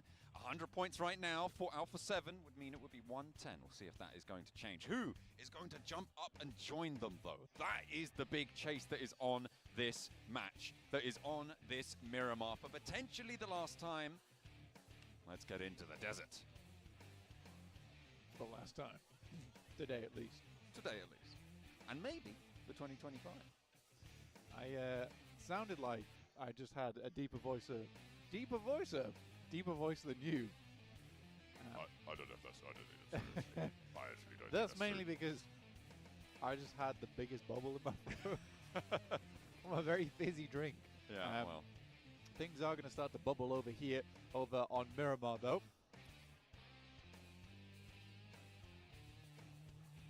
Are you going to say something, or should I start talking? You're holding your finger out. I was like, I have something. Okay. I did have something. Do you know what it is? I did have something. As the Max man was saying, this is sort of like an ultimate Royale lobby, and I'm like, okay. No, Max. This is PMGC. Oh, well. What's the difference? There's a lot.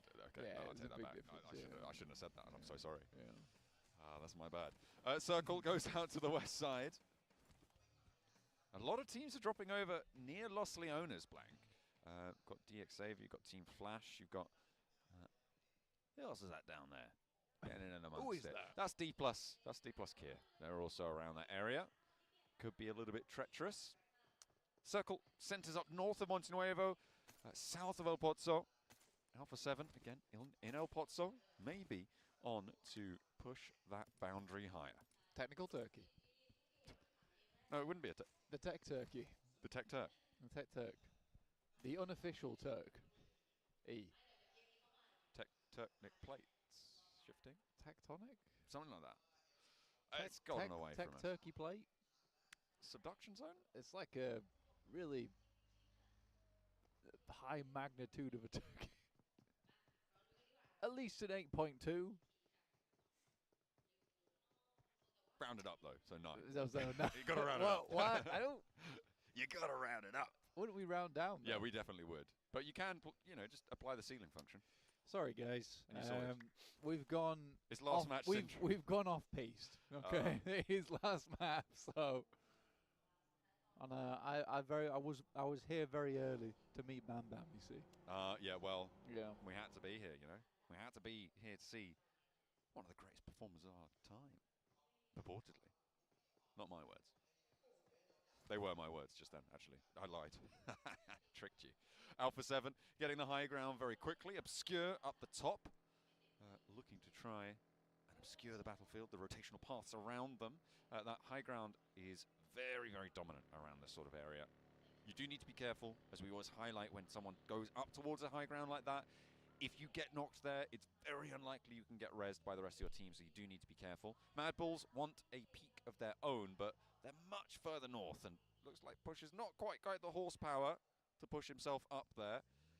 If he had a Mini 14 with a Polar Party skin, he'd look pretty cool while he's up there. Actually slams it in reverse and might be able to get up after all. But you guys can claim your free Polar Party skin for your Mini 14 by logging in today or tomorrow. After that, won't be available for free on that deal. Will not be there for you. An emote as well, you could claim that. And that one will be available all the way up until the 25th. So you don't have quite as much of a hurry on for that. You do not, but still do it. Just like Pusher on the peak of this mountain, that Polar Party Mini 14 skin is peak. So make sure you pick that up. Like we said, not a lot of time left on that one. Obscure Mini 14 as well as an SLR.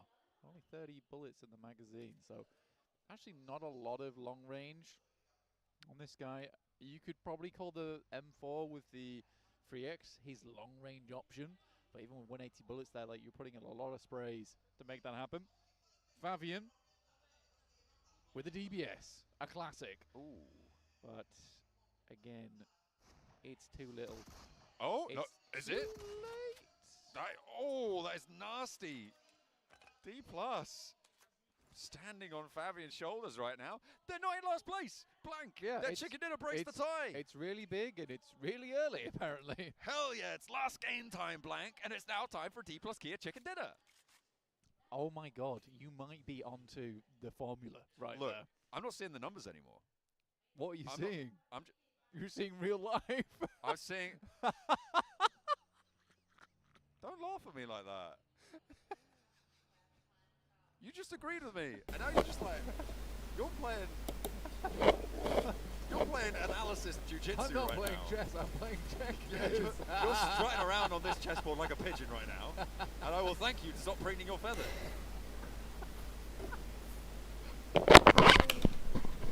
It's not.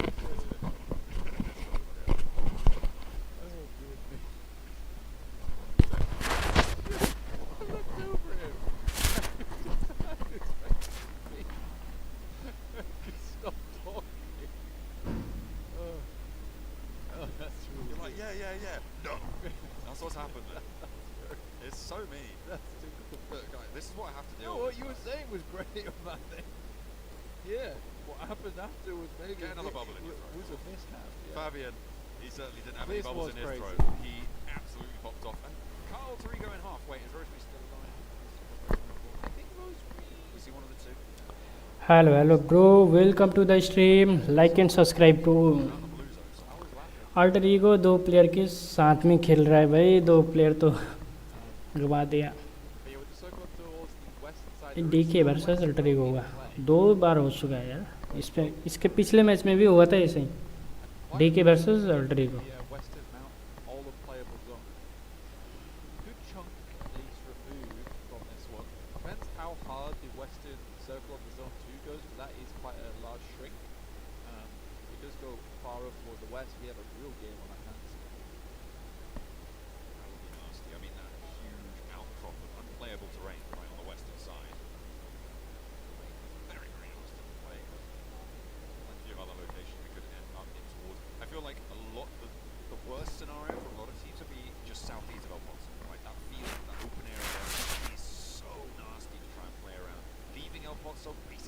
ये last match है भाई. अब किसके chicken होगा यार.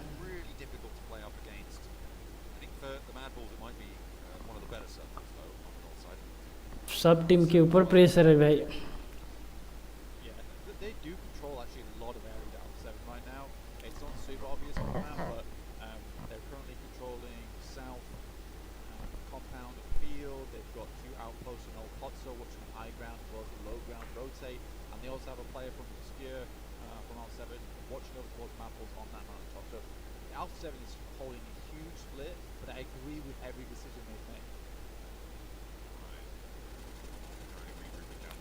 Wait, Team Secret versus Kara. Now, bottom of the table bandits looking to try and launch themselves up against the Chaos Mongers of the lobby. Thunder Talk. South side of San Martin, north of Picardo. Hello, bro. Welcome to the stream. Like and subscribe, bro. Mad Bulls territory. Let's get a carry on. Let's get these roads rolling with players right now because they are going to be chock-a-block the traffic. It's going to be rush hour, Blank. Everybody moving north. वही alpha 7 का एक player down हो गया ए flash flash का हुआ है sorry Oh my god, it's happening. I do think that Thunder Talk as well as DX might clash into one another. I'm almost sensing the wide ramp. Rotation में ही कितने बंदे मर जाएंगे भाई यार जैसे अभी वो फ्लैश के साथ में एपीजी ले जा रहे को कि कॉलेज जा रहे को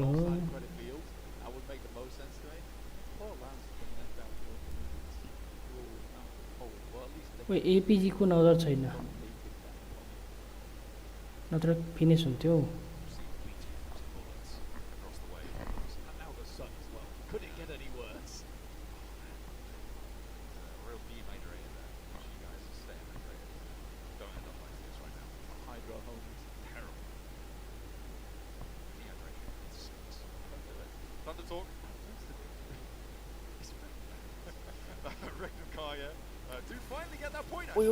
कारा वर्सेस टीम सीक्रेट हो सकता था भाई फ्लैश का टीममेट भाई मर गया बस कोई भी नहीं बचा पाया अल्टर ईगो वर्सेस डीके फिर भी हो गया यार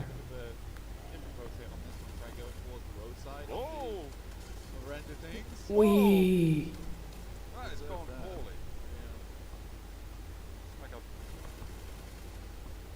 1v2 lovely यार लास्ट बंदा बचा है hello bro welcome to the stream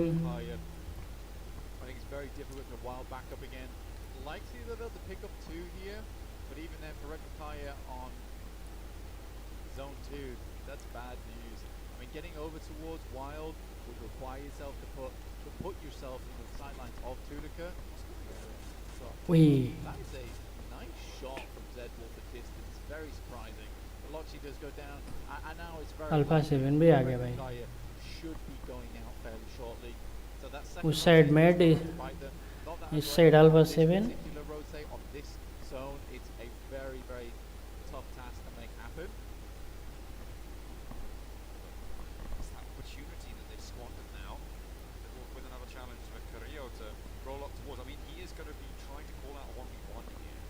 Carrillo does have the cover from range. You can see Breeze out and Revo. क्या ये ग्रेनेड कुछ कर पाएगा? वे थोड़ा सा बच गया.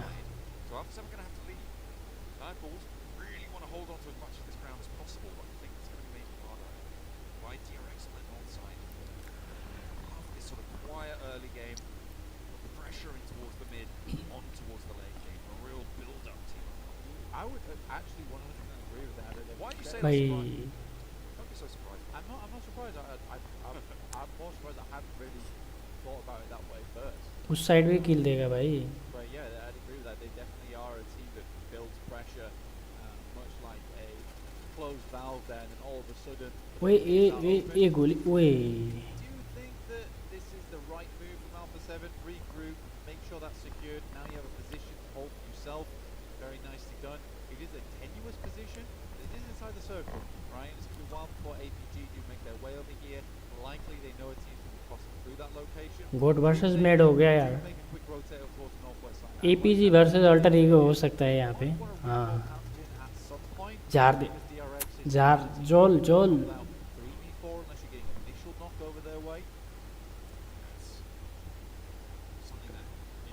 फ्लैश वर्सेस वुल्फ हो गया भाई. वही अल्टर एरिना के पास में आ गया पर कोई भी इंटरेस्ट नहीं.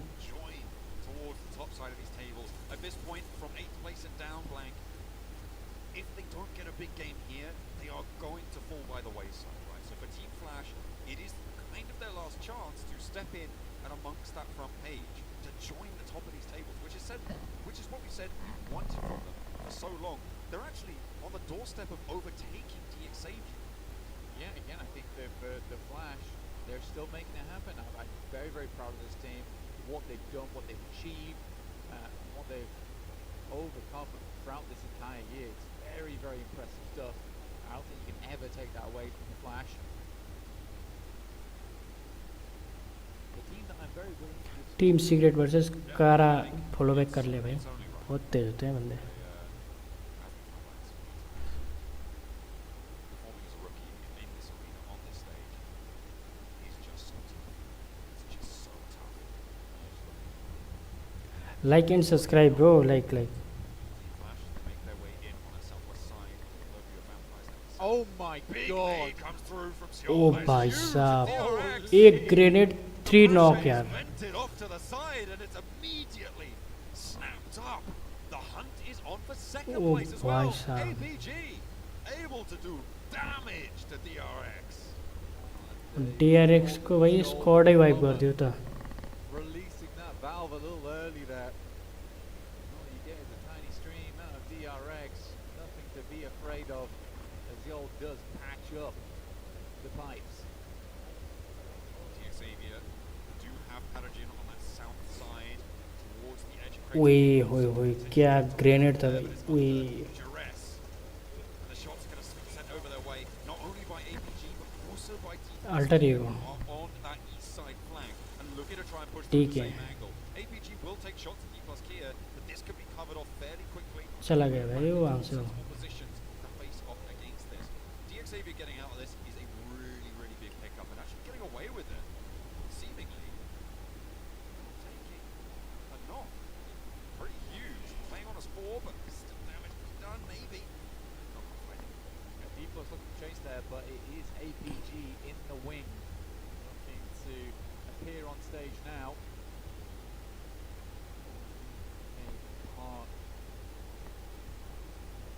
See what D plus can get done.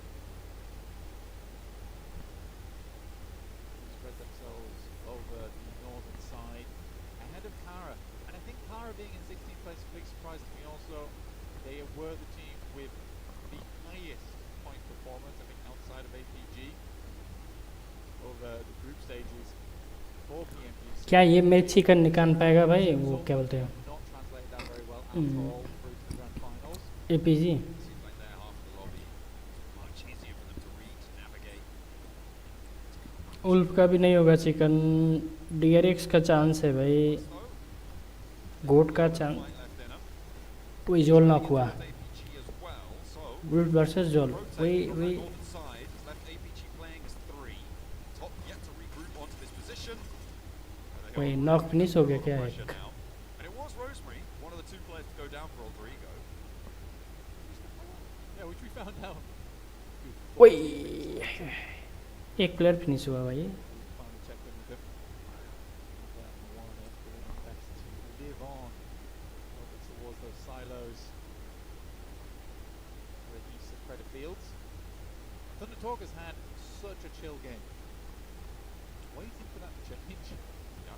Not quite 20 minutes just yet though. No, a little bit longer to work with for that team. What's the crazy crash? DK versus DX. I think the crazy crash is onto DXavier. Onto this position. That's the craziest crash. I mean, the craziest crash would be down towards RP. No, I think that's fairly linear. You know? It's like you see go down the hill, go up, attack DXavier in a position that may not be the best. But they commit. That's what I'm saying. That's why. That's my guess. That would be truly DSI take for them. Oh yeah. Plus here, still on a tiebreaker right now. The only reason they're in 15th at the moment is because they got a chicken dinner at the end of yesterday, right? Which is crazy to say. Given that they're on a tiebreaker for last place right now. Yeah. Getting towards our next zone now. Where is it going to hit over towards? There's a lot of high ground still inside of this lobby. Available. Goatspin trying to shift their way around inside of this one. We do get APG पे zone है inside, भाई. which keeps Thunder Talk in. So I think we're going to stay in here. Team for secret now. पे भी सबसे ज़्यादा. Double knock from a nade. वही and DX here, 2 it's down. go time. They don't have the time to crawl back. Paragon's off in the distance. Levi those Wait, races. buggy pass गया. Plus Kia gonna go slap bang into a wall. Feel like they could have walked there in the first place, but Levi's looks for the spray down through the B-Rock, looks for more damage. He strafes against one, Wait. he strafes against two, but it's not quite enough. Paragin, can you keep your team together? ऊपर Because है भाई. Levi's has fallen. Osal now down in the divot of the rock, and I think he's going to give up the ghost on the hold there. Paragin keeps his distance. उसके पास zone नहीं है भाई, उसके पास zone है, उसके पास ही zone है. Falling off the cliff. At the moment, they lose one player to a tumble, and Dog can't quite make it across. Dog knock हुआ भाई, चिप्स ने नॉक आन दिया डॉग्स को. Really, really clean shot up towards him. क्या finish होगा? ओए नहीं. ओए रोटेशन में. Can they do two? I don't know. Just reminding everyone at the end of the day that they still exist. नहीं भाई, इस मैच में भी नहीं कम बैक हो पाएगा. Oh, why did you say so? Everyone else is It's been 4 tired. hours. It speaks to stamina. It does, being able to pop off that. It's usually those first games where ओए Moana gets taken क्या out. करना है को फिर ना यार. Who else really at this point in time? They do control a really nice stretch of land. It's getting through Paragin, which lovely यार. is a difficult scenario for them. ओए ओए ओए ओए ओए ओए बॉय ना बन. APG wanted to chase Alpha 7, but Alpha APG 7 versus they've been farming the south vampire हो गया है. They're split, they're still एक player down, one player two down. at the moment. They are kind of trying to get Oi. stuck in on the north side. Vampire suffering to APG. ये grenade तो कुछ करेगा भाई. See that roll up क्या on ये? the hillside, that flat ओए open ground. Finish हुआ यार. Gauntlet 1 stays HP. alive against Reefus on the challenge. Top now, the last player alive for APG.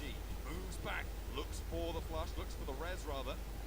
Over towards his teammate. They hold top बचा है यार distance for the last. time being, continuously looking for shots at each other. Team Goat team losing one. Lazarus now in a challenge. 2 versus 2. Oi. And APG get the drop on them. Top looks for more. Lazarus able to win that challenge, but Reefus on a sliver of HP stays alive. Where are the third parties? Oi, Where is oi. Alter Ego? Alva, Paragin, someone peek over. क्या खतरनाक हुआ था भाई यहाँ Smoke पे. with a hope that he hits, and he absolutely does. But what a stacked out western side of the lobby here. You have Alpha 7, Goat, you have Mad Bulls, Alter Ego, E Arena still living here. And Nate over towards. Just disappeared. Did you see that? Away, flip, underarm, over towards Carrillo. Doesn't quite tag on the damage. They know he's there though. They're gonna APG पे पूरा zone है भाई. Team पूरा होता तो यार chicken होता है उसका. over another player from Goat team. This time it's Matt. God का एक और प्लेयर गया. The last player to stand for Goat team. Circle shifts. APG's duo right in the middle. D+ DK here. का player चढ़ गया भाई. Goat ओए up top now. कोई भी नक नहीं हुआ यार. So Paragin, and now with the challenge not landing on क्या वन target, will नहीं. not be able to connect. And it's a clean take on the top of the hill, which could have been a major hurdle for them. But they're DK 8 kill भाई. will have to descend though from this 4 point. Player relive. That push across, but it's a great spot for D+. I think they have a really good control over the zone APG now. 6 kill, Goat 7 kill, APG also has a 8 good kill. pop.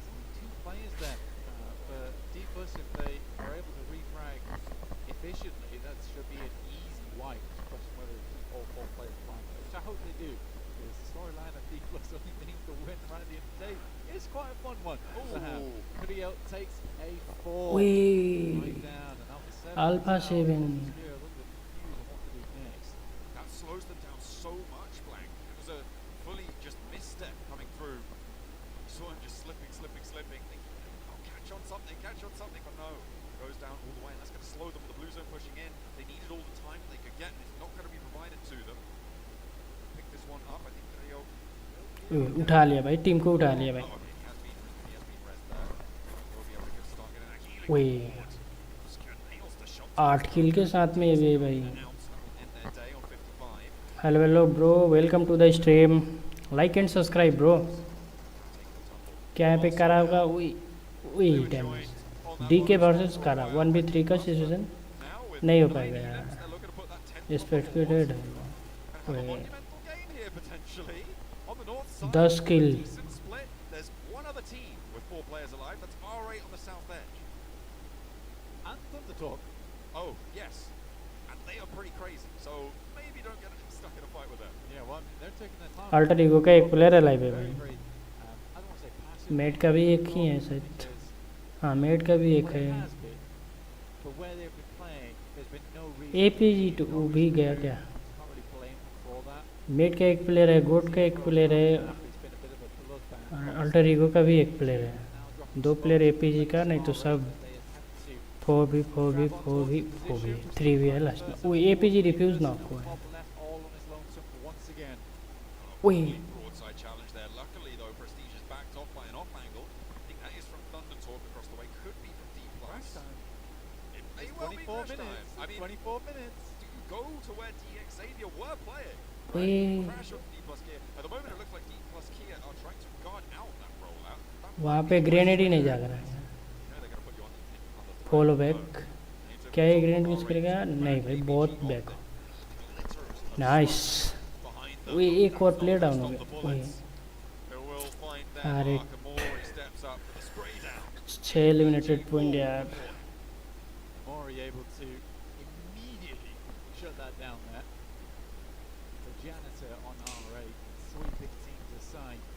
D+ having these angles down towards Thunder Talk. How do they leave? I think D+, it's sort of the bee's nest. You don't want to have to poke here over towards Thunder Talk, but already zone में एक ही team है यार. is a great result. Very unresable now for Thunder Talk, I would say. So they're 100% down to ओए team Secret versus DK. Needed response. Not going to connect either. More sent out their way. Thunder Talk have to leave first. They have 11 eliminations right now on D+ Wait. here. Have as many more as they possibly can. And slowing down Thunder Talk, I mean, this is necessary. Each go very, very low to that nade. R8 का एक player down हो गया है. Looking to try and peek forwards. See if there's a alter Ego ये survive कर रहे हैं भाई अकेले. He's trying to play it secret. Crafty like.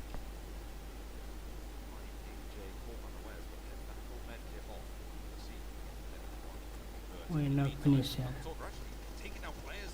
ओए Alright. पीछे तो Not a देखो roll down in the भाई. meantime, by the way. AJ did fall. Amori looks for the challenge and will be able to take down the final player. Thunder team Talk secret का भी गया Amori भाई. have lost one. Amori's very, very low. 1 point के Now साथ it में. is just D+ Placement Kia मिला on होगा 12 भाई. eliminations with 4 players alive. Alpha 7 been up here for quite some time. DK 4 player है भाई. उसी का चिकन हो सकता है डीके का. I feel like we've seen this somewhere before from Indonesia. Alpha 7 तो भाई 2 साइड से खा रहा है. Towards Ryzen. He's pretending he's called Alpha 7 right now. Joining the ranks of the Brazilians. Oh, he's biding his time. Such a flashback. It's such a flashback. Oh my goodness me, that is years ago as well. A real old school reference coming through of the Bigatron players, not here, but Alva channels them in spirit. Doesn't stand up to strike though, and now Kraken has the challenge. Carrillo Oh, yeah, looks Alpha, for good. it. The shutdown is there. Kraken around the edge Wait, for 2. 1v2? Now another one. Obscure the last 1v1? to stand. Alpha 7 will draw short Good. on that Good. bubble. They will Oh, set nahi, that nahi, smash nahi, boundary, nahi. but Obscure's there. Did he get that point? I think he did. D+ Kia chime in, but Fabian's down. D+ would have loved to have third partied on that. That's quite a few points to be able to grab there. DK Norbu has the nade. Looks to pick them off from the side of the blue. Maybe tags on there for quite a lot of damage. He does. He gets 3 hit markers. Now he absolutely knows. Bleed outs. They're going to go over to Goat Team with the blue zone being वही right वही there. वही He's वही. now getting stuck on that bleed out as well. They're more concerned with the rest of the lobby. Alva is going to go down though. वही DK chicken dinner ले गया भाई. Not as big as they would have liked. Alpha 7 तो top आ गया. उसका तो However, all 9 eyes किल कर on चुका है भाई. returning champions. It's अभी भी Manchester सर्वाइवल of the चालू day, है. and it's just something about it. The stamina on these guys must alter be ego गया भाई. impeccable. टॉप 3 में आ गया Can't भाई. do it earlier. I mean, this is absolutely a redeeming game. This is the redemption game for D+. If they get all of these elims, damn, it puts them up towards like the middle of the pack, honestly. Even then though, I don't think it's possible. No, absolutely not. But I think for D+ either way, it's Yeah. a redeeming game. I think that's the correct way to frame it. But they do need to win this. Yes. I think if they That is don't, the test. then it is very much last chance to save face. You aren't going to save your run to the top to defend that title. Albu nade goes long, doesn't connect with the building, moves out. Could be in trouble.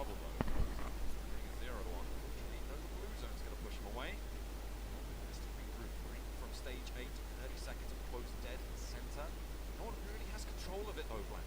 Alpha 7 might actually be the better end of the deal when it comes to getting that full crunch on. But of those Wait. two players, it's got to be tricky. आरेट का एक player down हो गया. Not gonna send their way. Push. Is another brilliant pickup coming through from D+. We know Boo's coming alive again. They know they already got a knock on this team earlier, so it should be a 2v3, which they're very happy to take here. But Amori, off in the distance, that's the guy I'm looking at. Osal though a little bit closer behind the ridge line, might have the cover. Obscure drops Alpha down, 7 का Obscure player भी tries to पकड़ा fade गया away, भाई. but there will be shots from every angle, just about surviving. In the meantime though, Marth is out, and so will Ida, soon to be clipped around the ear. Another point added to the D+ Kia tally. This is a massive game. A lot of points. Wait, DK Osal lovely यार. 15 किल भाई, 15-10 25 यार. 5 किल तो अभी 2 किल होगा इसका. पूरे को मार देगा भाई तो गया, ये भी गया. 16 2v4. ये भी 2 किल जा रहा. Right from the outset, we were talking about it. 18 points, nearly doubling their points tally in one match. Wait, Huge, but एक ना. it's Alpha 7 who are right now looking to set that smash boundary as high as possible. क्या ये grade करेगा कुछ करे. Is the angle good? Is the geometry there? Obscure dodges one, the second is there as well. Wait, Guizhou goes down. 18 kill, 28 point. Nice comeback यार. The end of the day, chicken dinner. 28 They point. find a way to keep themselves alive. The tactical back-to-back. The defending champions with an 18 elim game. A massive match for D+. Incredible 18 kill chicken dinner आप. should shoot them up towards, like I said, the middle of the pack. Is it possible tomorrow?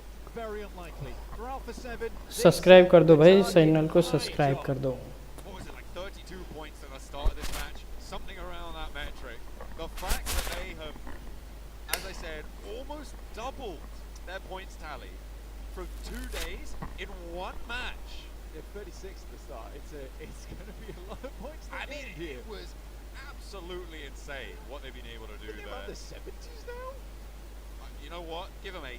Why not? After Oh, that no, match. no, no. It's like Give them 60. give them 100 and set. No, They're on 60 some. The 60 other some. the other big news from that match, of course, was Alpha 7 locking in second place, getting a lot of eliminations, moving that No. smash boundary. all the way 15 up. Point plus 15 1 से 15 हो गया भाई alpha 7 का भी. It's going to be very, very hard. It's going to be match 4 probably. Match 3 if teams do really strike out, where they'll be starting to get those opportunities at a smash. But like I said, Alpha 7 now has a lot of time to play with tomorrow. And it's going to get nerve-wracking, especially with 2 chicken dinners today and 2 second places. Ooh, they are close to making it happen. Oh, they have so much behind them. They have so much backing them. But will they be able to hold the first place spot?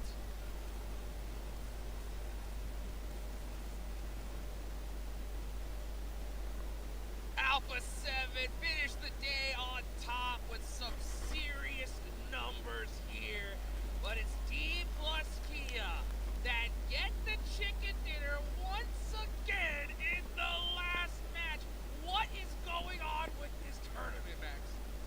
I have no idea anymore. The top team's dominating. T+ be like, oh, it's PMGC Grand Finals. Here we go. Here's a big game. And they were dominating the Northern fight. Like this felt like OG D+ Kia. They fought APG.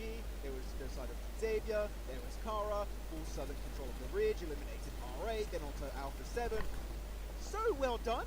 What was going on? I have no idea. This is just so crazy. At this point, I mean, is that पूरे game ही पलट गए यार. In the I was like, DRX had a pretty big one for a mixed stage. But finals? I think so, yeah. 15. Yesterday was 15. I can't remember the ones from today. I mean, that's It might have been. Might have been. Yeah, might have been. I mean, and it's so crazy that they do it right here at the end once again. It definitely is going to put them at least in a position to get some cash or something. Man, they wanted to go for that back-to-back. You know what, D+? I have a challenge. Okay. I'm about to be on some serious copium. Because if this squad... Nah, I'm just joking.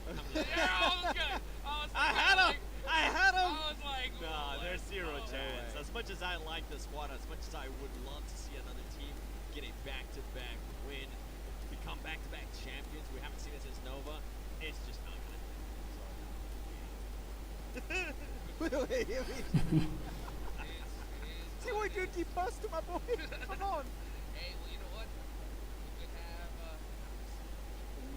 good old-fashioned Brazilian team crushed it today, and it's so wild, right? Because we saw Xavier, right, on the top today, #1 with those placements, and they just could not replicate that here today. Yeah, they just fell off massively. No circles going their way whatsoever. And Alpha 7, at least, you know, they got some circles given to them on the Orangle, but boy, they were using it so well to just obliterate the entire lobby, getting so many high elimination games. They get second place here. I can't see what the point threshold is going to be for the Smash rule, and to see exactly how close the teams just below Alpha 7, how far they are away from that Smash rule. I really wasn't lying earlier when I said yesterday they won the Xavier bronze rank pushing. Today, day 2 of Grand Finals 2025 PMGC Alpha 7 conqueror rank pushing. Because that's exactly what it felt like. I mean, we talked about it yesterday. The eliminations just weren't quite there for DX. Even when we talked Paragon multiple times, we have said it today. I gotta repeat it just one last time. Even they thought that they ended up getting lucky as well. For me, Alpha 7 was able to take massive advantage when the game was given to them and put themselves into position to actually be able to get the eliminations and back it up even with good performances here in the last Miramar. Because remember, in that first Miramar that we played earlier today, they did absolutely nothing. They needed to finish strong, and boy did they take advantage, especially after all those teams that are chasing them got eliminated. It's true. I mean, we lost with DRX, Regnum Cario instantly, Alpha Gaming down to just a duo, Ultra Ego down to also a duo. It was the perfect setup for them, but not only them, not just Alpha 7, also the side of R8, that were in the middle pack, all the teams above them got eliminated, meaning that was a golden opportunity for them to do that catch-up play, and they got a third position thanks to, guess who? It's always Amori. He's popping off for this team and keeping the hope alive for the replay भाई Alpha 7 first kill got plus win. There's a player always on the team where you're like, oh, they got it down to 1. Oh, wait, it's Amori. Or maybe. but it's ये पे जो ले यहाँ पे knock होता है वही ये keep grenade ले This is the best performance, hands down, that I can think of that we have seen coming out of Mina. A huge step up this year when it came down to PUBG Mobile esports for that region, and I'm hoping it's going to continue because what do we end up seeing most of the time, Max? When we see certain teams step up in the region, oh my gosh, Korea. I was about to say, Korea, ain't no way you're going to be able to survive that one. But going back to what I was saying in regards to Mina, for this squad, I mean, they're just going to keep improving, and I'm hoping that everybody in that region is taking notes, and it's going to improve as a whole as well. Yeah, maybe Falcons like, maybe we pick this up in the Alright, guys. No, they got it. But I was expecting maybe more stuff from Genji, but no, R8, Mori, one of the best pickups I would say, maybe ever in the MENA region. Been doing so much heavy lifting. Is going towards the final place. That grenade, by the way, from Orsan, in the smoke, right behind that palm tree. DK Orsal. You can see excited about that win, but not over the moon because you also know, right? It's a little bit too late to really compete at the top, despite getting that massive win.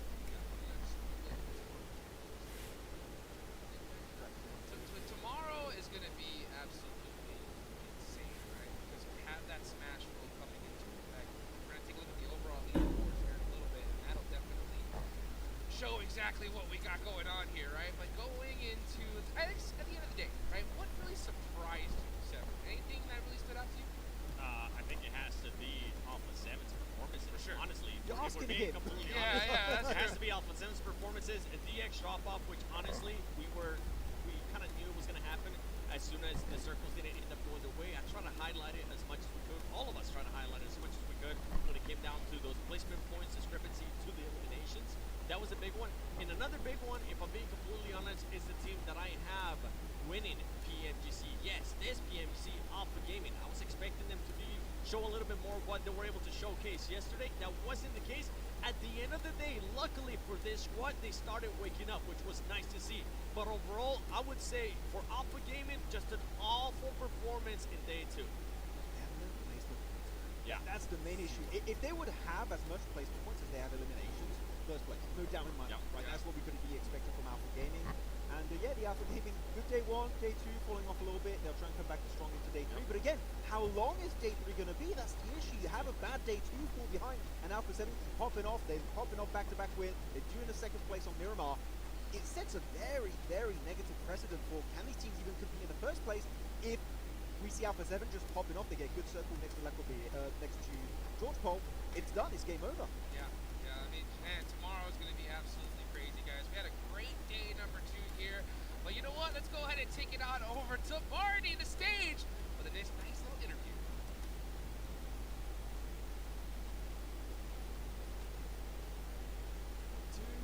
Winner chicken dinners today and an absolute masterclass on Aaron. Way alpha game में एक दिन में 2 chicken dinner Alpha हमने 7 Esports to be at the top of the leaderboard. I've got Revo here joining me.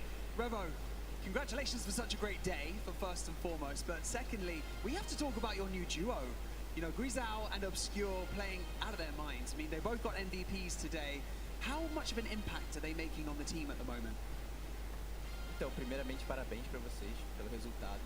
E ganhando essas 2 partidas seguidas, com o Guizão e o Obscure ganhando MVP. O que você tem a dizer sobre eles no time agora? Ainda mais ganhando MVP essas 2 partidas. Bom, acho que eles são uma aquisição muito forte para a Alpha 7. Eles são jogadores excelentes, eles sabem o que deve ser feito. E é um conjunto de equipe. Eles jogaram muito bem e vão continuar jogando assim para sempre, se Deus quiser. E é isso, vamos embora para cima. So yeah, they're excellent players, and we have like a very good chemistry in the team. So yeah, we plan to be together forever, and yeah. Together forever, that sounds great. It sounds like a fairy tale, I like it. One day remains. The trophy awaits, of course. Day 3, it's always a super tough day. We've seen glory and we've seen defeat on day 3s, haven't we? What's your thoughts going into that final trophy? Então, o terceiro dia é sempre bem difícil, né? Bem tenso ali, todas as equipes querendo pegar o primeiro lugar. O que vocês vão mudar para amanhã, vindo para esses últimos 6 jogos? Acho que não vai ter mudança nenhuma. A gente fez um jogo bom hoje. Claro que tem algumas coisas para corrigir. E a gente está preparado e que seja feita a vontade de Deus. So it was an amazing day for us. We are not planning to change like a lot of things regarding gameplay. We are like very safe and we are playing super good. So yeah, I want to thank God for everything and I'm super happy to be here. As long as we see more of what we saw today, I'm sure that you guys will be lifting that trophy by the end of the day. Revo, thank you so much for joining me in this post-match interview. One day remains here for the PMGC Grand Finals of 2025. But before you go anywhere, let's send it back to the desk to round out today.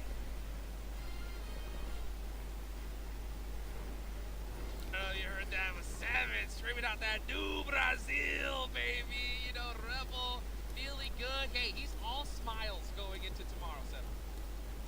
Remember what I said about smiling so much? Remember what I said about smiling so much? 8 Qila mama And he actually ended up smiling. Damage 56 I was yelling at him. Calm down. It's okay. You guys been here before. That's what I'm hoping. I mean, we're seeing the stats here for D+. Congratulations. But right now, the main storyline is Alpha 7. For this squad, they've been in this position before. And I'm sorry, Alpha 7 fans.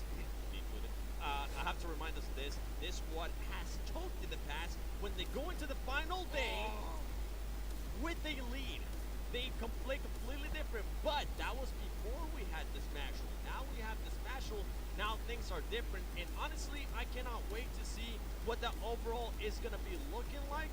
Because that will give us a bigger picture of not just the gap that they have, the gap that is going to be for the other teams to reach that threshold of the Smashal. And he said Alpha 7 has been choking.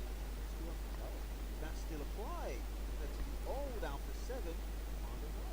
Maybe on the roster change up, maybe the ones who choked not putting the blame on. I mean, it could end up being in regards to like the IGL, which at this point is Korea as well, right? We have a superstar within that team that is none other than Rebel. He's been through those stages as well of this squad, so they have a lot of maturity. They have a lot of knowledge here, and as we're looking at the match rank, look at that. I mean, Alpha 7 ends up with 15 points, and then there's a big drop-off until we see APG next. Yeah, 7 points for APG here. Luckily enough, they still have 2 players alive pretty late in the game. It kind of routines it for them this match round. I'm still on Alter Ego though. These rotations for the second half of the day, you mid-rotate, losing 1 player, losing a second, down to a duo in a lobby like PMGC. I'm sorry to say it, you're just not going to cut it. You're not going to do well. And here you see also GRX not quite able to back up their good performance earlier on today, especially in that final with Wrangle. There you go, hard for Rihanna, so they're also having a significant drop off. I really want to see the leaderboards, man. How close is it going to be? What's the point threshold going to be looking like for the Smash Ruling tomorrow? And are their teams can compete maybe with the other teams in the first match? For that, we got to check out to see who our match MVP is. Of course, it is going to be Osal. Again? Your boy. Yeah. My boy Osal. My boy. It's not bad. Back to back at the end of the day. It's so wild, right? And it's so crazy to see. It just wasn't like a regular, like, oh, you know what? We got Impala and we just snuck in. No, they got a crazy amount of eliminations. Oh yeah, this one, I'm like, this is a good one. Okay, this is a good win. This is a good one. I cannot be too critical about it. Good push onto the southern side too. Love to see how they were trying to execute that entire game plan, just speaking the northern side, the big high ground positions, getting as much information as possible, and able to get across a massive win that they needed. Now it's just for a surprise ball. Again, top number 1 race. For me, it's over for T+. We should be crowning a brand new team tomorrow. And it's gonna be, we don't know yet. We don't know yet. Like, Yeah. calm down. Yeah, it's so I'm not jinxing. I'm not you, Max. Yeah, I mean, it's so crazy that you bring up that, you know, Alpha 7 have had trouble in the final day, but I will say they are just set up perfect. I mean, you can really ask for it. I mean, this game, the last one, 2nd through 6th place out, they put up a big performance. It's going to be looking really, really good. You know, now, another team that could possibly catch up to them. Which one do you think it could be here, Max? Yeah, which one? DRX? I think it's got to be DRX, right? Okay. I mean, DRX are right there. Yeah, I mean, DRX will look in fantastic, right? That Wrangle game, the first party, the tsunami of DRX, as I talked about them earlier, just completely destroying the entirety of the team going to the west. I would love to see DRX being able to make it happen, lead the trophy back to South Korea, right, would be fantastic. But Alpha 7, I mean, unless we see a throw from these guys, which, as you said, has happened in the past with some of the players, anyone can take it. For me in the top currently 6, top 5 really, if I'm being very honest. By the way, earlier I was absolutely wrong when I said Alpha 7 hasn't really been performing that well when we go to Rondo, because I just took a look at the actual stats and I think I'm going to be thinking of some other completely different squad, because Alpha 7 ended up 3rd place. Hey, because we have a match point! Alpha 7 finishes off with 115 points, 28 points ahead of DRX. And Max, something to keep in mind, is it just 28 points, or do we want to look at it as possibly 38 points because of that match point rule? This is a massive point threshold between the match points and DRX. Yep. And the fact that we have a Rondo actually almost doesn't apply. Nowhere you get, what is that, 0.8 point, right? In the first game on Rondo for DRX, that is a massive game. That's ludicrous. Like, you'd have to beat the record in terms of how many elims you get for Chicken Dinner, which we've only seen once so far, 20 elimination bombing. It was on Miramar, it was DRX. But to do it twice in the same event here, 7 is going to be so hard to execute.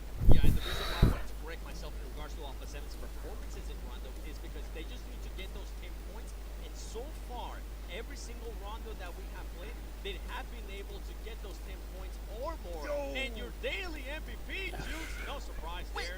Wait. That is ridiculous. Oh my Wait, goodness. what? How's it 20? 2.5. We have an average elimination of 2.5 for daily MVP, and he's only got 13.40 second minutes of survival time? Unreal.